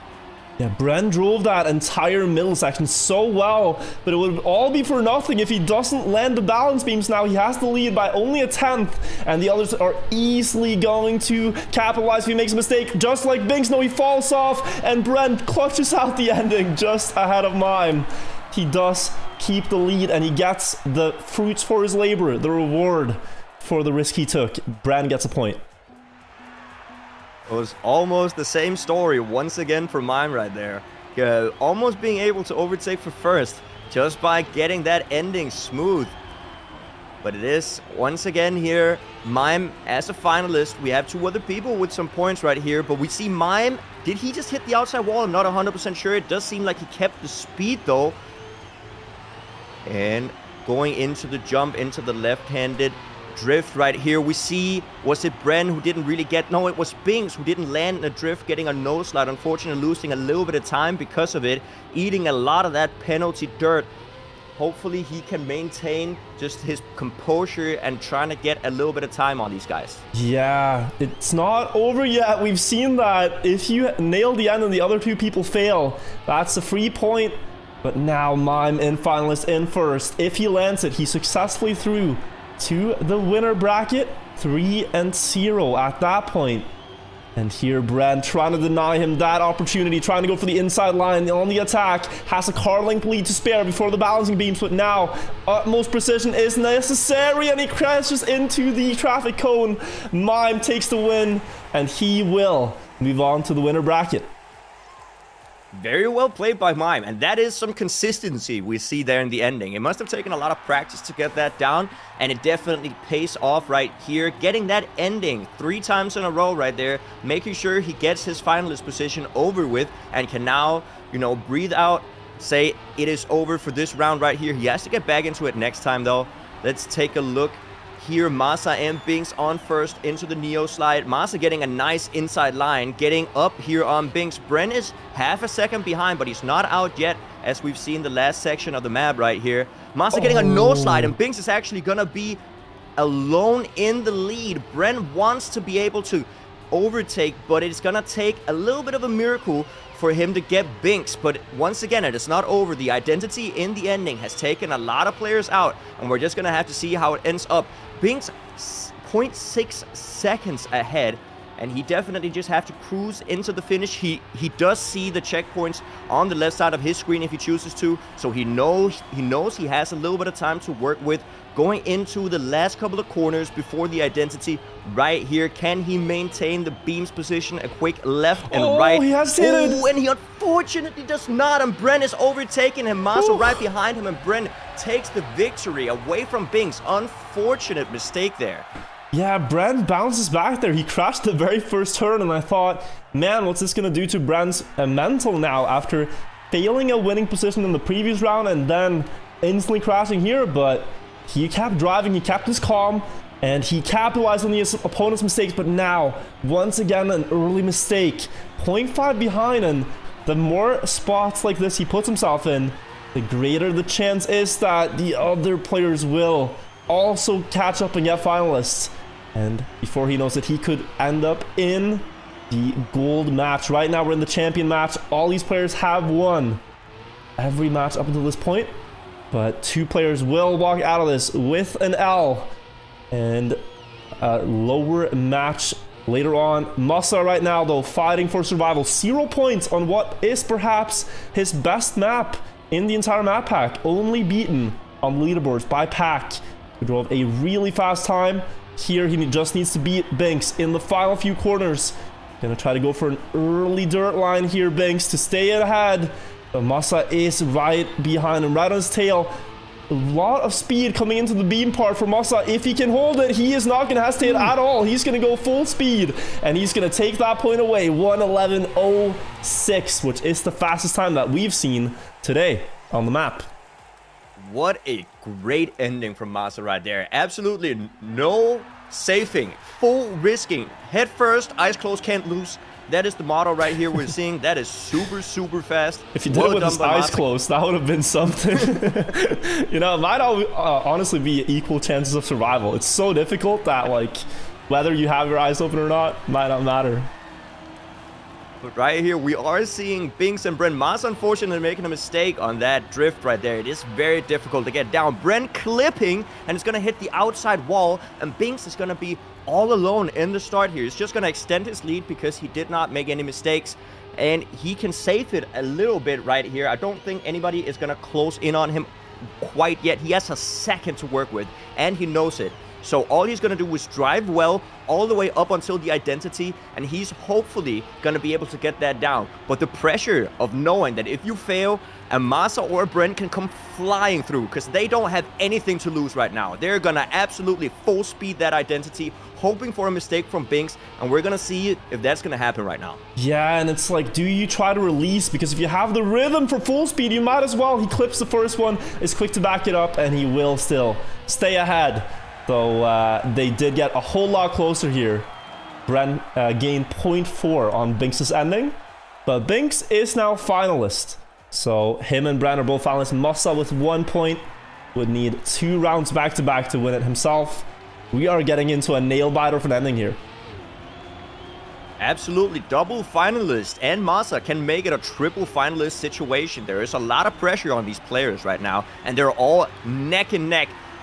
100 separating the players, everybody getting the drift. Masa is a little bit behind, but as you said, he is a tremendously good tech player, and he... Ooh. I just got baited. I also got baited. That object does not have collision, actually, so Masa able to avoid it. It's one of the few scenery items in the game that doesn't have collision, so he's able to avoid what looked like a mistake by a long shot, and he's still in the race. But Bren has a good lead here, and is so good in the middle part, Bren, that we've seen him here time and time again. This is where he gets his lead, before the beam part. Binks is doing a great job at following, and even Massa is not that far behind. This could decide the match here. Can Massa come back and make it a triple finalist, or will we have a winner? Binks and Bren are so far ahead that perhaps it will be decided. Bren staying ahead before the last beam, and he is going to get it. Bren secures the win and into the winner bracket with a 1:10.98. That was probably the best finish we've seen so far from like 3 players at the same time. Almost all of them got through super clean. 2 of them full speeding through that ending. Very nice to see. And that is exactly also why an identity like this is a good reason to have the KO thing changed, because an identity like this can change so much in the field, and if the players don't get to play it, it would be such a shame. It would, because, like, you know, it isn't actually over. Like we've seen, some people can fail. They're not robots playing the tracks. And what we did see is Mime and Bren remain in the winner bracket, and Carl Jr. and Papu, if you have a look at the thing in the bottom left, have won their matches in the gold matches, so they will be jumping up into the winner bracket. That's going to be one hell of a match. Mime, Bren, Papu, and Carl. And then we will have Binks, Massa, Gwen, and Grenadi in the gold match. Those are the 2 matches to look out for here. Yes. And as you said, Mime, Bren, Papu, and Carl Jr. does look like a very stacked match right here. And the map is going to be... It's one of the more interesting maps that we've seen. You know, Water Glider is the next map. It is a different map than most. We can have a look at it in this short breathing room period. Water Glider features underwater driving and also hoverboarding on water with reactor boosters. You'll see it here. There's wet plastic. Do you have any opinions about wet plastic, Janik, that you'd like to share? I mean, to be fair, I've driven a lot of matchmaking and also a little high-level matchmaking in this campaign. And as you know, the map 25 on the campaign this season is a full-on plastic water map. It is. So it is very difficult. I've gotten a little used to it, but some of the mechanics definitely can throw you off if you haven't practiced it fully. And on a map like this, it does not get easier at all. And we're seeing a full run of it right now. It's driven by Mime. This is a demo run of the track. It's a lot about keeping the speed, because on wet plastic you just have no grip.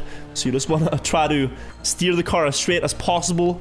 And then on the plastic here, there is the possibility for a no slide. Mime insists that it's faster. We might see him do it, where they intentionally don't slide the car. Then you just dive into the water, full commit to a left turn, and here you have to panic brake to avoid the car from flying up on the uphill, avoid the airtime as much as you can on the downhill, and then there's the hoverboarding ending, which looks really cool, but it's very difficult to squeeze out all the time from it. You want to just land as early as you can, and then full send the turn to the left. Then set up for a right turn, and then smoothly go to the left on the last one. Absolutely, and that last turn, or one of the last turns right there on the water, it can be pretty easy to do what looks like a slide out, but it's more of a, you just fly. Yeah, your car just bounces. It doesn't keep the grip on the water. That sounds weird to say, but you can lose a lot of time on the water if you don't get the ideal line. Are we jumping into match 1? We are going on to match 1 to see. An interesting thing about that is that Mime currently holds the online world record right here on the map with a 57.125. That's fast time. It is so much faster than most people on the leaderboards. It's 0.2 faster than second place. I don't know what Mime did to achieve that, but we might get a look into if he has any different line than the other players on the map here. Yeah, exactly. It could be the no slide on the plastic, like we mentioned. It could be something in the ending, but what I can tell you is Mime on any surface that is very slide heavy, be it grass, be it plastic, be it dirt, he's really good. That is some of his strengths, and every time there's a couple of day track with one of those features, you are sure to see Mime as one of the top players. If he's really good on anything that slides, speed slides, yeah, that's a Mime type of thing. talking about speed slides, this is actually not something I'm not 100% sure about. But you said that he insists on no sliding on the plastic. But isn't it possible to actually get that speed slide on the plastic? Why do you think it's slower? I think since it's right here, if you spectate Mime, on this part, when you go into the plastic, you can no slide the car before it shifts gear. And once you're under that 4th gear, when the car is under 200 speed effectively, it's faster to not slide. The car accelerates more when it has full grip in the game's physics. So that's why he's doing it, but it's a very precise steering movement and something I think would be well, much more difficult on controller than on keyboard because of something called action keys. That is what Mime is doing to achieve it. Controller players can also use action keys. I'm not sure if players like Papu have implemented them, but they allow you to steer at a very exact steering angle for turns like that. Absolutely, and you need that because if he accidentally started to slide and he geared up because of it, not that you guys need to know too much about gears, but all you need to know is if he accidentally gears up while he slides, he is gonna lose a decent amount of speed, and that makes that no slide section a little bit risky if he didn't have his action keys. Yeah, and we see Carl Jr. actually doing it here beautifully demonstrates that no slide technique. When you're under 200, you avoid the car from sliding out, and then as soon as it goes over, you stop steering, and then you go into a slide. That is the science behind it. Beautifully demonstrated. Yeah, it's hard to say, Chad, but there is so much going into what these guys are doing that is behind the scenes, so to say. That is just techniques that are very, very difficult, that is not immediately obvious if you don't do them yourself, but trust us when we say that some of these techniques that these guys are showing off just casually are incredibly difficult to pull off, especially in live matches. I think a lot of it is missed because you kind of just see the cars go fast, but there's all these like tiny details that they do to gain more speed. And even us, like, we were casting, but we play the game ourselves and we are in awe seeing just how close they can get to the limit on a lot of these tracks and all the minor details that they are able to execute consistently. Absolutely, but that's what makes, I think, the Trackmania a very, very nice sport to watch, because there is such a big nuance to everything that's going on, so you can dive deep into it, but you can also just enjoy the cars go brrr and see how well that goes.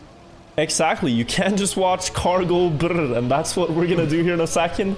The players have all joined the server. Brenna's arrived to play, and I gotta say it's a really nice thing to see Carl Jr. back in shape and back, like, actually going all in now. Seeing him in the winner bracket and not like at the bottom because of some multiplier format. This is where his skill level belongs, and you know, it's a good thing that we have a prepared Carl for the matches. Absolutely. You guys hear us talk a lot about Carl. Back in the day when I watched a lot of TMGO on the previous games as well, TM2 and stuff, I've never seen a tier list where casters and such haven't placed Carl in S tier. That is how influential he has been for a long time. And it's like, you can't. You're making a bad prediction if you bet against Carl Jr. It's one of the long-time Trackmania quotes. Betting against Carl Jr. is a bad idea. He is just consistently, and has been for the past, I'd say 8-9 years consistently, the best Trackmania player.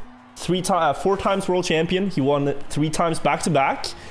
He's won the Serrator Cup, a very prestigious cup, 5 times. The list of accolades goes on, but Carl Jr. is a force to be reckoned with in Trackmania esports. And now that we're talking about him, he is about to show us what he can do against these other players. But these players are nothing to scoff at. And Carl Jr. actually hitting the inside on that turn right there. Unfortunately, going to lose him about 0.05 of a second. We see Mime and Papu in front. You got to remember, Mime currently holds the public world record right here. But Papu, unfortunately, Bren hitting the outside. Mime also crashing, and Papu is going to be left alone in the front. 0.8 to work with.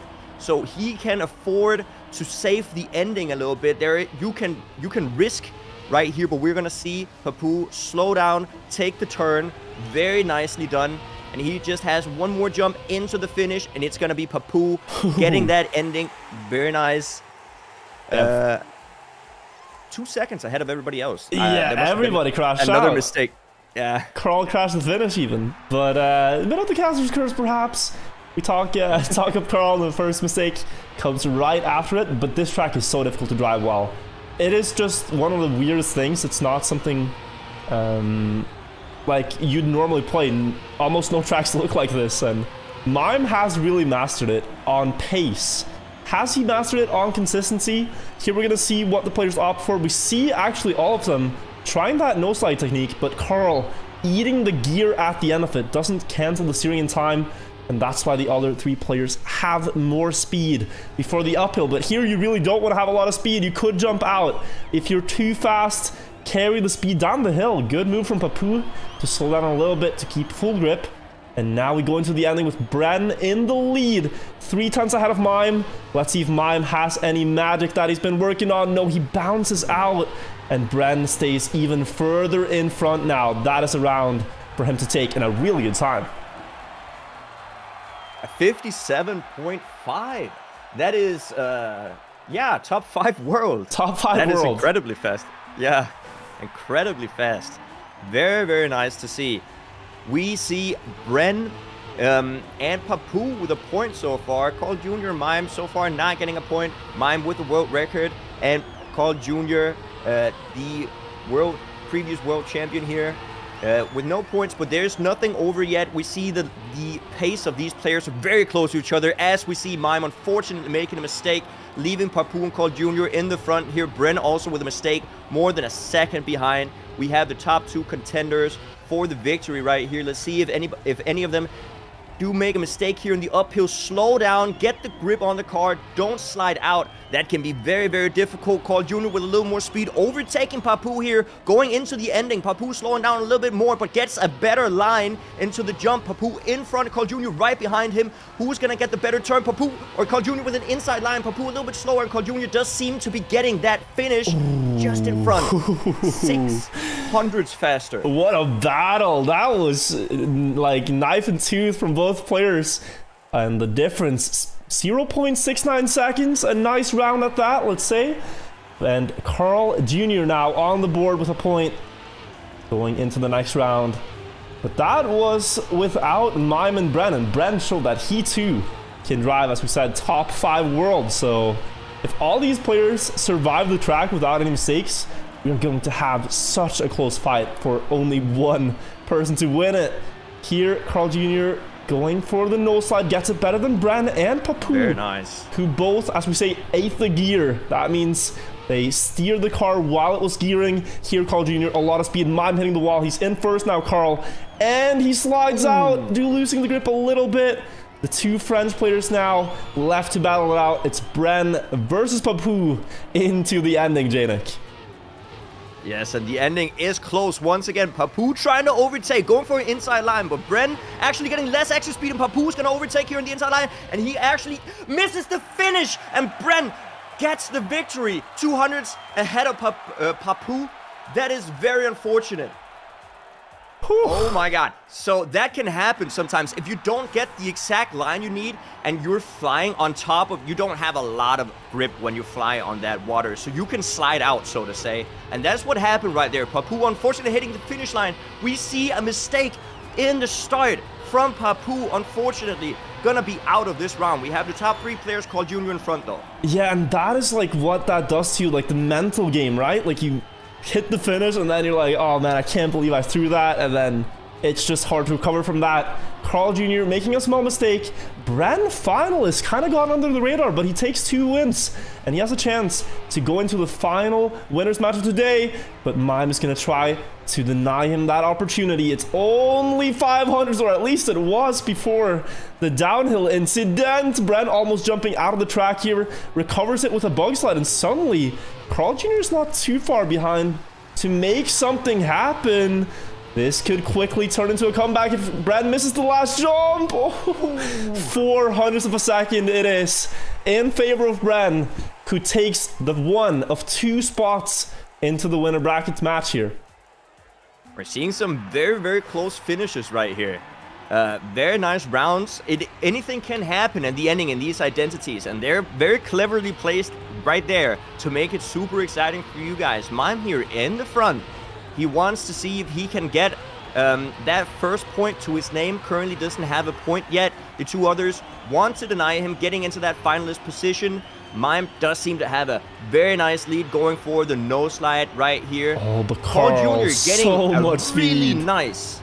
That is really crazy. nice Catches up, and at this point, Mime's probably feeling the heat. He's driving a really fast pace here. No mistakes so far. Carl getting a lot more speed in the uphill, but we saw a slide out happen here. Takes it a bit more precautiously at the cost of a few hundreds. Carl catching up side by side before the water part. Who dares to risk this the most now? On the second bounce, it's go time as Mime and Papu both lose a bit of speed. Carl Jr. zooming into the finish line, 57.67. Absolutely. And that grip in that turn, it looks like they're slowing down a lot, but it is very, very hard to tell how fast you can drive there, because the car accelerates just like that, so fast. And if you have too much of a steering motion, you're gonna slide out and lose a bunch of that speed. Mime with a mistake in the start, unfortunately. Carl Jr. and Papu in the lead. Papu really, really wants to deny Carl right here. If Carl wins, he's gonna take that second victory position. Papu with a nice line, overtaking Carl a little bit behind, but we have seen Carl get a lot of speed here. Papu didn't do the no slide, and he's catching up a little bit with that line. Now then, Papu, he does have a point, could get finalist if he wins this one. Great uphill line, no slide out action to be had. And Carl Jr. and Mime aren't getting closer. Papu is driving really solid up front. Only an uphill line there to gain a 10th for Carl. And now on the second water bounce, you have to commit to the left turn. Papu keeps the grip this time. Carl loses it, and Papu will join Carl as a finalist with a 57 of his own. And now there's a lot of pressure on Mime, who still has yet to win a round on perhaps his best map. Absolutely, but it has been seen yet. We did see the reverse sweep earlier today in the Trackmania Challenger League. I can't remember who did it, but we did see reverse sweep today. So it's not impossible, but there is a lot of pressure on Mime's shoulders right now to deny both these players. And Carl Jr. and Papu are not easy players to deny the victory here. Yeah, let's see what he can do. Would have to walk in Enner's footsteps, as you said, from the Trackmania Challenger League, but here there is no grip to be had on the penalty grass, and he's going to lose a second with that. We will have a winner after this is said and done. Carl Jr. or Papu. Carl Jr. into the wall. Papu has made a breakaway. There's no one even close. Mime only 6,800 behind, but that is more than enough if he gets a safe ending here. And Papu could join Bren into the winner's final. Just needs to make sure he gets this left movement with full grip, and he has it. This should be Papu swimming in to the finish line to take it. There you have it. Bren and Papu are the winners of the winner's bracket, and they will join. Well, let's see if the matches have concluded here. They will join Massa and Grenadi in the finals. Oh, that's very interesting. Once again, Grenadi, one of the or the only wheel player in the Grand League right here. Very interesting to see. Yeah, and I mean, now we're gonna see essentially Germany versus France. It's Brennan, Papu versus Grenadi and Massa. But here we have a quad final situation in match number 3 to see who will join the gold match. Aurel in the lead is going to secure that just as we join the server here, just in front of Uffy and Otak. It's going to see the final action of this match here. It's something you don't see too often for finalists. There is still one spot left to secure here. From the silver players, you can always see the match we're watching, top left. And if you win, you of course go one step up, so that is gold. If you win here, let's see who will take that last spot then. Looks like a small lead has built up for the others over Otak in the start. So yeah, didn't get the best line in the underwater part, but now he has to make it work, or else he gets demoted into the bronze match. Otak, who was looking so good at the start of the day, winning the first match that we spectated. Here he's half a second behind in the uphill, but Kappa jumps out, and Offie's in the lead. Just ahead. Solo in the lead right here. Actually does have a decent lead, half a second down to Otag. So as long as he doesn't slide out here, it does look like Afi has it in his hand. And Otag actually slides out a little bit, and Afi is just going to safe it into the finish line, securing that winner's bracket gold match. Yeah, so it will be, we will have the final matches of the day. And these are the super important ones. I'm not sure if they're playing for third and fourth here. I don't think they are. To explain why this matters now, we might have to take a look at the overview to show that. So let's hop out of the game here and show you why this is very important. The players have now all played 4 matches, and we're going to enter the 5th one. And this one decides which medal you get at the end of the step. For the players in the top match, that being Bren, Papu, Massa, and Grenadi. If you win this match, you get the champion medal, and this one is worth a lot. This one is worth more than 6 gold medals in the season. You just have 1 of these, and then you're fine, or maybe 2. But winning a champion medal is utmost important. Golds are good as well. Silvers, I'm not sure how much they will have an impact. But yeah, if you win the match, you get gold. If you lose it, you get silver. If you win the silver match, you get silver. If you lose, you get bronze, etc. So they're going to get their final medals here, Danik. Yes.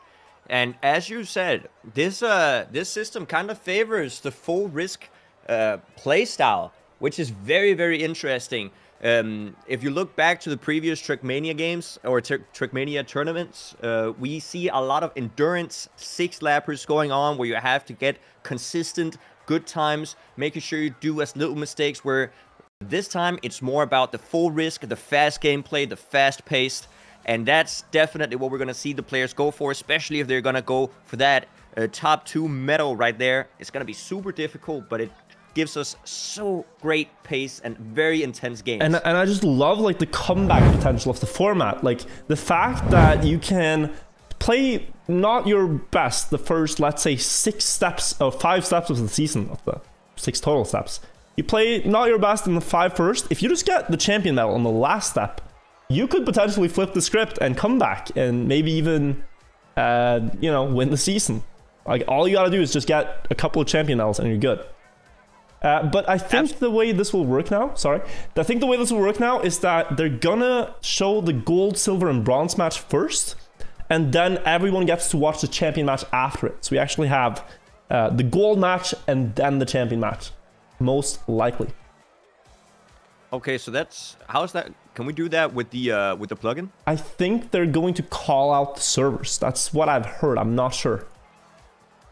Or they just play them all at the same time. We'll see what we get, guys, because it's the first time they run a format, so we're new to it as well.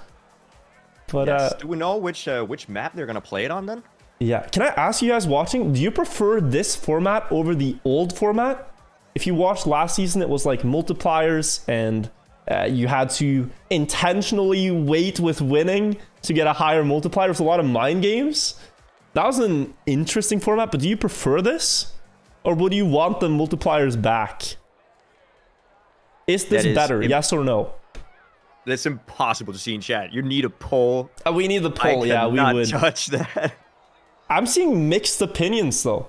Old or new? Yeah. Looks like they updated. That's what we. That's what it is, right? Different systems give room for different play styles, and everybody is different, right? So some people are gonna like these longer matches, more drawn out, more mind gamey, more strategic, and some other people are gonna enjoy the more fast-paced, full-on, full-risk gameplay. And it's impossible to satisfy everybody, but I do think that this season's system is super fun to watch. It just what I love about it is that you get like just immediate action, just non-stop. Just give me more close rounds, give me close fights, give me new lines. Just all this is really exciting. And then I think it's also the fact that there's no multipliers that kind of takes away that like weird thing where you somehow shouldn't win a round. You were in first, you want to hit retire and wait. Like, that's a really weird mechanic that we used to have, which now we're not going to see much more of, I think. Absolutely. And, you know, this this system, since you just want to get first place every round, it really brings, and the identities on top of that, these identities are super risky. That means that even if you are half a second ahead, you can't just slow down and take it safe, because the others are just going to full risk, because they have nothing to lose. Like, even if they full bonk, even if they just drive straight into a wall, it's not going to hurt them. Either it's first or it's nothing. Exactly, yeah. Again, and we've seen that. But also, there is some mind games to it. If we think about just how the structure works. There are players now in the gold match that have won the same amount of matches as someone in the champion match. To explain how this works, let's just take a look at the ladder. So let's imagine you're a champion player, and you won the first 2 matches. You won the 3rd match, but then you lost in the 3rd match. You end up in gold with a 3-1 score. However, let's say you started in silver and with a 1-1 scoreline. You won, you get 2-1, and then you get 3-1. You enter champion. So if you lose at a timely point, like let's say you knew map 4 is one of your worst and you're not that likely to win it, maybe it's better to, you know, not win one of the earlier matches so that you can get an easier matchup on map 4 and perhaps get to champion. There's some mind games to it. We don't really know if players are thinking about this or exploring that. That is super 5-head. But do you think that the players, like, I know they can't watch the stream at the same time because it's gonna you know, mess up their focus, but do you think they are thinking about who is in the bracket if I win, who's in the bracket if I lose, like let's say who I want to play against? Let's say, like, you know you're gonna face Mime on Water Glider, like, oh, I kind of don't want to do that if I go into champion. So, like, you know, you have to figure out where you all the players are good, so like you're gonna have a tough match regardless, but there are certain players that are really good on certain styles. We mentioned Mudda on ice, Massa and Carl Jr. on the tech stuff, Mime on like plastic stuff, Papu on dirt. These are like players that we just know excel at these things. Yeah. And you might have better chances if you avoid them. Yeah. I'm thinking specifically on the champion match 2. Do you think some of the players are considering losing in the champion match 2 to go to the gold match 3 to maybe face some of the silver players there? The first champion match 1. Yeah, I'm talking the first one. Yeah, but to be able to face some of the lower bracket players to get into the champion match 3. That could be a strategy. That could very well be a strategy. I think that's very, very difficult for them to decide. But yeah.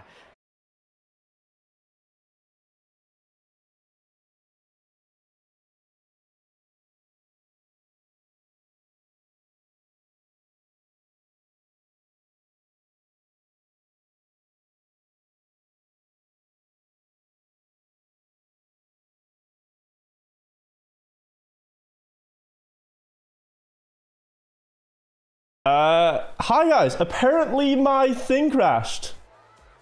But we're back. F5. Can you guys spam F5 in chat so people rejoin F5? Tell people F5. I'm good. Boys. Thank you. I don't know why I did that. It said encoding recording error or something of the sort. Weird stuff. But I mean, sometimes it's out of your hands, right? Sometimes it's out of your hands. You can't do anything about that. So we are going to go on server 2 here. I'm going to send you the link to it if you don't have it. Guys, we're going to watch... Wait, did it crash again? Is it when you tab out or what? No, I think we're fine. Okay. I'm scared. Something's up with my... Okay, my game crashed. So yeah, something's up with my PC. There's witchcraft. That is afoot right now. I hope it will work when we boot the game again. Yeah, let's try again, Danik. I was about to say scenario. I'll pick it up on your end. Yeah, hopefully we can have a backup. We have a backup plan if everything goes. Damn. Have I mentioned I don't like updates, Janik? Oh. I just got a new update. PC and I feel it's the cause of all my problems. Oh no, did you do all the Windows updates? Yes, and it's not working out too well so far. Oh no. I'm afraid to say. Nah, but we'll manage. I think we're back, guys. I think it's good. I trust it will work. So what I was gonna say, we're going to go on map 5, Grassline, a very interesting track in that it is one of the most like drivable of the 5. Like together with tightrope and quicksand, it's very pace-based, fast to drive. I'll show you guys a preview of it while the players are warming up. Here you can see it in the camera. Starts out with like this long grass platform transitional part. No drifts before you get into this section with the freewheeling. And then you have a loop, some more drifts, and it ends with a bug slide. You jump, land sideways on the grass, and do a bug slide across a small bridge, and then drive into the finish. All the players are on the server here, so we're gonna get into it. It's one of my favorite tracks in this map pack. Yes, I was just confused about the servers, but I think I'm in the right one. You got in? Yes. I mean, you think about the level, right? When you have like the second best match is Carl Jr., RL, Offie, and Mime, you know you have a stacked league. And these players are gonna fight for gold. Like say, the 2 top players get a gold medal. 2 bottom players get a silver medal. That's what they're playing for. And on this map, who do we have on the leaderboards? I think Mime has the world record on the track. Yes. Yeah, with a 102.66, I'm guessing. If I remember that right. Yes, that is right. 102.669. Very nice. Very nice indeed. And the other players don't really have public times, I think. That's like last time I checked. I don't see them, no. Not in the top, what you would expect them to be. So we will have to see in this round what they are capable of. We're live in the first round on Grassline, map 5, and Carl Jr. with a small mistake on the first jump. Losing a little bit. Oh, losing a lot. That's a DNF. Recognizes he is not going to win this round. It's now left for the other 3 to battle for. And Mime in the lead before this downhill drift. You want to drift and end up very far down on the tracks. You can go up again through this corner. Offie hit the wall as well. So it's a 1 versus 1. Aurel versus Mime. And Mime is so good at this ending that Aurel is really going to have to work some magic here if he wants to beat him. Absolutely, and I do want to stress out that DNFing does not mean that he's given up. It means that he is recalibrating his brain and getting back into it. Going into the last bug slide right here, you gotta line your car up between these small bridges right here, and Mime does it perfectly, entering a no slide into the finish. And that's an absurd time to open with. The first round, you haven't had that much warm-up, you drive a 102.89. I think that's like top 5 leaderboard. It is starting out, but Mime is so good at that bug slide. He really gets a sharp line while also setting up early, which is something you can't really do consistently. We lost a car. Yeah, Offie unfortunately did this exact same thing as Carl Jr. did, and he's gonna be 3 seconds behind almost. Carl also hit the wall here, so it's a repeat round. Aurel versus Mime, and now that Aurel knows that these Mimens are going to be tough to keep up with, he better try to get some form of a lead here in the middle section before he has to get a better bug slide end. But Mime remaining ahead here into the grass downhill turn, and now there's just one more drift where you can gain or lose significant amount of time before the ending. So Mime being in first before it looks like he could make something happen here. Aurel though with the no slide catching up. Is he gonna go too far? Oh, almost off the edge, and that is another quick win for Mime. 103.01 this time. Absolutely, Mime with a very, very consistent map right here. He does also hold the world record, so you would expect it. But already, finalists, back-to-back win from Mime right here. Very, very well done. Let's see if we see any mistakes in the first CP once again. Hopefully the players have learned not to do that. And they're all through it. Mime, once again, actually fighting for first. Seems like he gets a little bit more exit speed. Going into the left-handed slide right here. You want to exit without sliding? It is very much a battle. We're talking less than 0.1 between all of the players right here. Afi in front. Everybody seems to get the engine off turn just fine. We're seeing a little bit of a difference in the line there, right there. Some people going a little tighter, some people going a little more up. The wall does not seem to make the hugest difference. Going into the last section of the map, Afi and Mime in front, Carl Jr. right behind him. It is a neck and neck going into the last slide right here. We are looking at the same speed from all players, basically. Over the bridge right here. Everybody just hit fine. Mime actually overtaken here in the ending, and he takes it from Afi by 0.01 of a second. My God, what a round. Incredible performance by Mime. Yeah, Mime, 3 quick wins to secure gold. Almost a shame we didn't get to see him in champion, because I don't think anyone could match him on this track. Consistent pace under 103. And very interesting from Aurel. No, a mistake from Afi on that jump again. Makes it a 1 versus 1. Interesting from Aurel. In that last dirt turn, he does a no slide to gain more speed, whereas the other players are sliding. And I'm not sure if you're going to get to see it play into a win here, as he is 0.4 behind Carl, but it does save time. And the reason is that no sliding is faster than sliding, but slower than speed sliding. Speed sliding is when you have the skid marks very close together. You can't do it in that turn, which is why Aurel no slides. Big brain stuff, and it only saves maybe 500ths.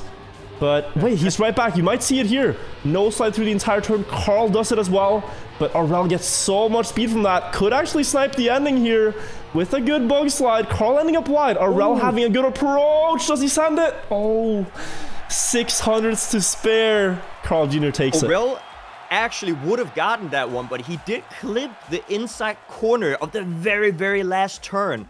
But that was such a good setup for Aurel, getting a very, very tight line with the drift and setting up for a very quick, what's the name of it? Whatever, a very quick turn afterwards. Yeah, very quick no slide snap right after. No slide, that was the word I was looking for. Blanking on it. Aurel too wide here, that's gonna be a crash. Did not have the trajectory, and it's kind of like when you see that, you know the feeling when you see your car's gonna end up and you think like, oh no, this is wide. This is very wide. You want to commit to it, you have to commit to it to win, but it does not work out. Absolutely. You're also seeing both the players actually doing a little bit of a wiggle before that looping right there, and that's because of that trick that Wirtual just talked about a second ago, where you actually gain speed from overlapping your skid marks. Right here into the last section of the map. Afi on first. Carl Jr. only 0.1 behind. Can overtake here. Gets a very nice slide right here and actually overtakes. Very well done. That was a powerful bug slide from Carl. Just full snap inside line and then the no slide to follow. Finalist now for Carl. In the first step of Trackmania Grand League, we are seeing him back in shape. Curious if he can close it out here, as the other two players have no points yet, so he has some undisturbed attempts before they catch up to him in points. Maybe he could make it a quick match together with Mime, winning in just 6 rounds total. But right now he's in last, so perhaps it's not over yet. You cannot just sit back and feel safe in these rounds, because once again the others have nothing to lose. They're gonna go full send into the turns right here. Ooh, as we see Afi unfortunately hitting the outside wall. Aurel now taking first place. Carl Jr. with a little less speed. Aurel's gonna extend his lead right here. Let's see how they go in. Oh, Carl Jr. getting a little bit too much of a slide, a little airtime. That's going to decrease his speed. Aurel extending his lead into the last section right here. So if Aurel doesn't make any huge mistakes, it could be him taking it, but it's not over yet. Carl Jr. going for an inside line, but Aurel does it beautifully, making sure that he keeps that lead, taking it for the win. But Aurel is looking, Carl Jr. is looking so good at that ending. He almost caught up to Aurel, despite being 0.4 behind. So it really looks like Aurel and Uffy are going to have to get a lead on Carl before the bug slide, because he gets it so sharp and sets up so early that he's going to gain a 10th consistently, if not more, in that section. Absolutely, and you can see that the players are jumping so close to that first CP to minimize the airtime, and Carl Jr. did that a little better than the others, gaining him just a few hundredths of a second, but it is worth it because these games are so tight. They're 0.05 away from each other. We're talking less than 1/10 of a second separating the players. A few wiggles going in here, a few speed slides from Carl Jr. here on first place. Aurel and Afi neck and neck. Carl Jr. trying to extend his lead a little bit. Very nice entrance into the bank dirt turn right, or grass turn right here. Carl Jr. keeping his pace up, 0.1 seconds ahead of the pack. And he is going to remain ahead. Uffy will get closer with that no slide line, but is it going to be enough in the ending? Will Carl Jr. close it out right here, right now? No, he will not, as Uffy gets a beautiful ending off the track, 102.91. And he gets on the board as well. They've taken turns denying Carl. And here, Carl might be feeling the pressure a little bit. They're only 2 victories each away from the podium right here. So he does have to close it out. And once you get that finalist mode, it can get into your head. It is difficult to close it out, but Carl is very, very experienced. So he is not going to let it get to him. A little bit of an outside line coming in there from Aurel. Wait, no. Yeah, it was Aurel. Aurel, yeah, Yes. indeed. Carl Jr. having to go wide for speed as well in order to avoid a crash. And here, this turn, does he commit on time? Oh, it was very close to both walls here, Carl. The advantage of that is going to be a lot of exit speed. You can see him here rolling up next to Aurel for second place, but Uffy has a solid lead, all things considered, 0.1. And if he can do this no slide downhill line as well, he's going to gain a lot on his opponents. Look at that. So remains 0.15 ahead of Aurel. Last jump, set it up sideways, slide through the turn. He's very much on the inside, but that is enough to win. And Uffy joins Carl Jr. with the finalist badge. Could take that gold medal right out of his hands and say, no, I'm taking this one together with mine. Getting denied 3 times in a row can be difficult, but let's see Carl Jr. if he can bounce back here, going for a really inside jump on the first CP. You see Carl Jr. doing it beautifully, actually getting a more inside line, getting a good lead, almost 0.1 in the start. Aurel in the back though, not too far. We're talking 0.2 of a second here. Getting a really nice inside line there for Aurel. Such a long jump, actually catching up to the pack. 500 separating the players going into this no engine turn. Everybody does it just well. A couple of speed slides from the players. Afi a little bit behind, but nothing too major. Yeah, it is anything but done here before the end. We know Carl is good at it though. So Aurel here in the dirt turn, this is where you're gonna have to make the move and get that no slide line. It's not gonna get the skid mark, so it will not gain as much speed as it otherwise would have. He's 0.10 behind before the end, and he needs the ending of a lifetime to beat Carl. He will not get it, and Carl Jr. takes the gold medal here together with mime. And Aurel and Uffy both end up with silver. Well played there from Carl. He does really seem to have that slide down. That bug slide in the ending can be very difficult, but he sets it up beautifully to get that no slide turn right after. And that's what we're going to see the players aim for in this next match. Exactly, yeah. We are coming up to the end of the step here. All the other matches have concluded. You can see Mudda and Bink secured a silver medal, Scrappy and Gwen got bronze, Spam and Kappa got bronze, and Otak and Pack, actually with the worst step, gets no medals this time around. We're going to have to try again next week. So we are going to the champion match, where here, Bren, Papu, Grenadier, and Massa, the winners, get champion medals worth a lot in the overall standings, and the losers get gold. And this is also definitely such a stacked match. Bren, Papu, Grenadier, and Massa are all incredibly good players. Massa currently holding the 2nd world record on this map. The others, I think, might have played this a little bit more in secrecy. So I don't really know what their pace is, but I'm sure if they're here in the final match, it's going to be great. Yeah, exactly. Yeah, and you know, Papu, I think he always practices in secrecy. He was one of the first players to even start doing that, like way back, like 2-3 years ago, in Trackmania 2 Stadium. So he is always hiding his pace, but always shows up driving fast. And Grenady and Bren, I'm not sure how well this map suits him. Grenady, in particular, especially that bug slide section, when you drive it on a steering wheel, you have to snap it so much harder than just pressing a key on your keyboard, right? So I'm wondering how that is gonna play out from here, if this is a good thing for him or a bad thing. Well, the question is, I've seen Grenady switch between steering wheel and keyboard pretty quickly. And the question is, if he's going to break out that keyboard for some of the quick taps that he needs to do, the quick switches, I don't know if that's the case here. They are actually saying in chat that he switches to keyboard, which would be quite the strategy for the ending. To just do keyboard and then action key it for the no slide. Might be quicker than turning the wheel. We will see. We're about to start 15 seconds. This is the final. This is what we've been waiting for. All these players have either won 4 matches in a row or won 3 and lost 1. And they are here to battle for the first champion medals. And we're gonna see how they handle Grassline. First to 3 points wins. It's that simple. And just going into it, like this, the players, you really got no time to warm up. You have to be on your game right now. Absolutely. Going into the first round here, we see all the players trying to go as tight as possible to get that inside line. Grenady executing it the best here in the start. Papu right behind him, going into this left-handed slide into the jump. Everybody seems to be doing it just fine. It's a very tight pack.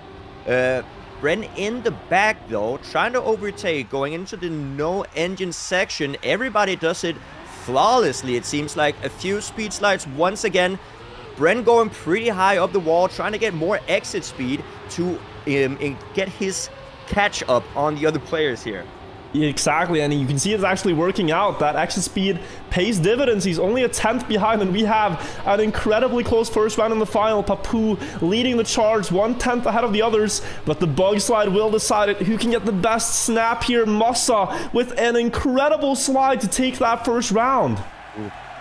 I think he went from last to first. And that just goes to show how important these identities are. You really, and on this one specifically, you want to get a very, very tight slide. So you get into that no slide section right after just snapping into that no slide, action keyed up, and then get a full speed turn into the finish. Yeah, it was a beautiful comeback, and that was on one of Massa's slowest starts. Imagine he gets a good start. Imagine he just happens to be in first, or at least close enough in second here with the others, but I mean, it's really impossible to tell who's actually in the lead when the rounds are this close. You can see after the drift here, Massa with a beautiful inside approach and gets the uphill timing to go into first. Papu right next to him with a lot of speed.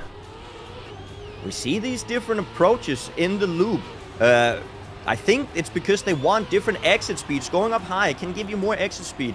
Going into the transition onto the road part, you really want to make... Oh, Papu with a mistake! Unfortunately, going out of this round. Nothing is over here for Massa, Bren, and Grenady. Grenady with such an amazing amount of speed, but he goes super inside, doesn't get the slide.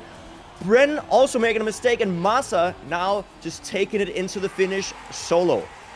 Damn, it's a big day for Berlin International Gaming. Massa, 2 wins in a row here, finalist in the finals, and 1 more win would give him the champion medal, the first one in the season.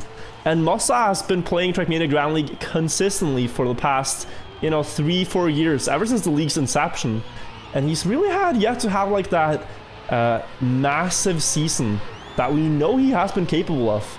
Struggled with consistency, struggled a little bit with motivation and point loss when that was a thing, but now this might be the year of Massa when he has a fast 1-lap format that he can excel at and really prove how good he is in this exact form of competition. Papu will match him. He's not going to get it easy, but he is just 1 win away from securing this first important champion medal.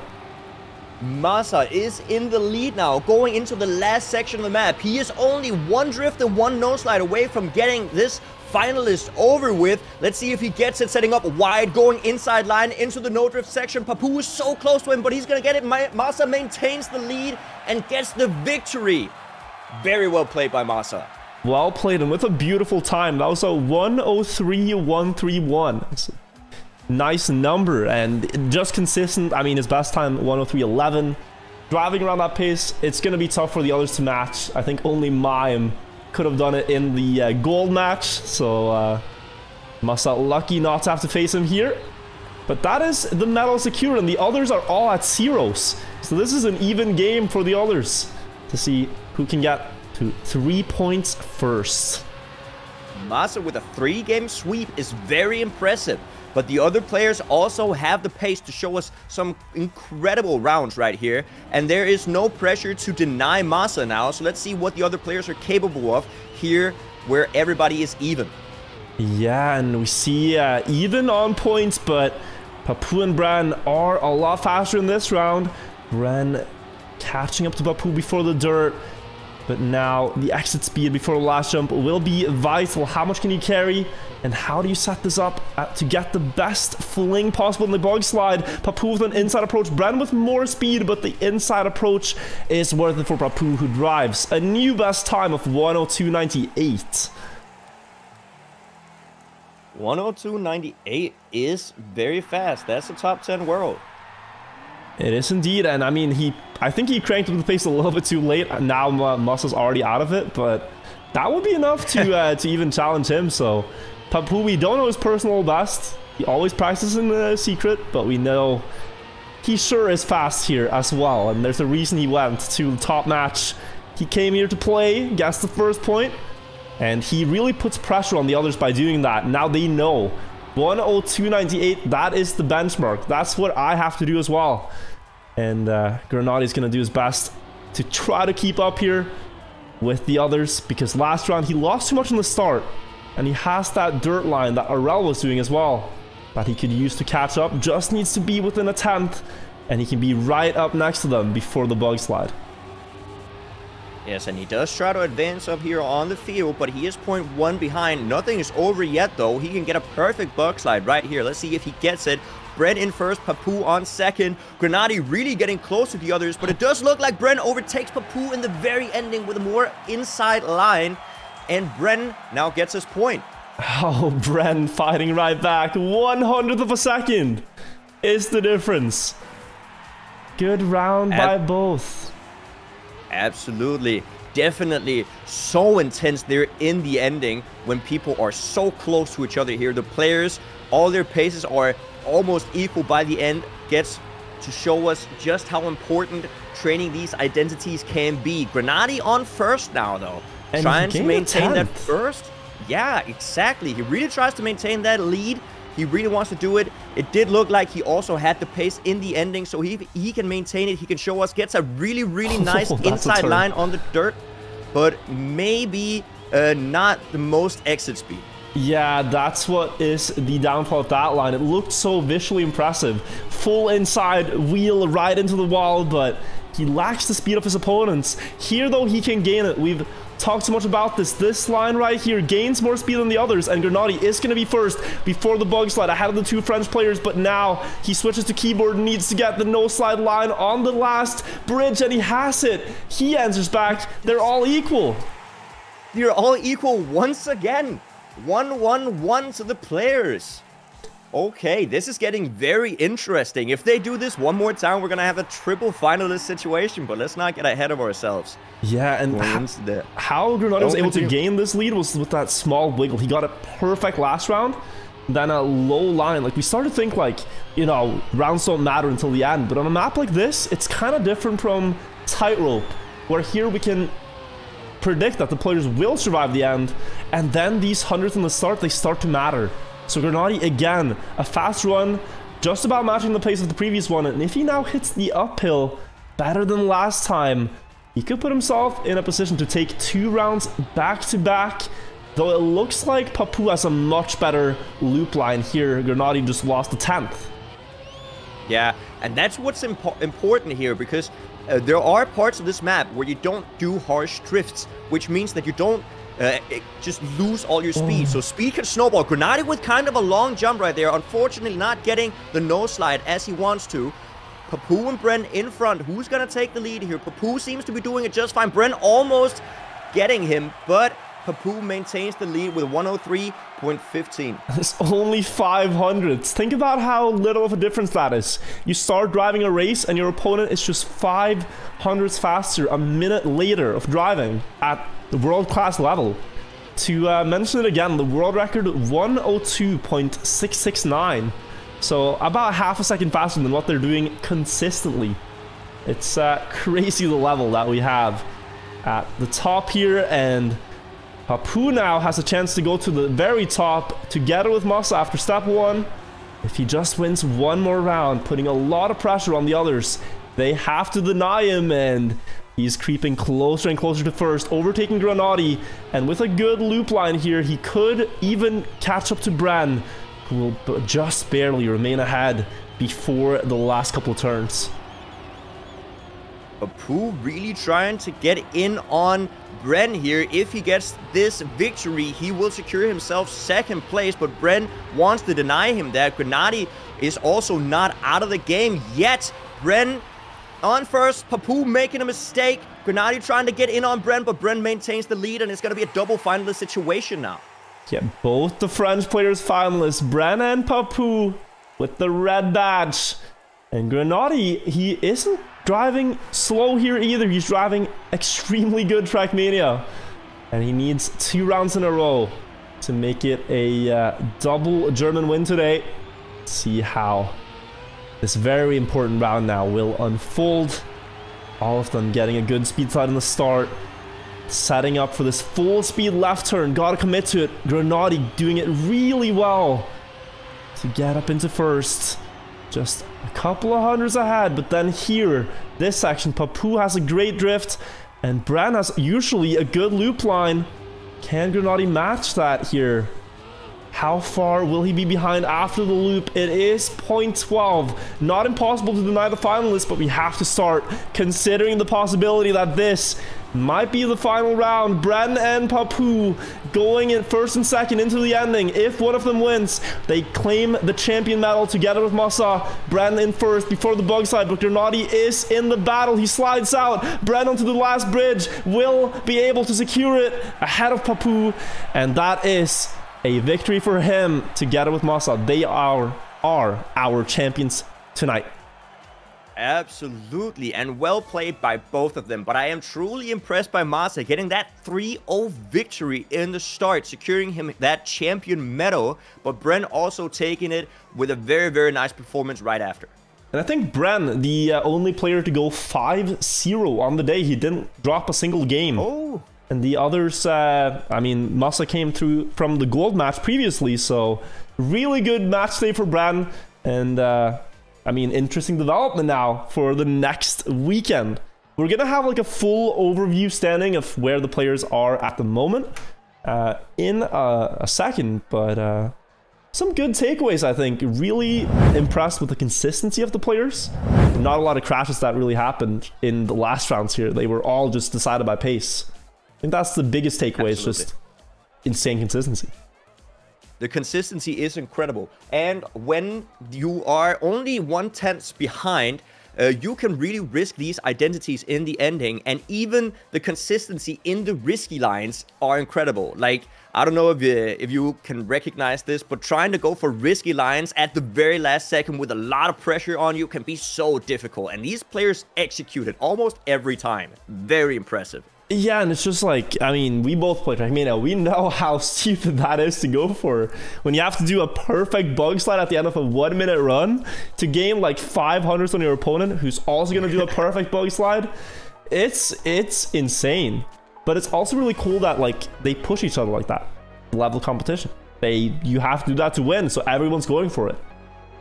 So yeah, insane. Guys, Trackmania Grand League happens every Sunday. Starting from today. So if you liked watching Trackmania Grand League, it's on again next Sunday, same time. Do tune in for that. Same time, same place. And next weekend, Janik is going to be solo casting it, as I'm not here that day. So Janik will be your caster. Yes, and I promise you guys, I will do my best. I will do my due diligence. I'm not saying that right. Doesn't matter. I'm gonna try my best, and I hope you guys will accept and have me as a solo caster on Sunday. Can we get some love for Janik, guys? If you think he did a good job, if you enjoyed his cast today, then yeah, let him know. Let me know as well. I think we had a great time. I'll see if we get a leaderboard, but the plan right now is that we're gonna do Trackmania Rewind right after this. Just reviewing all the world records from last year. There are a lot of good runs to take a look at there too. So I'm looking forward to seeing that. Also, I can sit back and relax. My time is now done. My job is over. I can now just sit back and watch you continue your work. Yeah, you told me this. I'm not sure if you want to say it, but I heard something of a dinner being dropped for this. Oh, I heard you had your priorities straight. You wanna? I had a planned dinner with the girlfriend tonight, and you know, your boy had to come through for the TMGL, so I joined here with Wirtual. I mean, I do appreciate the invite to join here. It's very nice. Also getting some practice in at the TMGL scene, the big scene right here. Guys, it's very, very nice. The point is, we gotta give Janik some numbers to tell his girlfriend about. Like, you know, I dropped the dinner, but I got 500 followers. Go follow Janik on Twitch if you enjoyed his cast. He plays Trackmania every day. Please help me not have my girlfriend freak out at me. If he says, look, I got 100 followers out of this, then, you know, I mean, we can salvage it. We can salvage it. I need your help here, chat, because I pulled him into this. I was like, oh, I kind of don't want to ruin you guys' dinner, but Trackmania Granley. Yeah, I mean, yes. Okay, I'm not gonna repeat what you said in a previous stream because she's gonna get very mad at that. yeah. You don't need to say it. But Trackmania Nations is forever. That's the baseline. You can figure out the rest. Yeah, guys, thank you for watching. I'm not sure if we have the full standings coming out. Oh, we do. All right, can pull this up real quick. If you want to see the full standings, here it is. Massa in first, Bren in second. They get the champion medal. Then you have Papu, Grenadi, Mime, and Carl with the gold. You have Arel. I'm trying to understand. I'm really trying, but it's just crashing. Point is, let's get to the standings. We were at Massa and Bren first, Papu, Grenadi. Mime and Carl get gold. Afi, Arel, Mudda, and Binks get silver. Gwen, Scrappy, Spam, and Kappa get bronze. And Pack and Otak Sally get nothing. That is that. But as you said, and that's, I think, a very, very good takeaway here, is that even if you're last right now, you can get first next week. You can easily come back. Just exactly. That's what I think is good about this format. Yeah. But guys, I guess we're going to go on to the Trackmania Rewind thing. So, Janik, I'm going to say bye-bye, but thank you so much for joining me for the cast, and we'll see you next week. Yeah. Thank you so much for having me. And yeah, chat, I will see all of you guys next week at Wirtual. Have a great rest of your stream. Thank you. And yeah, thank you. All right. Bye-bye, people. Hey. Bye-bye. Okay, guys, I don't know why my PC keeps crashing. There's problems after problems. Things are not working. But we're gonna make the best of it. We do not get discouraged by a bit of stream crashing. First things on the things to do list. I just opened my YouTube page, and the first thing I notice is this. This is the first thing I saw. Oh, what? What? A07 2119 by Raysa. An incredible time. An absolutely incredible time. Like, when I made the video about this map, Pablo had the record, and it took so much grinding to get that time. And they've tried to beat it for a while. Like, Demons played 60, 70 hours trying to beat this track in 26.19 seconds. Raceta just did it. I haven't seen the run, but let's take a look. We need full HD for this. Let's enjoy this.